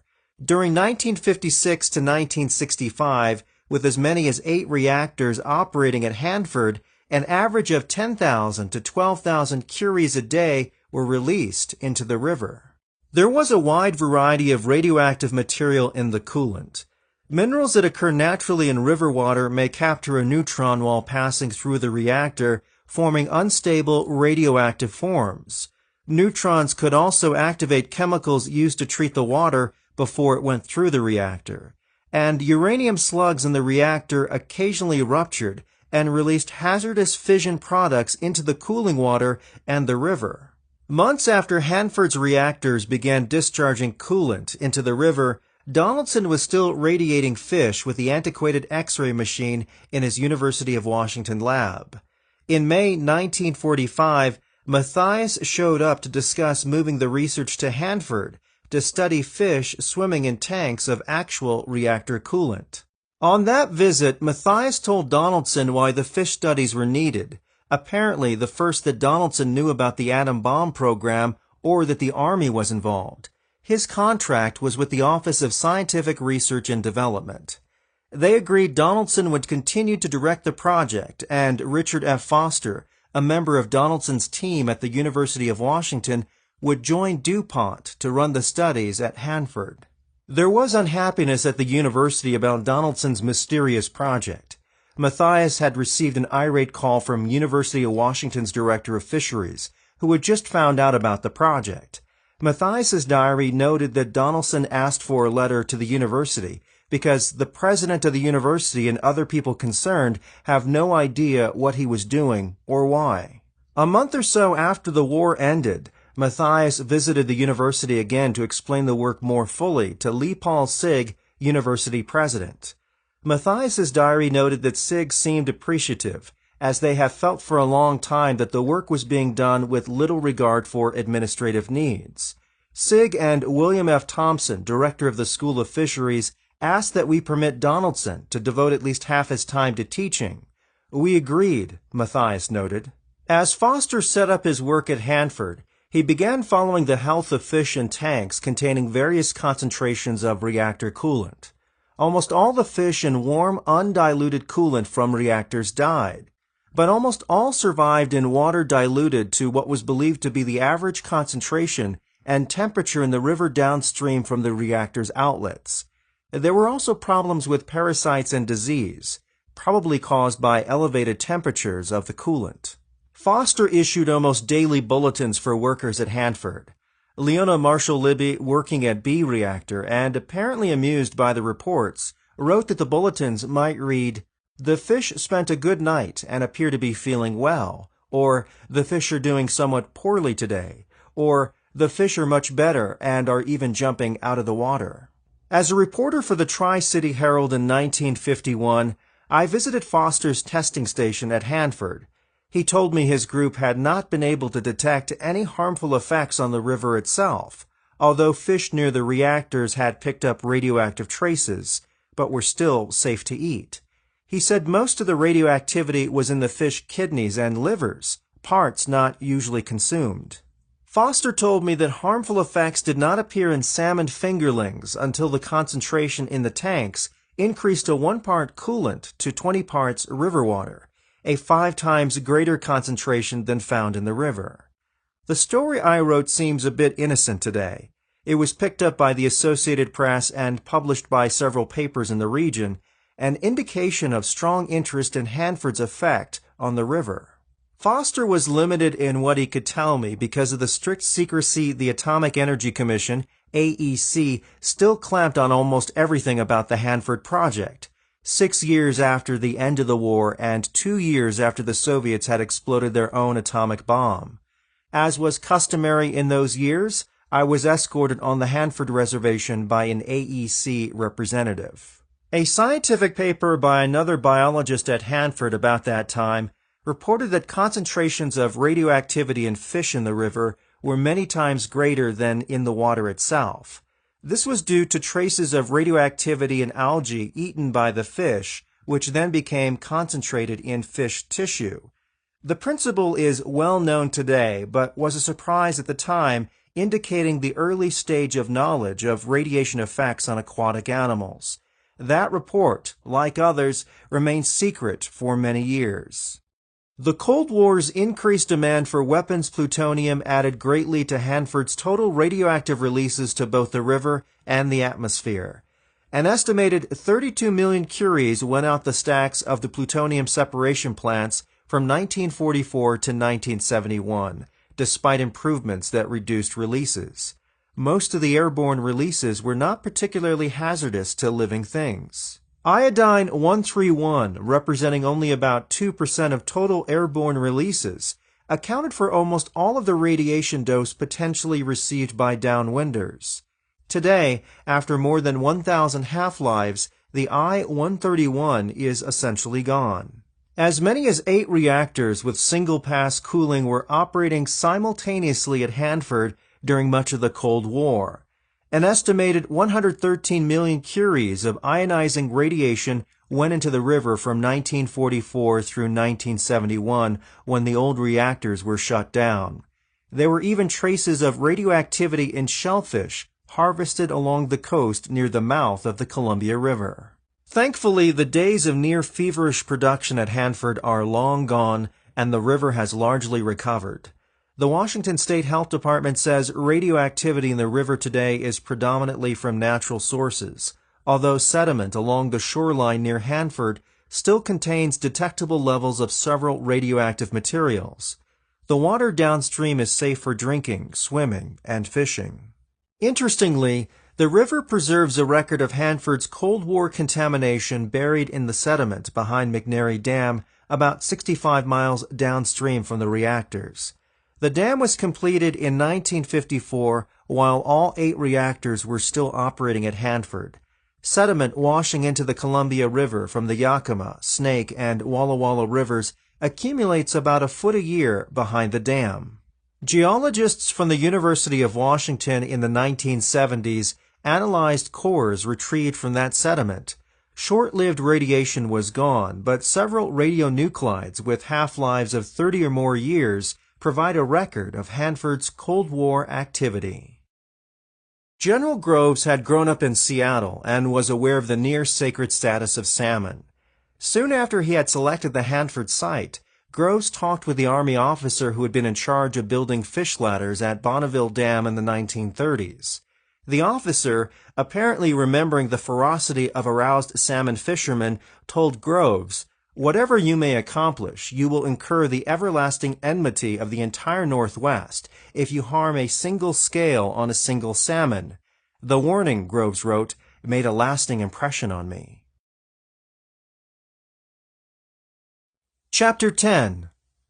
The Bomb. It was a plain wooden box, 14 inches square and a little taller with a handle fastened to the top, but the contents enclosed in a stainless steel flask, wrapped in leak-proof material and suspended with shock absorbers, perhaps strips cut from an old rubber inner tube, were precious. The first Hanford-produced plutonium. The box wouldn't have been very heavy. There were only 100 grams, about 3.5 ounces of plutonium in the flask. It was the first tiny product of the Hanford project that in more than 2 years had taken hundreds of thousands of acres of land, consumed hundreds of millions of dollars in materials and equipment, and required the labor of tens of thousands of workers. The DuPont company had transferred the plutonium to the Army at Hanford the day before, and this day, February 3, 1945, it began its trip to a secret laboratory in New Mexico, where scientists desperately needed to study the characteristics of this strange new metal. Lieutenant Colonel Mathias and a security guard drove the plutonium along the Columbia River to Portland, apparently in the front seat between them. In Portland, Mathias carried the box aboard the train for the overnight trip to Los Angeles. He remembered in later years that the box looked like something any traveler might be carrying, nothing to attract attention. Despite its scary reputation, the plutonium was not particularly dangerous to transport that way, unless of course a traffic or railroad accident had ruptured the container. Plutonium's radioactive emissions are easily shielded, but the emissions would have been warming the box's interior. In Los Angeles, Mathias handed the box to a young Army officer who would take it, still by railroad to the Los Alamos laboratory where scientists were working on designs for atomic bombs. Space on passenger trains was tight during wartime, and the officer had only managed to get an upper berth for the trip. Mathias remembered telling the officer that the material in the box was very important and had cost hundreds of millions of dollars. Surprised and impressed, the officer harangued a ticket agent until he got a locked compartment for the overnight trip. Strange as it may seem now, the whole plutonium project had come close to being shut down, including serious consideration of stopping construction at Hanford, almost a year before Matthias carried that first bit of plutonium in the wooden box. The problem was an impurity in reactor-produced plutonium. The impurity had been predicted in theory, but amounts of plutonium produced in laboratories had been so small that determining its extent was difficult. When the first grams of plutonium from the pilot plant in Tennessee arrived at Los Alamos, however, test results were disconcerting. Plutonium produced in Hanford's reactors would contain the same impurity, causing serious doubt that a plutonium bomb would be possible.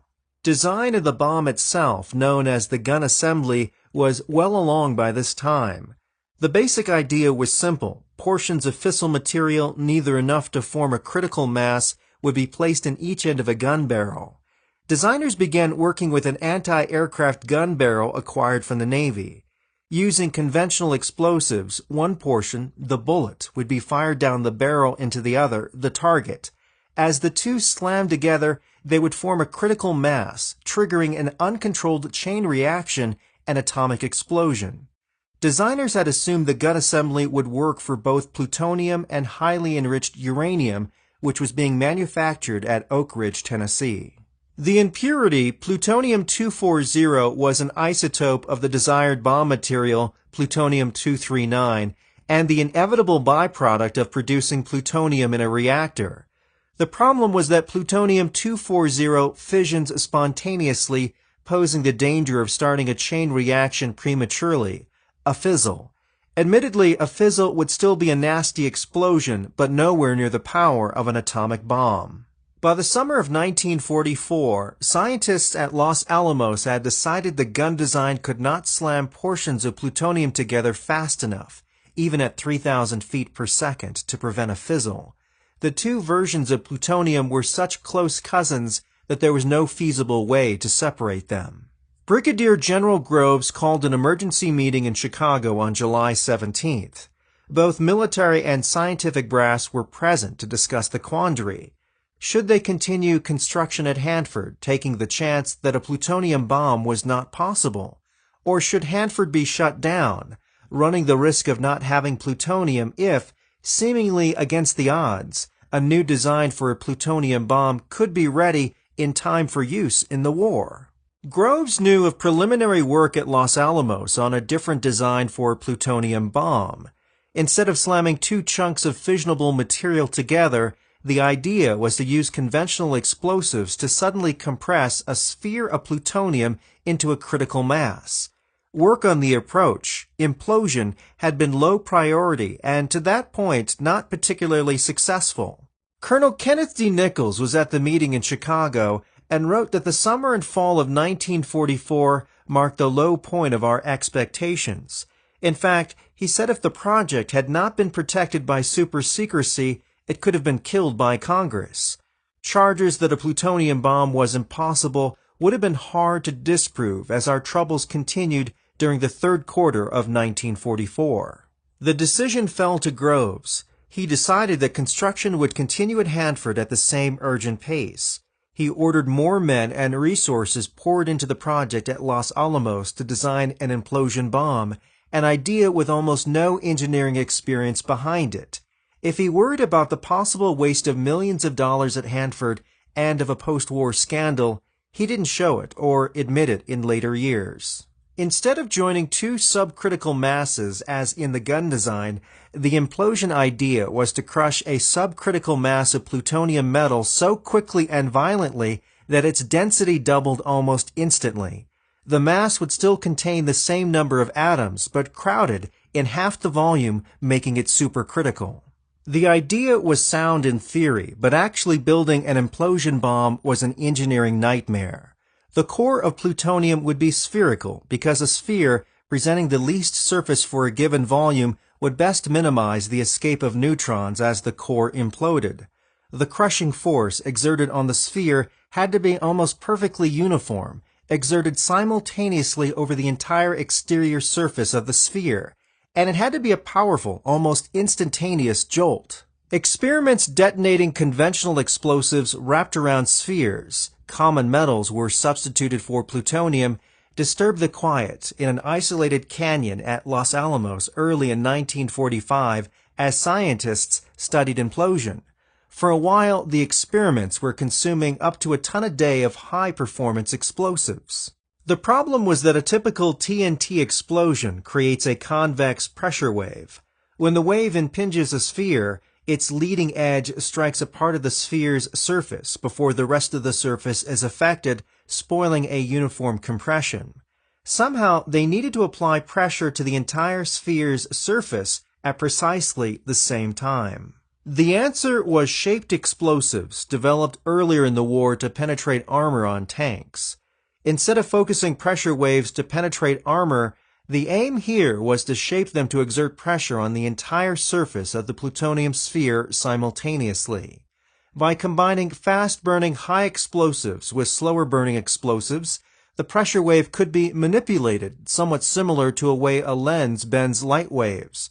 Detonators would trigger fast-burning outer blocks of explosive. As the convex pressure wave moved toward the core, embedded blocks of slow-burning explosive would slow the wave's leading edge, bending it into a concave shape that would impact a sphere's surface uniformly.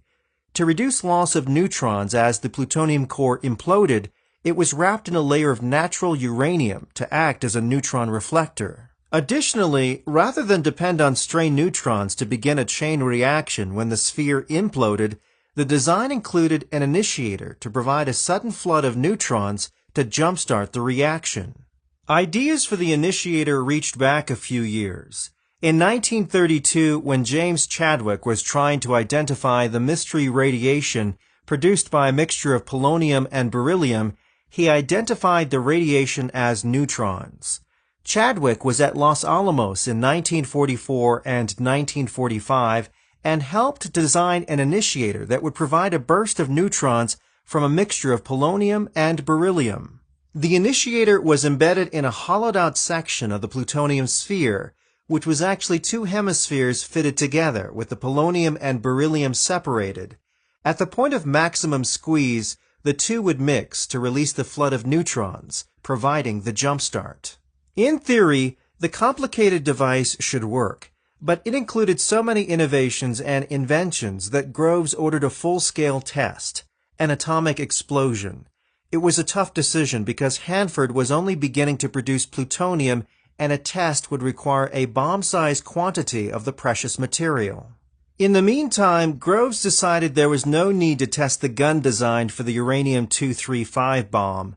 His confidence was based on the military's long experience with artillery and gun barrels, and on a hair-raising experiment at Los Alamos by Otto Frisch. Frisch and his aunt Elisa Meitner were the first to realize in 1939 that German physicists had unwittingly split the uranium atom. Frisch's experiment was aimed at learning how much uranium-235 would be necessary for a bomb. Up to that point, the quantity was known only in theory.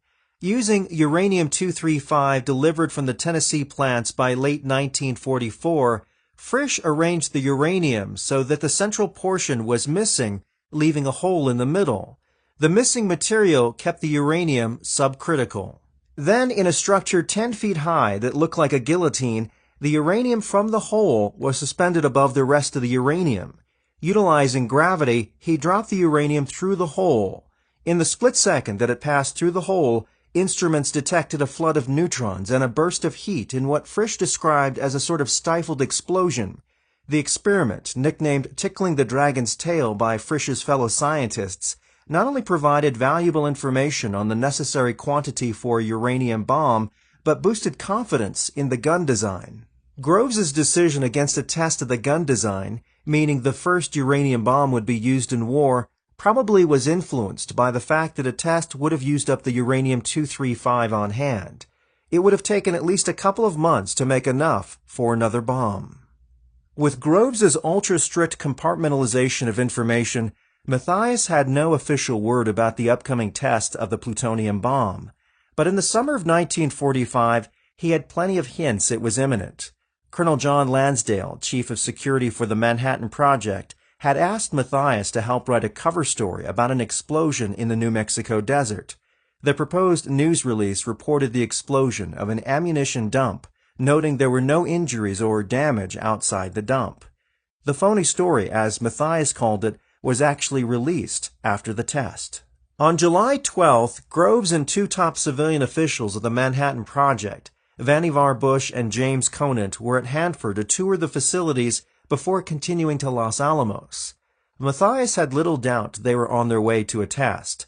I said to Groves, "Hey, I'd like to go down with you to see the test." And he said, "What test? How are you supposed to know?" Groves turned him down, adding that Colonel Nichols would not be permitted to witness the test either.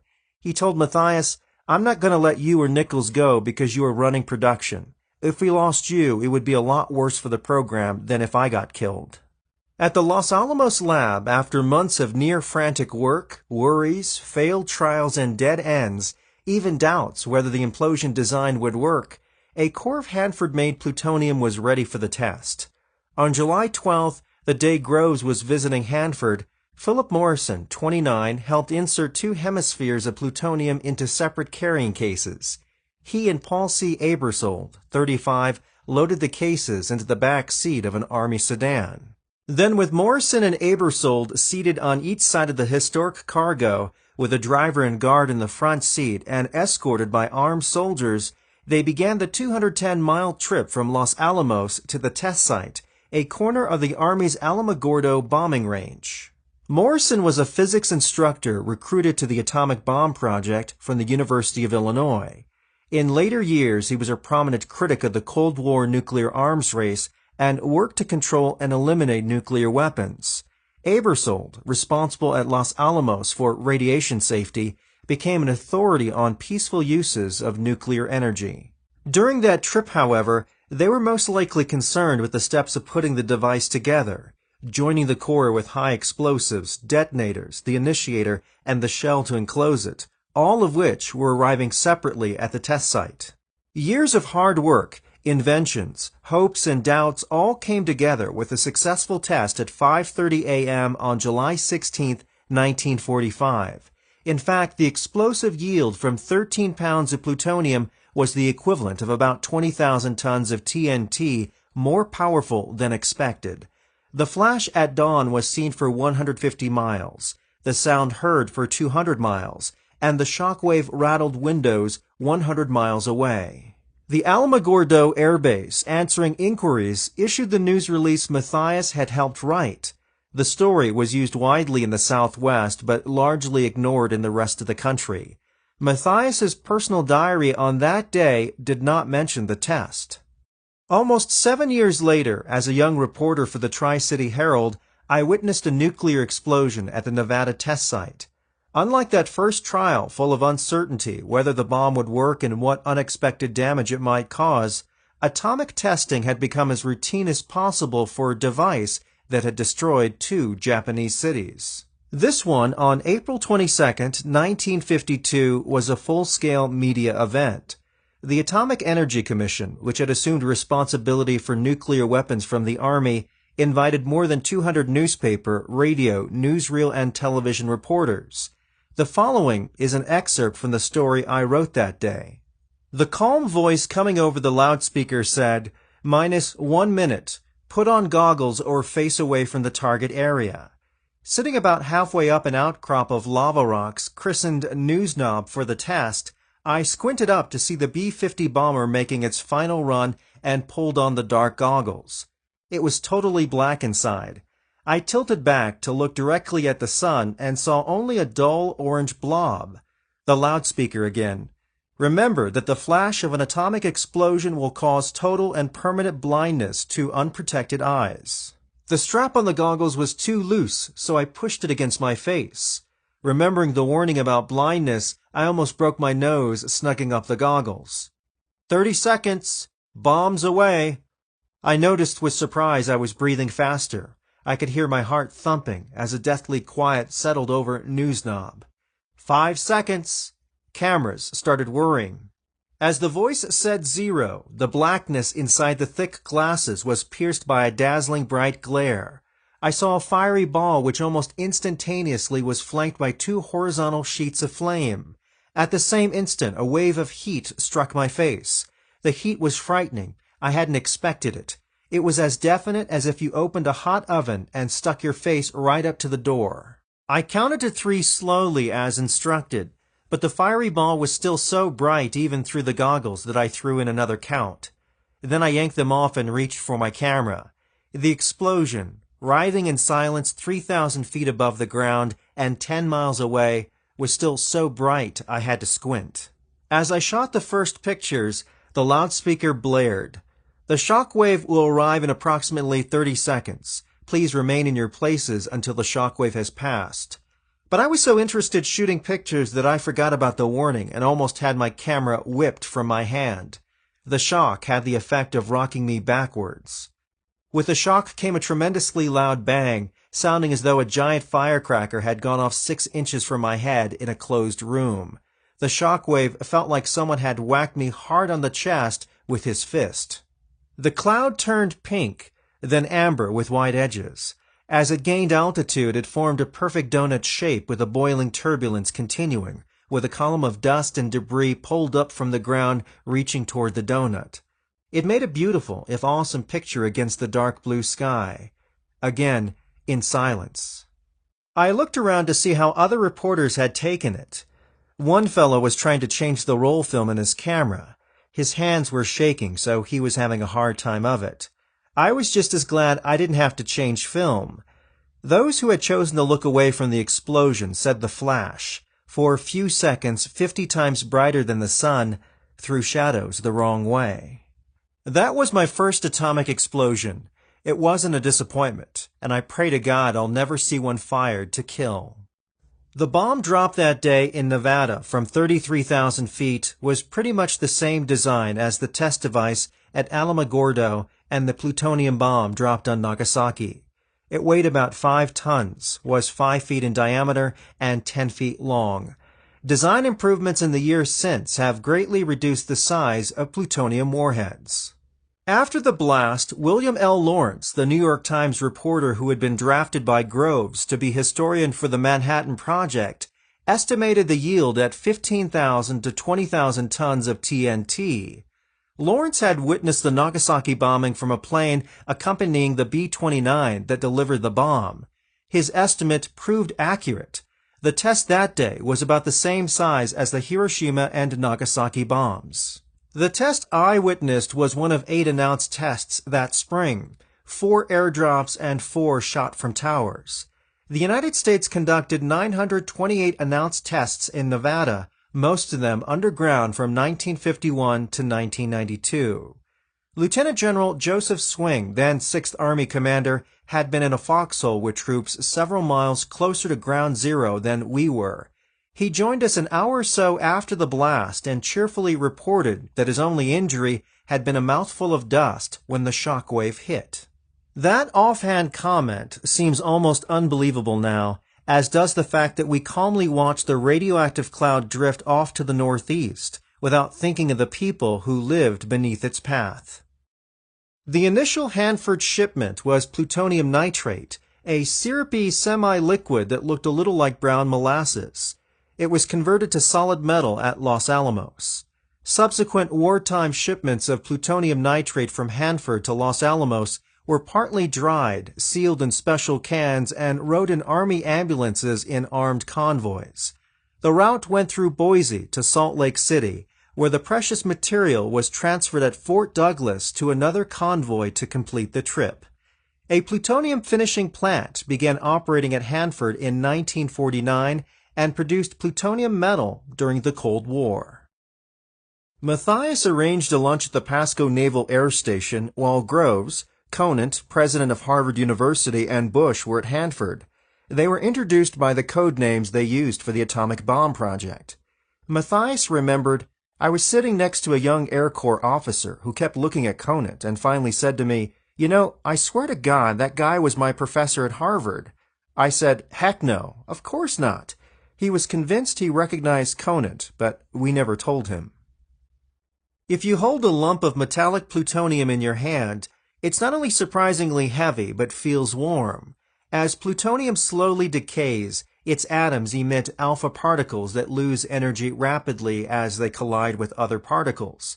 The lost energy is converted to heat. Alpha particles, consisting of 2 protons and 2 neutrons bound together, are energetic but have little penetrating power and are stopped by healthy skin or even a sheet of paper. Part 4. The Aftermath.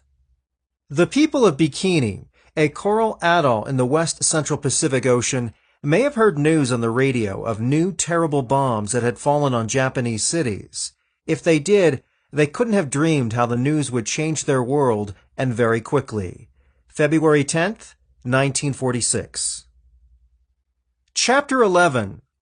From Japan to Bikini and Enuitok. It was a hot afternoon, and most of the newspaper and radio staff were in short sleeves as they scribbled notes or hunched over portable typewriters, firing questions at a young Army officer. Calm and pleasant as usual, Lieutenant Colonel Matthias answered some of the questions. Others he smilingly said he was not permitted to answer. The press conference had been arranged hurriedly after a startling bulletin on the radio at 8:05 a.m. that day, Monday, August 6, 1945. President Truman's announcement that an American plane had dropped a bomb on Hiroshima with more power than 20,000 tons of TNT, an atomic bomb, a harnessing of the power of the universe. It was a stunning story, finally revealing Hanford's role in a new, terrible weapon. Reporters from newspapers, wire services, newsreels, and radio networks were crowded in the coffee shop at the transient quarters, a hotel-like lodging along the Columbia River in Richland, one of the hidden cities being identified publicly for the first time. The room was hazy with tobacco smoke. Off to one side, a teletype printer was clattering. A Women's Army Corps corporal was trying to keep up with 3 ringing telephones. At one time, there were 15 calls waiting for Lieutenant Milton R. Seidel, whose job until today had been to suppress news about Hanford. Outside the coffee shop windows lay the Columbia River, powerful, quiet, and still undammed. The president had identified 3 sites involved in the Manhattan Project: Hanford, Oak Ridge, and Los Alamos. Henry Stimson, Secretary of War, had added that uranium is the ore essential to the production of the weapon. It was not clear that day that there were 2 different kinds of bomb, one armed with enriched uranium produced in Tennessee and one with plutonium produced at Hanford, or that the Hiroshima bomb had been armed with uranium. Matthias told the press conference that the Hanford Project's entire contribution to a single bomb would not weigh more than 8 or 9 pounds. It's interesting to wonder whether Matthias himself knew on that day which bomb had destroyed Hiroshima. He certainly knew that the Tennessee operation had been sending enriched uranium to the bomb designers at the Los Alamos laboratory. But with General Grove's compartmentalization of information, there would have been no compelling reason for Matthias to know which bomb had been used first. Howard Blakesley, the Associated Press science editor since 1927, came as close to the truth as anyone. He wrote that the Hiroshima bomb was probably uranium-235. Matthias had learned of the bombing of Hiroshima just that morning, along with the rest of the world, although he had known use of a bomb was imminent. Matthias wouldn't have needed a security reminder, but just to be sure, Groves had telephoned him that morning with instructions to make sure reporters and any other visitors remained outside the project fences. The mood at the press conference was one of relief that the long, bloody war might soon be over, and of awe at the scientific achievement. Reporters at the Richland press conference undoubtedly assumed the first bomb was a Hanford production. The word plutonium had still not reached the public. Certainly, Hanford workers hearing the news assumed it had been their bomb. Matthias's diary entry that day commented that the workers were feeling great relief, the consciousness that they have contributed to the mechanism that will certainly end the war very soon. One of those toward the back of the crowded room, listening and scrawling notes with a soft pencil on folded paper, was my father, Hill Williams Sr. It had been 2 years, 5 months, and almost 2 weeks, a time in which the world had changed irretrievably since Matthias told him that a huge wartime project would be built nearby and asked that he not write about it. The next issue of the weekly Pasco Herald was several days away. so the editor's report was an extra headlined with the biggest type he had. "It's atomic bombs." My mother, Ursula Traynor Williams, who had worked at the Herald since we children began school, attended the press conference and wrote a color story for that week's paper headlined, "A Country Editor Goes to a Big-Time Press Conference." Having lived for 2.5 years practically in the backyard of the famous project, the country editor didn't have much to ask. Eyes wandered idly out the window where in the quick-closing dusk the river slipped silently by, the river whose power was harnessed to help bring the experiment to successful culmination. Rows of telephone booths, a 3-network radio hookup. Interesting to contemplate to what far distant points messages have been transmitted.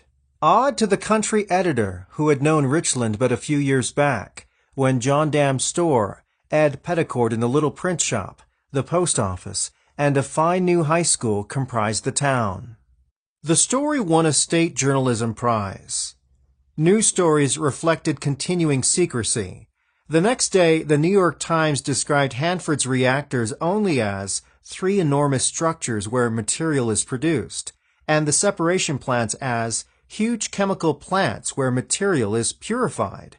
Richland, one of the hitherto secret towns, was described as on remote banks of the Columbia River in the state of Washington. Much of the information released the day after the Hiroshima bombing was based on news releases written months before, locked up until now by William L. Lawrence, the New York Times writer commandeered as official reporter for the Manhattan Project. As the Richland press conference convened on August 6th, Lawrence was in a barricaded air-conditioned building on Tinian Island, where it was already August 7th, observing and scribbling notes as the plutonium bomb was assembled. Tinian was the Western Pacific base for B-29 bombers that had been mounting massive raids on Japanese cities for months. 2 days later, from a plane accompanying the B-29 that carried the plutonium bomb, Lawrence witnessed the massive explosion over Nagasaki. Japan surrendered August 15th. The unprecedented destruction caused by the bombs dropped on Japan jolted Navy officials, already uncomfortably aware that World War II had seen, for the first time, major warships sunk by aircraft. Hanford was still producing plutonium, and both military and congressional leaders wanted to test the new bomb on naval vessels. In late 1945, just a few months after Japan surrendered, the search began for a test site. It had to be isolated in an area controlled by the United States, uninhabited or with so few people they could be easily moved out, and with a sheltered anchorage for the target ships. The people of Bikini, a coral atoll in the west central Pacific Ocean, may have heard on the radio of the new terrible bombs that had fallen on Japanese cities. If they did, like most of us, they wouldn't have grasped the world-changing significance, and they couldn't have dreamed how the news would change their world so quickly. Bikini Atoll and its people, part of the Marshall Islands captured from the Japanese, had suffered little during World War II. 5 Japanese soldiers stationed there as weather observers had committed suicide when American troops landed in 1944. The atoll met the Navy's requirements for tests. Just 6 months after the war ended, on February 10, 1946, a Navy officer arrived at Bikini by seaplane to talk with Bikini's leaders. After church services, it was a Sunday, Commander Ben H. Wyatt told them about the bombs that had ended the war. The meeting would have taken place in an open area in the center of the village, with Judah, the elected magistrate, along with 10 or so heads of Bikini families sitting cross-legged on white coral gravel facing Wyatt, who was standing. Curious women and children would have been watching the unexpected meeting. The Navy officer's message was an emotional bombshell. Through an interpreter, Wyatt told the islanders that America needed to test the bombs further, that the Navy had searched the world and determined that Bikini was the best place for the tests. He asked the Bikini people, for the good of mankind and to end all world wars, to leave their home islands to make way for the tests. He promised the Navy would find them a new home. Wyatt asked that they leave within a week, although the actual move turned out to be several weeks later than that. You can imagine the shock. Most of the people had lived their entire lives on their atoll. They were skillful sailors and traditionally had visited extended family on other islands, but their village, the land owned by families, and the lagoon that provided fish were all at Bikini Atoll. Despite later reports that the Bikinians were happy to cooperate, they probably felt they had little choice. For generations they had been subject to authoritative colonial governments, first Spain and Germany and then Japan. Now the conquering Americans were asking them to move. After a discussion among the Bikini men, probably not lasting more than an hour, Judah said they would go. Judah was a forceful man. There would have been no great argument among the Bikinians. Leonard Mason, a University of Hawaii anthropologist, told me in the 1960s. On March 7, 1946, the 167 Bikini people carried their belongings aboard a Navy landing craft and departed their ancestral home. Some sang songs of farewell, a few wept, but most were silent.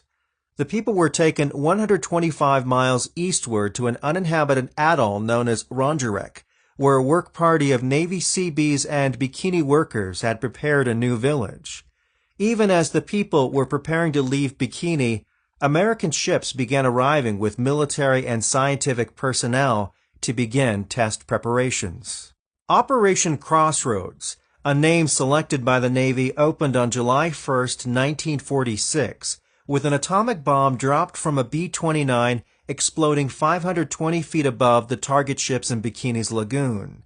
The second test was detonated 90 feet underwater beneath the target ships on July 25th.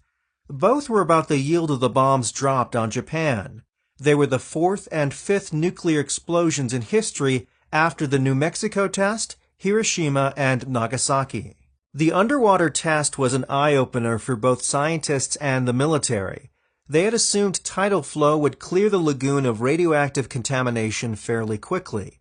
It didn't happen. Instead, plant and animal life in the lagoon took up the radioactive material and retained it. It was a surprising lesson in the early days of the atomic age, and it doomed any hopes of the Bikini people for an early return home. Mason believed that both the Bikinians and Americans considered the move temporary, maybe for a year. At that time, no one suspected what would happen in the second test. Jack A. Tobin, an American anthropologist with a government agency set up to administer the Marshall Islands after the war, agreed. "I think it's unlikely they would have left if they knew they could never return," Tobin told me. "I think it was a case of unsophisticated people being asked something they didn't understand." Support ships moving into the lagoon after the underwater test became contaminated as marine growth attached to the ship's hulls. Levels were worrisome enough that crews were warned not to sleep or work near bulkheads that could be contaminated. Adding to the puzzle, radioactivity in the lagoon rose at night and decreased during the day. It turned out to be caused by vertical movement of contaminated plankton in response to light levels. A University of Washington group led by Lauren R. Donaldson did much of the research that finally explained what was happening in the lagoon. It had been 3 years since Donaldson had begun studying radiation effects on Columbia River salmon. As the Bikini people settled in their new home at Rongerik, ships and men poured into Bikini.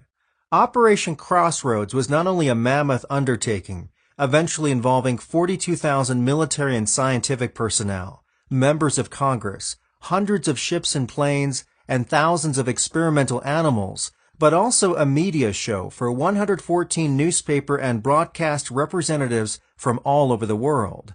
There was even a press headquarters ship. 70 damaged or captured warships and small craft were anchored in the target area in the lagoon.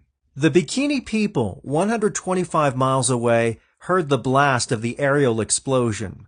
They knew what it was. Some became angry, some wept. It may have been their first realization that they would not be back home quickly.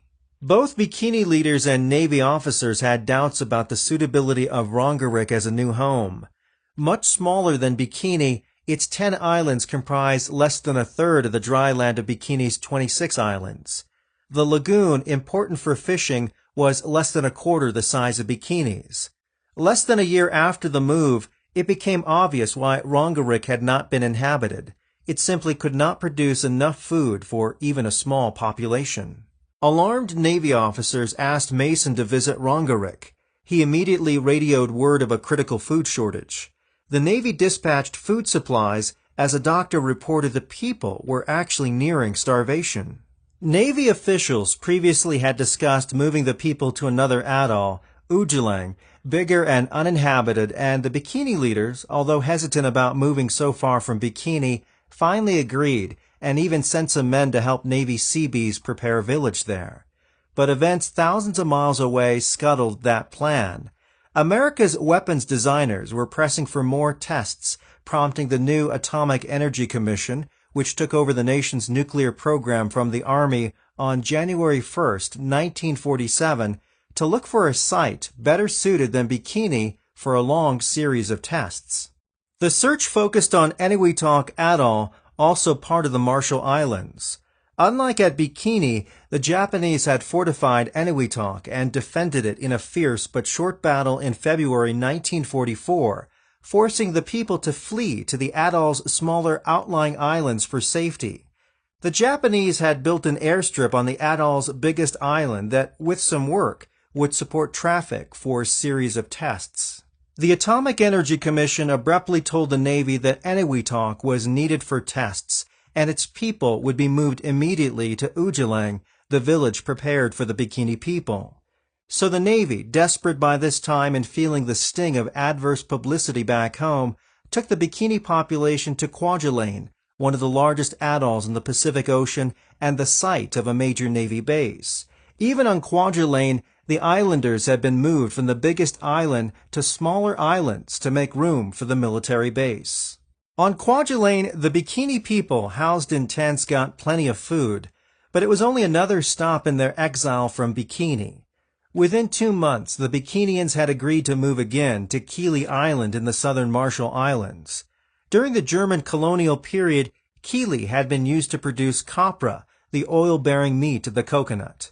The island was large enough that the Americans hoped it could support the people, but it lacked a protected lagoon, pretty much ruling out the seafood the people had depended on at Bikini.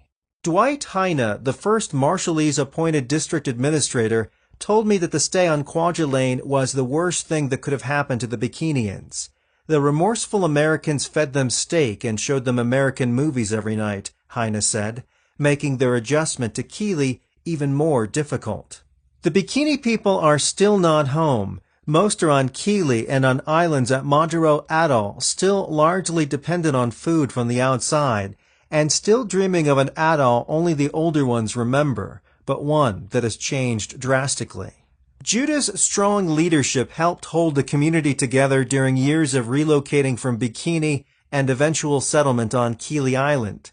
There, because the land area was much smaller than at Bikini, he worked out a new system of land ownership, accepted even by those who lost land and influence. Judah was sleepy-looking and slow-talking, Mason said. A lot of Americans, including me, thought on first meeting him that he wasn't too smart. But when I got to know him, I realized he was a strong leader and very able in working out difficult problems.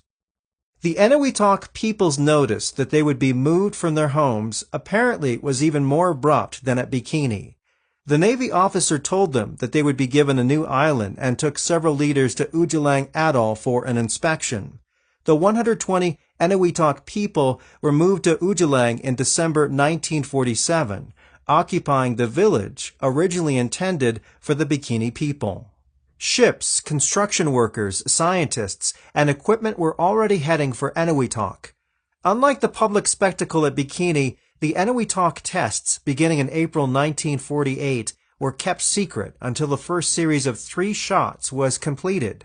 Eniwetok's role increased dramatically after the Soviet Union exploded its first atomic bomb in late 1949 and the Cold War's nuclear weapons race began to heat up.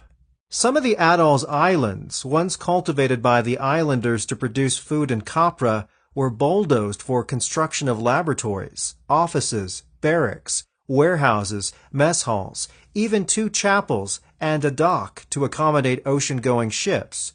2 quarries produced coral aggregate to make concrete. Coral, seawater, and cement didn't make very good concrete, but the alternative was to ship crushed rock thousands of miles. Over the next 10 years, the atoll was the scene of more than 40 nuclear tests, including the first hydrogen bomb, codenamed Mike, that destroyed one of the atoll's smaller islands, Ilugilab. Rather than have scientists and workers remember and pronounce Marshallese names, the islands were given code names. Ilugilab was Flora. The Eniwetok people's new home in Ujilang was smaller than their home atoll, about a quarter the land area and 1/15 the lagoon area of Eniwetok. It soon became apparent it could not supply enough food or building material for their traditional dwellings and the swift-sailing canoes for which they were famous in the islands. By October of 1967, the food shortage was so acute the people did something unheard of among the Marshallese. When a long-delayed supply ship arrived, many of them swarmed out to the ship in canoes and boarded. They refused to get off and said they would ride back to the district headquarters to protest. Atoji L. Balos, a trust territory officer, talked to them for 7 hours as the ship lay in the lagoon. Finally, he promised to stay and starve with you if necessary if they would leave the ship. The people agreed, and Balos stayed several weeks until another supply ship made an emergency run to Ujilang with a large amount of food. Unfortunately, because so much food came all at once and there was no refrigeration on the island, much of it spoiled or was eaten by rats. 1 year after the protest, I spoke with Eniwetok leaders who were visiting district headquarters at Majuro. Hertes, 36, the elected magistrate of the people on Ujilang, said the people were short of food again. The breadfruit and pandanus are out of season, he said. We can get by when we have them. Our people are also out of rice and flour. They will have to wait until the next ship comes. When will that be? I asked. Hertes shrugged and shook his head. He did not smile. I inquired about the day the Navy officer asked them to leave their atoll. Johannej, 65, remembered the officer had said America needed the atoll, but we had no idea why they needed Eniwetok. We didn't know about the tests until later. He said the officer promised them a new island, and a few days later took several men to inspect Ujilang. Johannej recalled telling the officer, "This is no new island. We know this place. It is Ujilang." America stopped its nuclear testing program in the Pacific in 1958. Some Eniwetok people began returning to their atoll in the 1980s. Half of the land area and much of the lagoon are still radioactively contaminated. The people largely depend on imported food. Even as American testing remained active at Eniwetok, the Soviet Union's emergence as a nuclear power prompted America to expand its testing program, establishing a site in Nevada in 1951. The next year, the Atomic Energy Commission, looking for a place to develop the hydrogen bomb, a far more powerful device than it would dare set off in Nevada, decided to reactivate Bikini, which had been neglected since Operation Crossroads in 1946. The new activity at Bikini must have been dismaying to its people still on Kili Island, still hoping to return home. The first shot of the renewed program at Bikini on March 1, 1954, was a 15-megaton hydrogen bomb dubbed Bravo. It was 1,000 times more powerful than the bombs dropped on Japan or the explosion I'd seen in Nevada. It remains the biggest explosion in history, 10 times bigger than the Mike blast at Eniwetok, and apparently more than twice the energy yield expected by the scientists. Add in a flawed weather forecast, and Bravo caused human misery and an international controversy. Forecasters had predicted winds blowing toward the north, which would have carried Bravo's radioactive cloud over 1,000 miles of uninhabited ocean. But the fireball rose 100,000 feet, where it reached a wind blowing toward the east, carrying debris toward several inhabited atolls. Scientific and military personnel evacuated from Bikini for the test were on ships 30 miles away, where they thought it was safe. But within an hour, Geiger counters detected increases in radioactivity on the ships, and everyone was ordered below decks. On the inhabited atoll of Rongelap, 100 miles east of Bikini, people saw a flash and perhaps felt a warm breath of air. A little later, the tremendous whump of the explosion seemed to shake the ground. After several hours, white particles began falling. The people said it looked like snow, which they had heard about but never seen. They had no idea what it was. A few children played with it. As it turned out, some 200 Marshallese on Rongelap and Utrecht atolls and 28 American military personnel on another island had been exposed to enough radiation that they were taken to the Navy base at Kwajalein for treatment. The Utrecht people were able to return in 3 months. The Rongelap people 3 years later. I visited Rongelap in 1964 as a member of a University of Washington group 7 years after the people's return. In a perverse way, they had been lucky. A whim of the wind as Bravo's fallout arrived had delivered a radioactive dose to the main village that doctors describe as one where survival is probable. The uninhabited island of Cabell, about 20 miles across Rongelap's lagoon, received a dose where human survival would have been unlikely. Shy, smiling children, the girls in long dresses, the boys in shorts, greeted us on Rongelap's beach as we waded ashore from our small boat. I've wondered since if a boy named Lekaj Anjane was among them.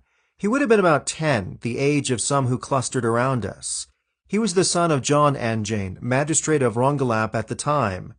During a visit to Rongelap 8 years later by American doctors, Lekaj was diagnosed with leukemia, a common result of radiation to children.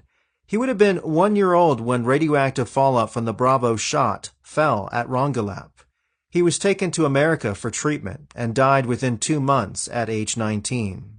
On November 23, 1972, I wrote in the Seattle Times, I know the tiny cemetery where they'll be burying Lekaj Anjane in a few days. Lekaj died a week ago in a National Institutes of Health hospital in Bethesda, Maryland, a little more than 18 years after flaky white ashes began drifting down on his atoll in Rongelap.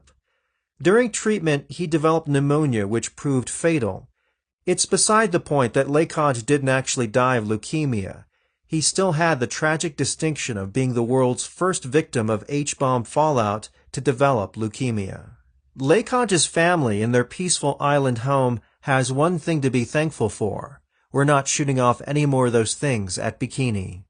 Unfortunately, the Rongelap people's return in 1957 proved to be temporary. By 1985, human illness and measurements of remaining radioactivity in the environment prompted scientists to recommend another evacuation. Greenpeace sent its ship, the Rainbow Warrior, to help move the people to some of the smaller islands of the Kwajalein and Majuro atolls. They are still there. In 1996, the United States allocated $45 million toward cleanup of the Rongelap atoll with the understanding the people would do the job themselves. It seemed a hopeless task with the atoll's 61 islands, some of which needed to have topsoil removed. But Rongelap's leaders say the program is progressing and tourist facilities stressing fishing and diving are in operation. They are optimistic that families will soon begin rebuilding the village. Another drama that would not come to world attention for 2 weeks was unfolding the morning of the Bravo explosion, even as radioactive material fell on Rongelap. A Japanese tuna fishing boat, rolling in long swells, its lines out, was about 80 miles east of Bikini. A crewman on deck in the early morning was startled by a sudden yellow glow on the western horizon. 7 minutes later, he and other crewmen, who had tumbled out of their bunks to watch what seemed like a sunrise in the wrong direction, heard the explosion. 90 minutes later, gritty, snow-like material began falling on the ship. The crewmen were puzzled. Some tasted the particles to see if they could identify the material. They knew that America had conducted nuclear tests in the Pacific, and some wondered if the flash to the west was another test. But it seemed unlikely. The most recent test at Eniwetok had been 2 years before, and there had been no tests at Bikini for 8 years. Apparently, none of them made a connection between a possible test and the strange stuff falling from the sky. The boat, the Daigo Fukuru Maru, headed for home, a 2-week trip. By the 3rd day, crewmen began to experience nausea, burning of the skin, and other symptoms. Even after they left the area, they were still being exposed to radiation because, unaware of what the white dust was, they hadn't thoroughly cleaned the ship. The ship's radio operator died 2 weeks after the ship reached Japan. Doctors said he probably would have survived if medical care had been available during the 2-week cruise home. The Daigo Fukuru Maru arrival in Japan caused understandable shock and indignation. Hiroshima and Nagasaki were only 9 years in the past. The ship's catch of tuna had been sold before the cause of the crewman's illness was realized, setting off a search of markets to reclaim it and causing panic among consumers who began to fear fish caught anywhere in the Pacific. The U.S. State Department expressed grave concern over reports that some Japanese fishermen have suffered injury during the course of atomic tests in the Marshall Islands, despite the careful precautions taken and including warnings issued over a wide area. Actually, the boat, like Rongelap Atoll, had been outside the designated danger zone for the Bravo test, but the surprising size of the explosion and unexpected high-level winds had rendered the danger zone meaningless. It took months of reassurances by both Japanese and American scientists to calm the panic and restore the Japanese fishery industry. The Smith Report. Less than a week after the Richland press conference, a good deal more information about nuclear bombs became available with publication of the so-called Smith Report, written by Henry D. Smith, a physicist at Princeton University. The report, formerly known as Atomic Energy for Military Purposes, a general account of the scientific research and technical development that went into the making of atomic bombs, was released August 12th after Hiroshima and Nagasaki were bombed but 3 days before Japan surrendered. The Smith Report used the word plutonium to discuss Hanford's work. It apparently was the first public use of the word. About a year earlier, Gross had asked Smith to prepare an account of the science that led to the bombs, intending the report to define what information could be made public without violating national security. The report contained little detail about how the bombs were assembled and detonated. Still, it appalled the British, who thought it revealed too many secrets. Scientists in the Soviet Union, with information from spies in the Manhattan Project, were already developing an atomic weapon, but the Smith Report, identifying what worked and what didn't work, undoubtedly saved them time. The Soviets exploded their first atomic bomb made of plutonium with an implosion design on August 29, 1949 at the Semipalatinsk test site, located in present-day Kazakhstan. Atoll, a work of millions of years. From the air, an atoll looks like a necklace thrown down carelessly, so that even though it may be roughly circular, there are bends and curves as it encloses a lagoon. Dark green islands are bordered on the ocean side by the reef, where shallow water is a light, almost fluorescent green. A white band of surf marks where the reef drops precipitously to the deep blue of the ocean. Beaches glare white on the lagoon side of the islands. The lagoon bottom shelves gradually away from the beaches, changing from a yellowish green to darker green to blue to depths not more than 200 feet. A typical atoll began when a volcanic island formed millions of years ago and corals grew a fringing reef. As the volcano died and began to sink beneath the surface, the coral continued to grow, with live corals forming on top of those that died when they sank below the depth where sunlight can penetrate the water.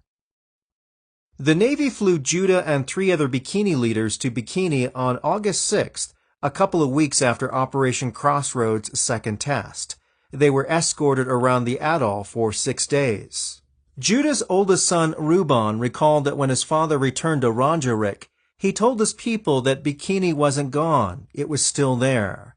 Ruban remembered his father reassuring the family that the birds and pigs were still alive and running around on the island. The hermit crabs could be seen on the beach. The trees remained intact and continued to blow in the wind. Some of the houses were still standing. Ruban, relating the story to Jack Niedenthal, an American who has worked with the Bikini people since 1984, added, "And so we stayed hopeful that we would soon return to our islands." It's understandable that Judah's visit would have been encouraging.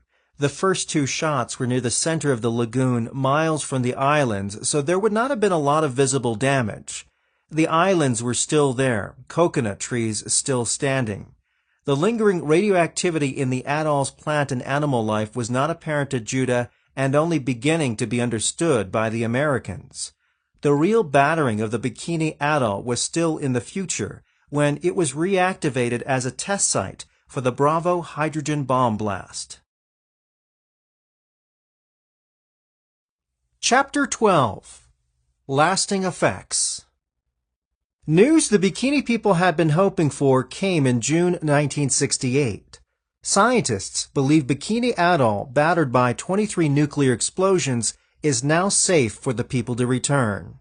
The announcement flashed around the world, but not to Kili Island, where the Bikini people had lived for 20 years. The generator that powered Kili's community radio was not working. Todd Jenkins, a Peace Corps volunteer who had been working and living with the Bikini people on Kili for almost a year, heard on his battery-powered radio an urgent call from the Marshall Islands District Center at Majuro Atoll. Kili, call Majuro. Kili, call Majuro. Still, the generator wouldn't start. 3 hours later, Jenkins turned his personal radio to the noon news broadcast from Majuro and heard the spine-tingling news. President Lyndon Johnson had announced that Bikini was now safe. The government would help the people return and begin by taking Bikini leaders for an inspection trip of the atoll. Jenkins called to the Bikinians to turn on their battery-powered radios, and they heard the news repeated in the Marshallese language. Jenkins expected an emotional outburst at the news, but the Bikini people, although undoubtedly elated, reacted calmly. Jenkins said nothing really happened. Some kids ran around, one pounded a stick on a tree, people smiled quietly, then it was over. The official word arrived at Kili a couple of months later in August, when William R. Norwood, High Commissioner for the Trust Territory of the Pacific Islands, arrived at the isolated island. As a reporter for the Seattle Times, I accompanied the group. The United States, which administered the islands under a United Nations mandate after World War II, officially dissolved the Trust Territory in 1986, and the Republic of the Marshall Islands assumed governance. Ironically, Norwood, who had officially confirmed the news they had been waiting for, arrived in a dumpy little inter-island freighter. Outboard boats and tarpaulin-covered mattresses cluttered amidships. Kili Island has no lagoon, so the ship, the James M. Cook, lowered boats outside the fringing reef. Surf on the reef can be difficult to cross, but the wind was calm and the boats got across easily as Bikini men waded out chest deep to escort the visitors. Shy children greeted us on the beach. Judah, the elected magistrate who had guided the Bikinians into exile, had died of cancer 3 months before the arrival of the news. Lori, an elder who had replaced him, greeted the visitors. We heard on the radio but couldn't believe you were coming. Today we see you as saviors of our people. Norwood's situation was difficult. He knew the battered Bikini was not ready to take back its people and needed to convey that fact. Speaking to the villagers who sat on white coral gravel in an open space in the village, he warned, "Most of the coconuts are gone. Some buildings will have to be removed. There are other dangers." He mentioned that money still had to be found to do the job. Lori's reply was thoughtful. Speaking through an interpreter, he said, "It is the desire of all the Kili people to return to Bikini now. We had thought that all was ready on Bikini. We thought the High Commissioner had the necessary budget. However, we will listen to your plan as to the proper way to proceed. 9 Bikini elders would join us for the trip to Bikini." Before the ship departed, I visited Judah's grave. The cemetery is down a short path at one end of the village, as it was at the old village on Bikini. I wrote in the Seattle Times on September 16, 1968. The headstone is cut from white coral rock. It was shaped with 2 axes, 2 saws, and a meat cleaver, which, out of respect to the leader, must never be used again. Despite the scarcity of tools on Kili, they were tossed into underbrush near the grave, where no one will touch them again, where they will rust away to nothing. The stone says King Judah L. Lotak, June 8, 1895, Midge, May 4, 1968. Judah's favorite chair and teapot stand beside the grave, which in the Marshallese custom is sort of a rock-sided crib built above ground. Actually, the Bikini people had never called Judah king. He was the elected magistrate and hereditary head of his clan. The Navy christened him king when they relocated the people, and the media adopted it. In small island communities, Marshallese never needed last names, but when American paperwork demanded it, they used the initial of their father's name. The next afternoon, as the old ship plodded along on the 2-day cruise to Bikini, I joined 3 of the Bikini elders on deck in the shade of a tarp. We wouldn't sight Bikini until the next morning. There was a cool breeze, a good time to talk. Chuji Chuitaro, a 28-year-old Marshallese community development officer with a mainland college degree in sociology, agreed to interpret. All 3, Lori, 60, elected magistrate when Judah died, Kilon, 68, a Bikini councilman, and Jibaj, 69, had been at the fateful meeting with Judah in 1946 when they were asked to leave Bikini. I asked Lori to reconstruct the events leading to their departure. His interpretation of those events from a vastly different perspective diverged from the official version. Lori said a Navy officer told the Bikinians in February that they would be moved in a week. He told them to take a census of the people and count their possessions, houses, coconut trees, canoes, home furnishings, everything. We'd been counting a week, he continued, when the Navy admiral came and gathered all the people under the trees in the village. He held up his arms. Lori imitated the gesture and said, "I am the only commander here in the Pacific Ocean, so what I say no one can change. What I am now telling you is, you move." Lori recalled that Judah had told the officer, "Because you have said it, we will follow what you say, but we do not feel like we want to move." Lori added that the people felt great sorrow, using a Marshallese word that expressed more depth than sorrow, but for which there is no English equivalent. I asked them other questions. Why did Judah and other leaders agree so readily? Lori smiled. The Americans had risked their lives to save us from the Japanese. The officer told us that the purpose of using the islands would be to protect the peace in the world.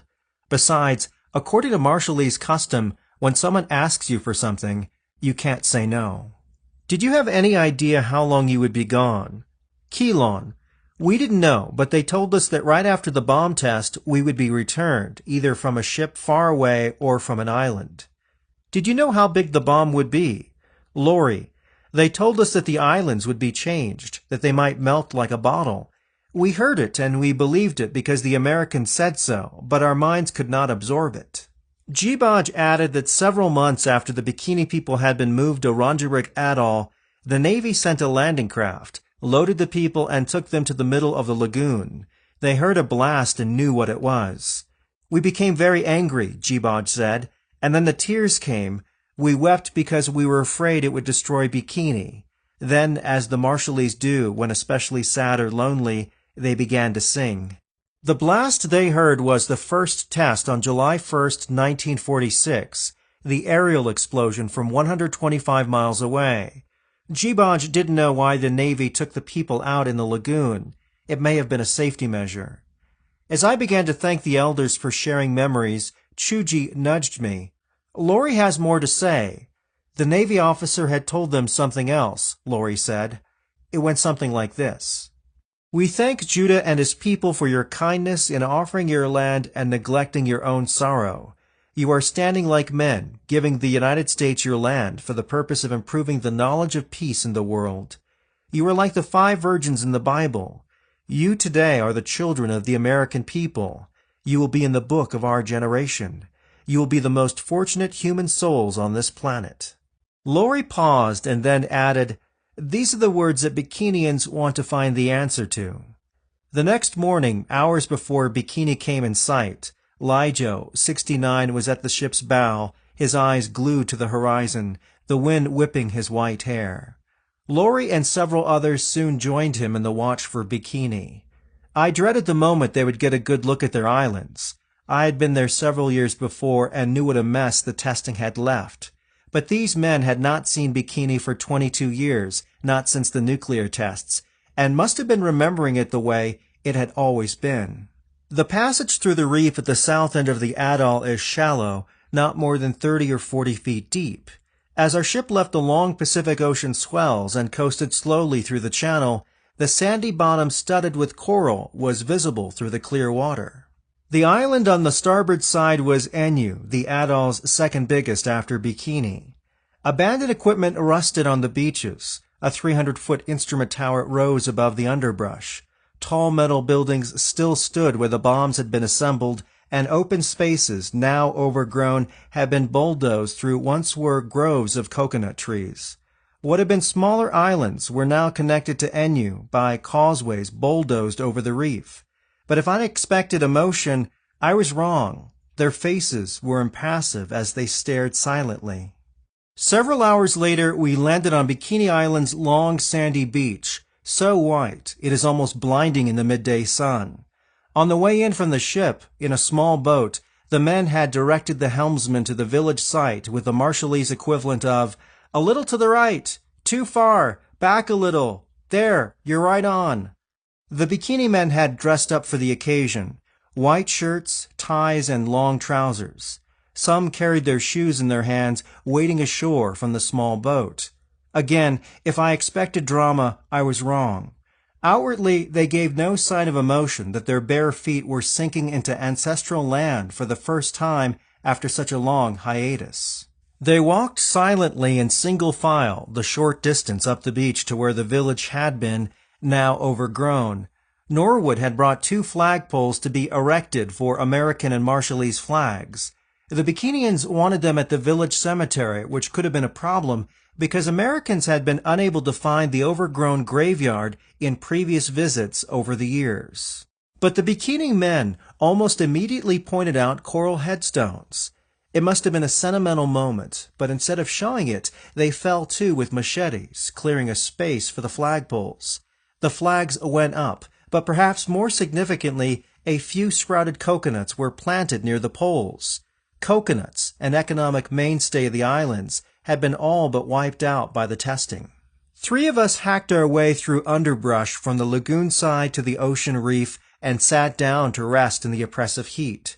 Mojej, the community judge, joined us. His eyes were shining as he pointed, "My land." He showed us the boundary, invisible to American eyes, between his and his neighbor's property. There was only one coconut tree there, a survivor of the blasts. Mojej climbed it and threw down drinking nuts for the guests on his land. For several days, the old James M. Cook steamed slowly around the atoll, giving the bikini men opportunities to go ashore. Off one island, one pointed and said, "That is Laurie's land." Laurie said nothing then or later ashore on his island when he climbed a massive concrete bunker used to shield instruments and looked it over impassively. Namu is one of the larger islands across the lagoon from Bikini. A huge hole interrupts the reef next to Namu, the crater blasted out by the Bravo superbomb, the most powerful explosion ever in the world. There once were 2 small islands next to Namu. I was with 3 bikini men on Namu's rocky beach as they looked across to the deep blue crater. Keelan, whose family had owned the destroyed islands, turned away so the others would not see his tears, a rare display of emotion for the Marshallese. On the cruise back to Keeley from Bikini, Norwood convened a morning meeting on the ship's foredeck to tell the bikini men what he could of the future. On September 19th, 1968, I wrote in the Seattle Times. "Getting the work started depends on money," he explained, "and money depends on developing a plan. The government will want to know why there is a need to put Bikini back in use," Norwood told the men who had given their land to the same government 22 years before. "It is very difficult to say when anyone can go back, but we all believe we should start as soon as we can." As usual, the eloquence was from Laurie. He began by a careful enumeration of the damaged islands. On the northern part of the atoll, there were 4 islands where we made copra. Today, there is not a tree, and parts of the islands have disappeared. On Namu, there are no edible plants, and part of the island is gone. With 3 islands near it, the same story. His quiet voice went on in a careful, restrained summary of the atoll's condition. "What we have seen has made us sad." He said it followed the sad story of their exile on Keeley Island. "But we want to cooperate. Please tell us what you have in mind for Bikini." Norwood apologetically said he didn't know. "All I can offer," he said, "is our determination to do all we can." Lori concluded sincerely, "Thank you for your kindness and hospitality. We patiently wait." The meeting broke up and the Americans trooped down a ladder to breakfast. The bikini men remained on deck, staring thoughtfully at the sea. The trip had failed in one important respect. A purpose had been to enlist the aid of the bikini people in developing a plan for their atoll. This had not happened. Norwood had said only, "The Trust Territory government is going to prepare a redevelopment plan. We'll keep you informed." Something Lori said on another day came to mind. "When the Americans first came to the islands, you smelled like the sweetest flower we ever had smelled. But when you left us after the tests, your image was like footprints on the beach after the waves had washed over them." Some rehabilitation work began in the years after the hopeful visit of the bikini leaders in 1968. Replanting of coconut trees was largely complete by 1972. But warnings by American scientists that some foods on the atoll were still not safe to eat caused the Bikini Council to vote not to return as a community, but to leave it up to individual families to make the decision.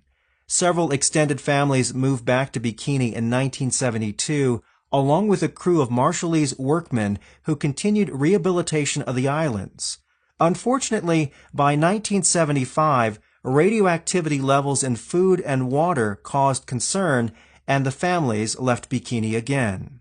Beginning in the mid-1990s, the Bikini Council ran a diving business at the atoll, offering the rare opportunity of exploring sunken warships on the lagoon bottom.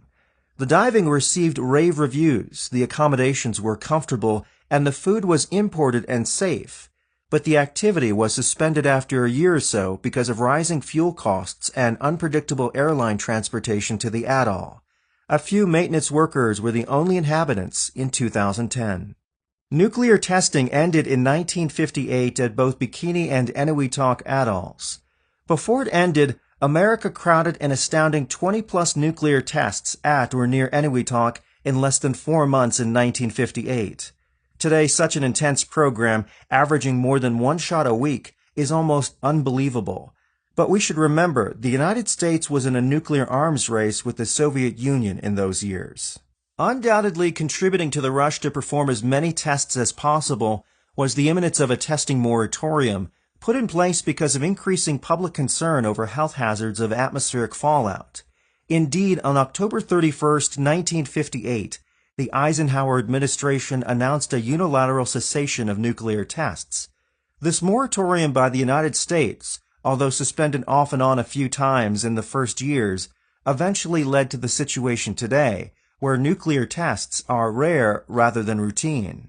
The first of that last series of tests, lifted by a balloon, detonated 86,000 feet above the ocean, about 90 miles northeast of Eniwetok on April 28th. The next 3 months saw tests on islands, on barges, and underwater. The last shot at Eniwetok was August 18, 1958. Eniwetok continued in use for other military purposes through the 1960s. The atoll was a target area for test rockets fired from Vandenberg Air Base in California. Rocket engines were tested on one of the islands, scorching nearby areas, and what the military called cratering tests, a study of the holes blasted by conventional explosives, left some of the islands pockmarked with smaller craters. One of the gaping craters blasted out of an island during the last series played a role in the cleanup. A nuclear device codenamed Cactus, 1,432 pounds, 69 inches long, and 18 inches in diameter, had been detonated on the surface of Runit Island on the eastern rim of the atoll on May 5, 1958. Its energy yield, equivalent to 18,000 tons of TNT, blasted out a steep-sided crater 350 feet in diameter, 37 feet deep, and ringed by a lip from 8 to 14 feet high. Today, the Cactus Center is the tomb for more than 110,000 cubic yards of radioactively contaminated soil scraped from 6 of the atoll's southerly islands, the ones deemed fit for rehabilitation and human occupation. The whole mess of scraped soil, along with the junk that had littered the southern islands, was barged across the lagoon to Runit Island, mixed in cement slurry and dumped into Cactus Crater. The mounded pile of waste was covered with 358 huge concrete panels, 18 inches thick, making a dome more than 370 feet in diameter and almost 30 feet high. I was on Runit Island in 1964, years before the cleanup began, and climbed a lip around Cactus Crater to peer inside. Water filled the bottom. A University of Washington scientist slid down the crater's steep sides to scrape samples of algae from rocks and collect bits of coral. He was surprised at the growth inside the crater 6 years after the blast. He saved the samples for testing of radioactive concentrations. Elsewhere on the island, sparse vegetation was making a comeback, but the ground around Cactus Crater was bare and gravelly. It looked like something on the moon. The island and the reef on the ocean side were littered with wreckage from the tests. Twisted steel, damaged concrete structures. I could see a large dark blue area on the reef. It marked a crater a little bigger and deeper than Cactus. It resulted from a shot in 1956, detonated on a barge. Aerial photos show the craters almost side by side. The end of the island near Cactus was pocked with small craters, 20 feet or so in diameter. Pre-World War II, Runit Island had been a thriving coconut plantation with trees tended by the Eniwetok people for copper production. Today, there are signs warning against landing on Runit Island. It is possible to ignore the warnings and climb the massive dome. Brief visits are not particularly dangerous. You probably wouldn't want to live near it. Some of the Eniwetok people moved home in 1980, but not to the atoll they remembered. It was a battered, only partly restored Eniwetok. About 8% of the atoll's land had disappeared. Less than half of the remaining land was deemed safe for rehabilitation and occupation. Food is mostly imported from outside the atoll. Runit Island, the former coconut plantation, was out of bounds for resettlement. Of course, as was Engebi, a large island on the atoll's north rim where part of the Eniwetok community had once lived. Even before the nuclear tests, Engebi was battered during World War II. The Japanese had bulldozed an airfield straight across the triangular-shaped island and built a pier for small craft on the lagoon side of the island. The week-long battle when Americans took the island in 1944 knocked down most of the trees. Nuclear tests in the 1950s added to the damage. There were still spent cartridge casings, mostly rifle, on the beach when I was on Engebi Island in 1964. I walked to a 3-story concrete blockhouse built for a 1952 nuclear test. The damage was awesome. Heavy steel girders were twisted. One section of heavy reinforced concrete was pushed about 15 feet away from the structure and fell 1 story. Tiles were shattered. Sheet metal peeled back. But nature had moved in. Vegetation had rooted in rubble on the 2nd and 3rd floors of the pushed-out section. One Messerschmittia, a shrubby tree, was 15 feet tall. Of the 167 persons who left Bikini in 1946, less than 40 were still living in 2010. Those who were very young when they left know the atoll only through their parents' stories. With births and marriages to people of other islands, the number of Bikinians has increased to about 4,000, most of them on Kili Island, Majuro Atoll, and other Marshall Islands. Several hundred live in the United States. Obviously, Bikini Atoll could not support those numbers, even if they all wanted to return. After all these years, many would not want to. Few today remember the subsistence economy of pre-World War II days. New ideas and new blood have been introduced by young people who have attended schools on other islands and by spouses who have married into the group. Most of those who visited Bikini in 1968 with the hope they could move back have died. Lori in 1994, age 86. Keelan in 1992, age 92. Jibaj in 1984, age 85. And Lijo in 1984, age 85. They are buried on Kili Island. Judah, who died at age 72, only months before that hopeful 1968 visit, requested that if his people were ever able to return to their home atoll, his remains be reburied in the old village cemetery on Bikini. His grave is still on Kili Island. Efforts for compensation. The effort by people of the Marshall Islands to be compensated for damages caused by the testing program has a long and complicated history. 1979, the Marshall Islands became self-governing.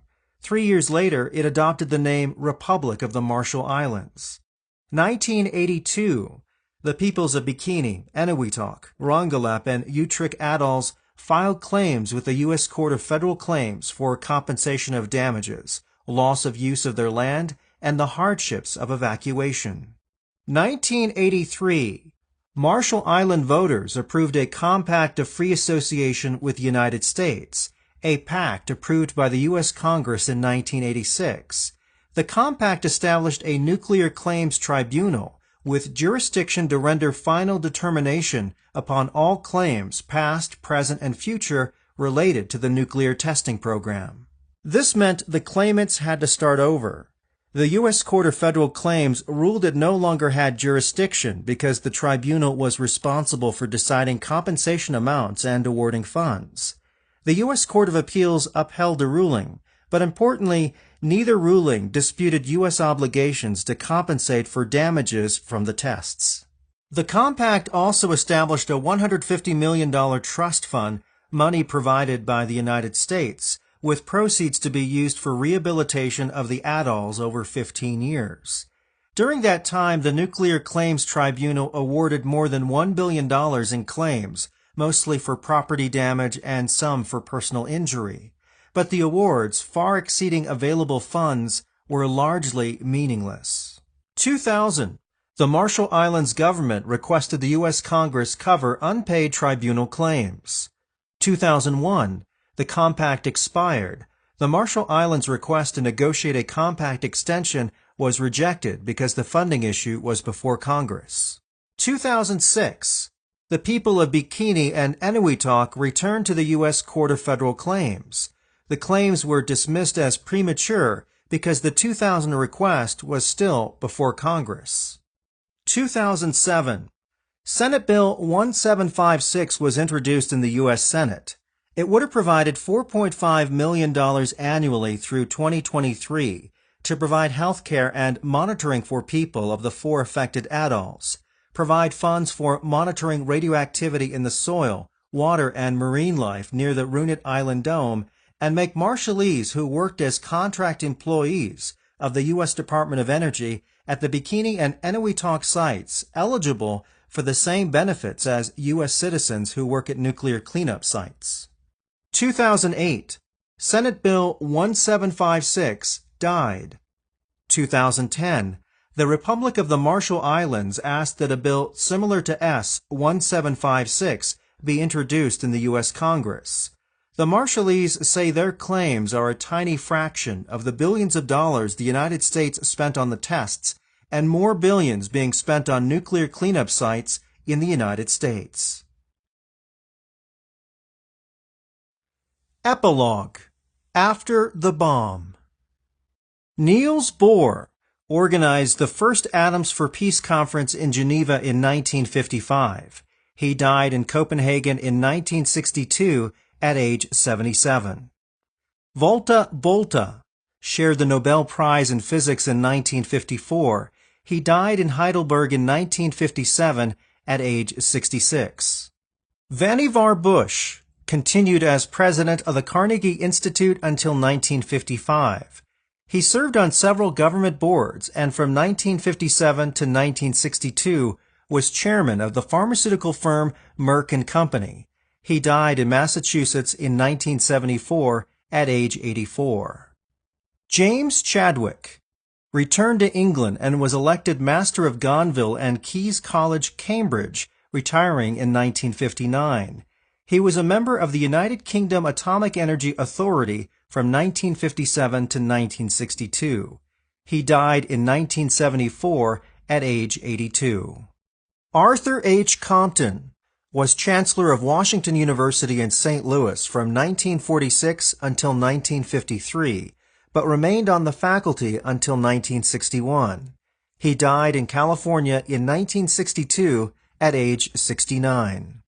James B. Conant served as Harvard University president until 1953.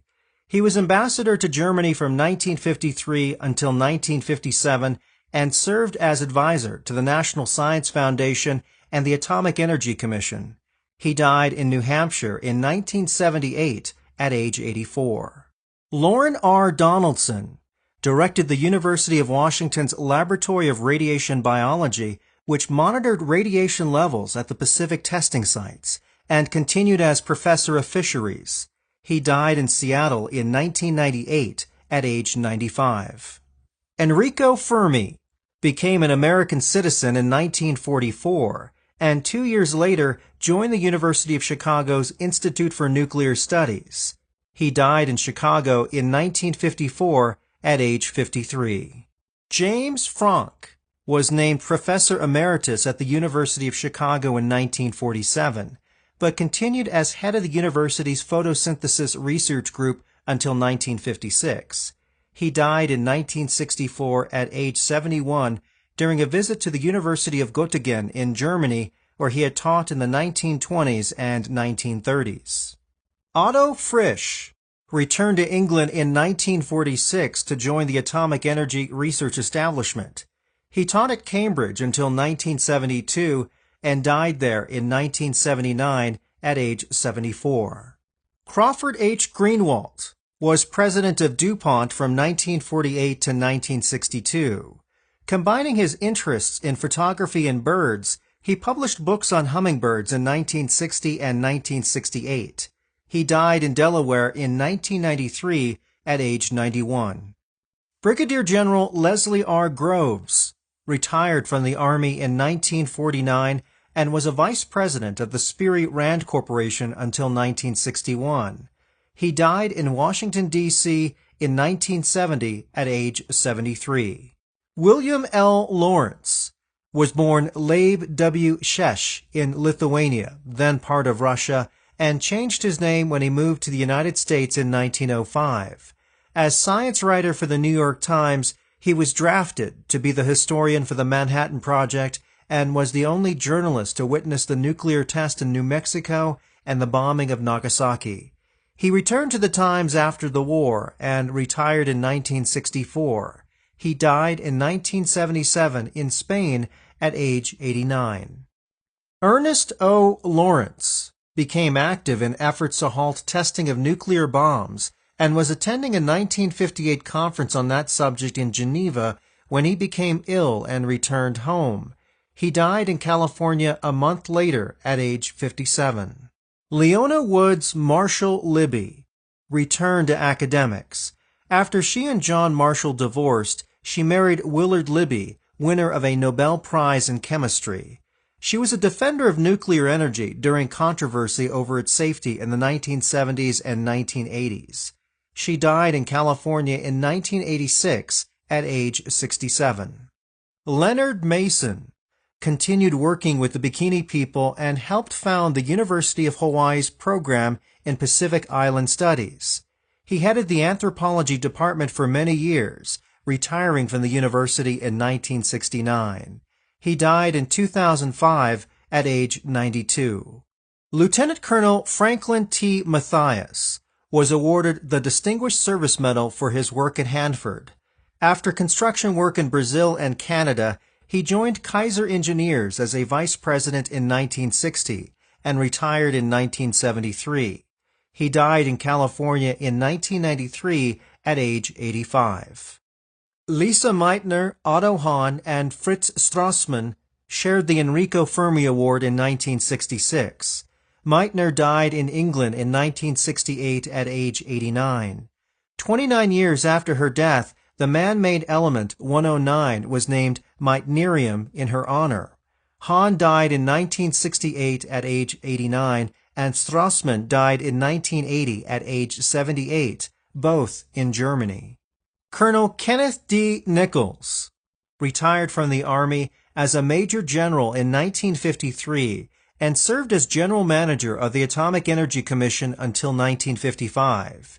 He then established a consulting firm specializing in atomic energy research and development. He died in Maryland in 2000 at age 92.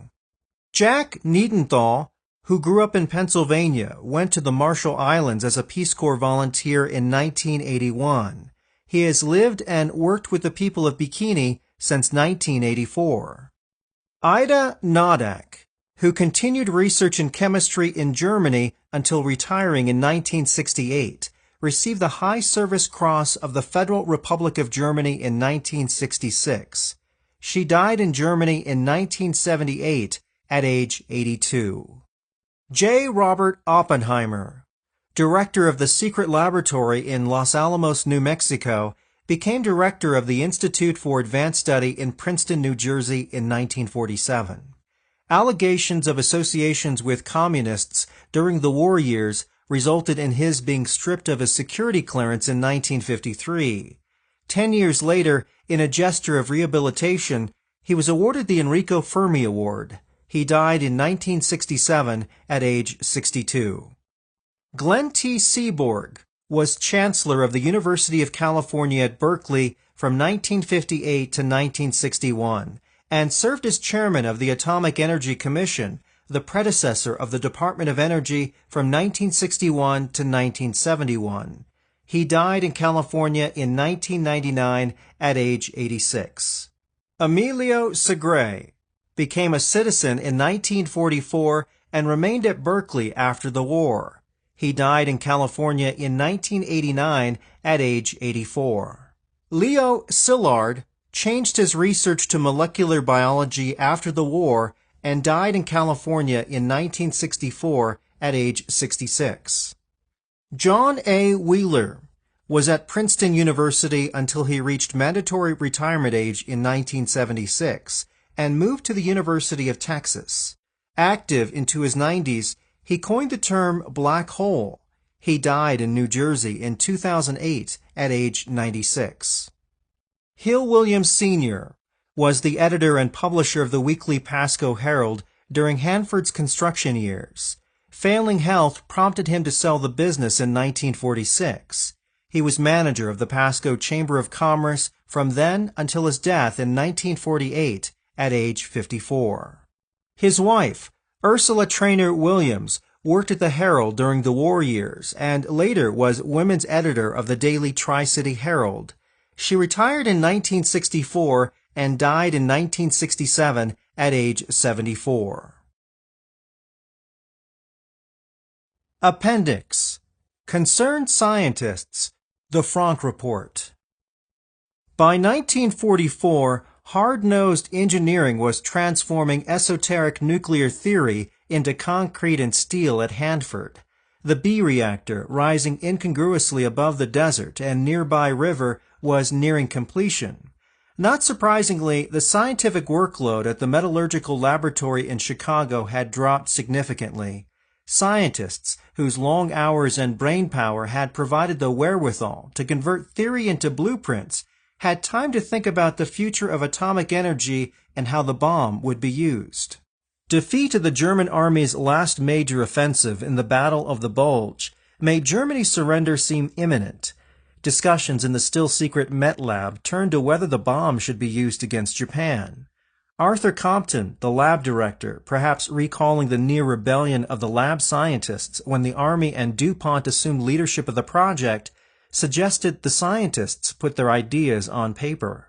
James Franck, 62, director of the lab's chemistry division, began collecting and recording the concerns.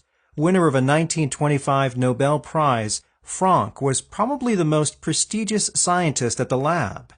It was a crucial time, the world on the verge of the nuclear age, the public still completely unaware, as Franck compiled his colleagues' concerns into a document that became known as the Franck Report. Perhaps it would be useful to take a moment to consider this moment in history, the spring of 1945. President Roosevelt died April 12th, leaving responsibility for the new weapon with his successor, Harry S. Truman, who only then learned of the bomb project. A month later, Truman approved formation of a secret interim committee to study policy problems of the new form of energy and specifically how the bomb should be used. Germany surrendered on May 7th, and it became apparent that their atomic research lagged well behind the United States. There was also no significant concern that Japan was trying to build one. No one was certain that either of America's bomb designs would really work, particularly the one armed with plutonium produced at Hanford. The test of a plutonium device in New Mexico did not take place until July 16th. Incendiary bombing had reduced Japan's major cities to ashes, with great loss of life. The Army Air Corps, with control of the air over Japan, believed continued bombing would force surrender. The Navy, which controlled the sea around the Japanese islands, maintained that cutting off supplies would starve Japan into surrendering. Japan had secretly asked the Soviet Union to act as a broker in a possible peace arrangement, one that would preserve the emperor. America, which had broken the Japanese code, knew of this diplomatic move, but the Japanese military continued to defy demands from America and Britain for unconditional surrender, a demand the Japanese feared would eliminate the emperor. The conquest of Okinawa, completed in mid-June, had been one of the most costly, in numbers of both American and Japanese lives, of any battle in World War II. It was assumed an invasion of the main Japanese islands would be even more costly. American lives were being lost every day in the Pacific, adding pressure to end the war as quickly as possible. Veterans of the European campaign were being deployed to the Pacific. America's Joint Chiefs ordered preparation of plans for an invasion of the island of Kyushu to begin in November. This was the situation in the spring of 1945 as Franck finished the report, signed by 7 METLAB scientists, among them Franck, Glenn Seaborg, and Leo Szilard.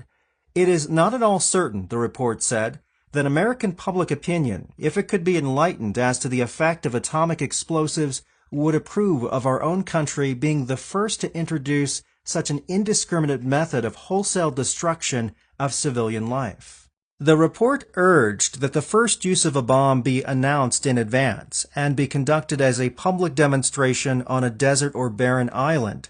After such a demonstration, the weapon could be used against Japan if a sanction of the United Nations and of the public opinion at home could be obtained, perhaps after a preliminary ultimatum to Japan to surrender or at least to evacuate a certain region as an alternative to the total destruction of this target. The report tried to explain why scientists who developed the weapon with all possible speed would be reluctant to try it out on the enemy as soon as it is available.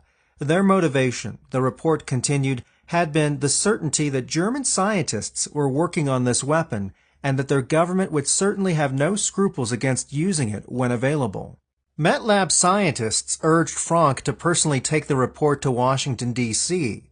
Compton tried to get an appointment for Franck to see Harry Stimson, Secretary of War and Chairman of the Interim Committee, but Stimson was out of town. The report went to a Stimson aide on June 12th. The Interim Committee referred the report to its scientific advisory panel, which considered it on June 16th.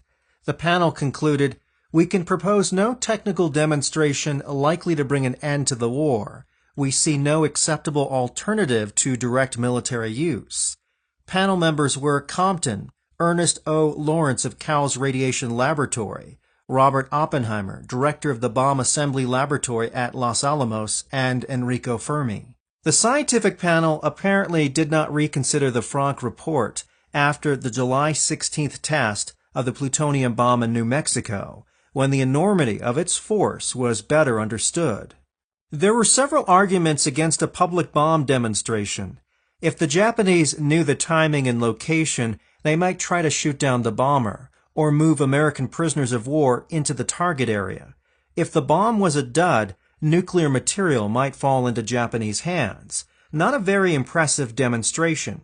And sampling American opinion and notifying the United Nations, still in the process of being formed, about a top-secret project would be nearly impossible. Opinions among the METLAB scientists were mixed after the Interim Committee did not respond to the Franck report. A poll at the lab showed that 15% of the scientists favored military use of the bomb to bring a quick surrender and save American lives. Only 2% were flatly against use of the bomb. Most of the other votes were for a range of options for some type of demonstration before giving Japan an opportunity to surrender. The soul-searching scientists at MetLab may or may not have known another critical factor. The actual explosive for the bombs was in extremely short supply. Hanford was shipping every bit of plutonium it could manufacture to the bomb makers preparing to test the implosion device in New Mexico. The huge plant at Oak Ridge was straining to produce enough enriched uranium for a first bomb. Material for a second uranium bomb would not have been in hand for weeks. As spring became summer 1945, Szilard tried another approach, a direct appeal to Truman, circulating petitions, asking the president to rule that the United States shall not resort to the use of atomic bombs in this war unless the terms which will be imposed upon Japan have been made public in detail, and Japan, knowing these terms, has refused to surrender. Szilard sent petitions to Oak Ridge and Los Alamos, both much busier places than the MetLab. The petitions were not circulated at Los Alamos or apparently at Hanford, where the emphasis was on engineering, and where few knew what they were actually working on. Compton delivered Szilard's petition with more than 100 signatures from the MetLab and Oak Ridge to Washington on July 19th. With delays moving through the chain of command, the petition finally reached Stimson's office on August 1st. President Truman was at the Potsdam Conference in Germany with Churchill and Stalin and didn't return to Washington until August 7th, the day after the Hiroshima bombing. He apparently never saw Szilard's petition. Existence of the Frank Report remained secret until it was published on May 1, 1946, in the Bulletin of the Atomic Scientists. This is Sean Schroeder for University Press Audiobooks. Thank you for listening. This audiobook, made in Hanford by Hill Williams, is copyrighted in 2014 in the name of Redwood Audiobooks and is based on the book published by Washington State University Press, copyrighted in 2011 in the name of the Board of Regents of Washington State University. To see the complete line of University Press audiobooks, please visit the website at www.universitypressaudiobooks.com. Audible hopes you have enjoyed this program.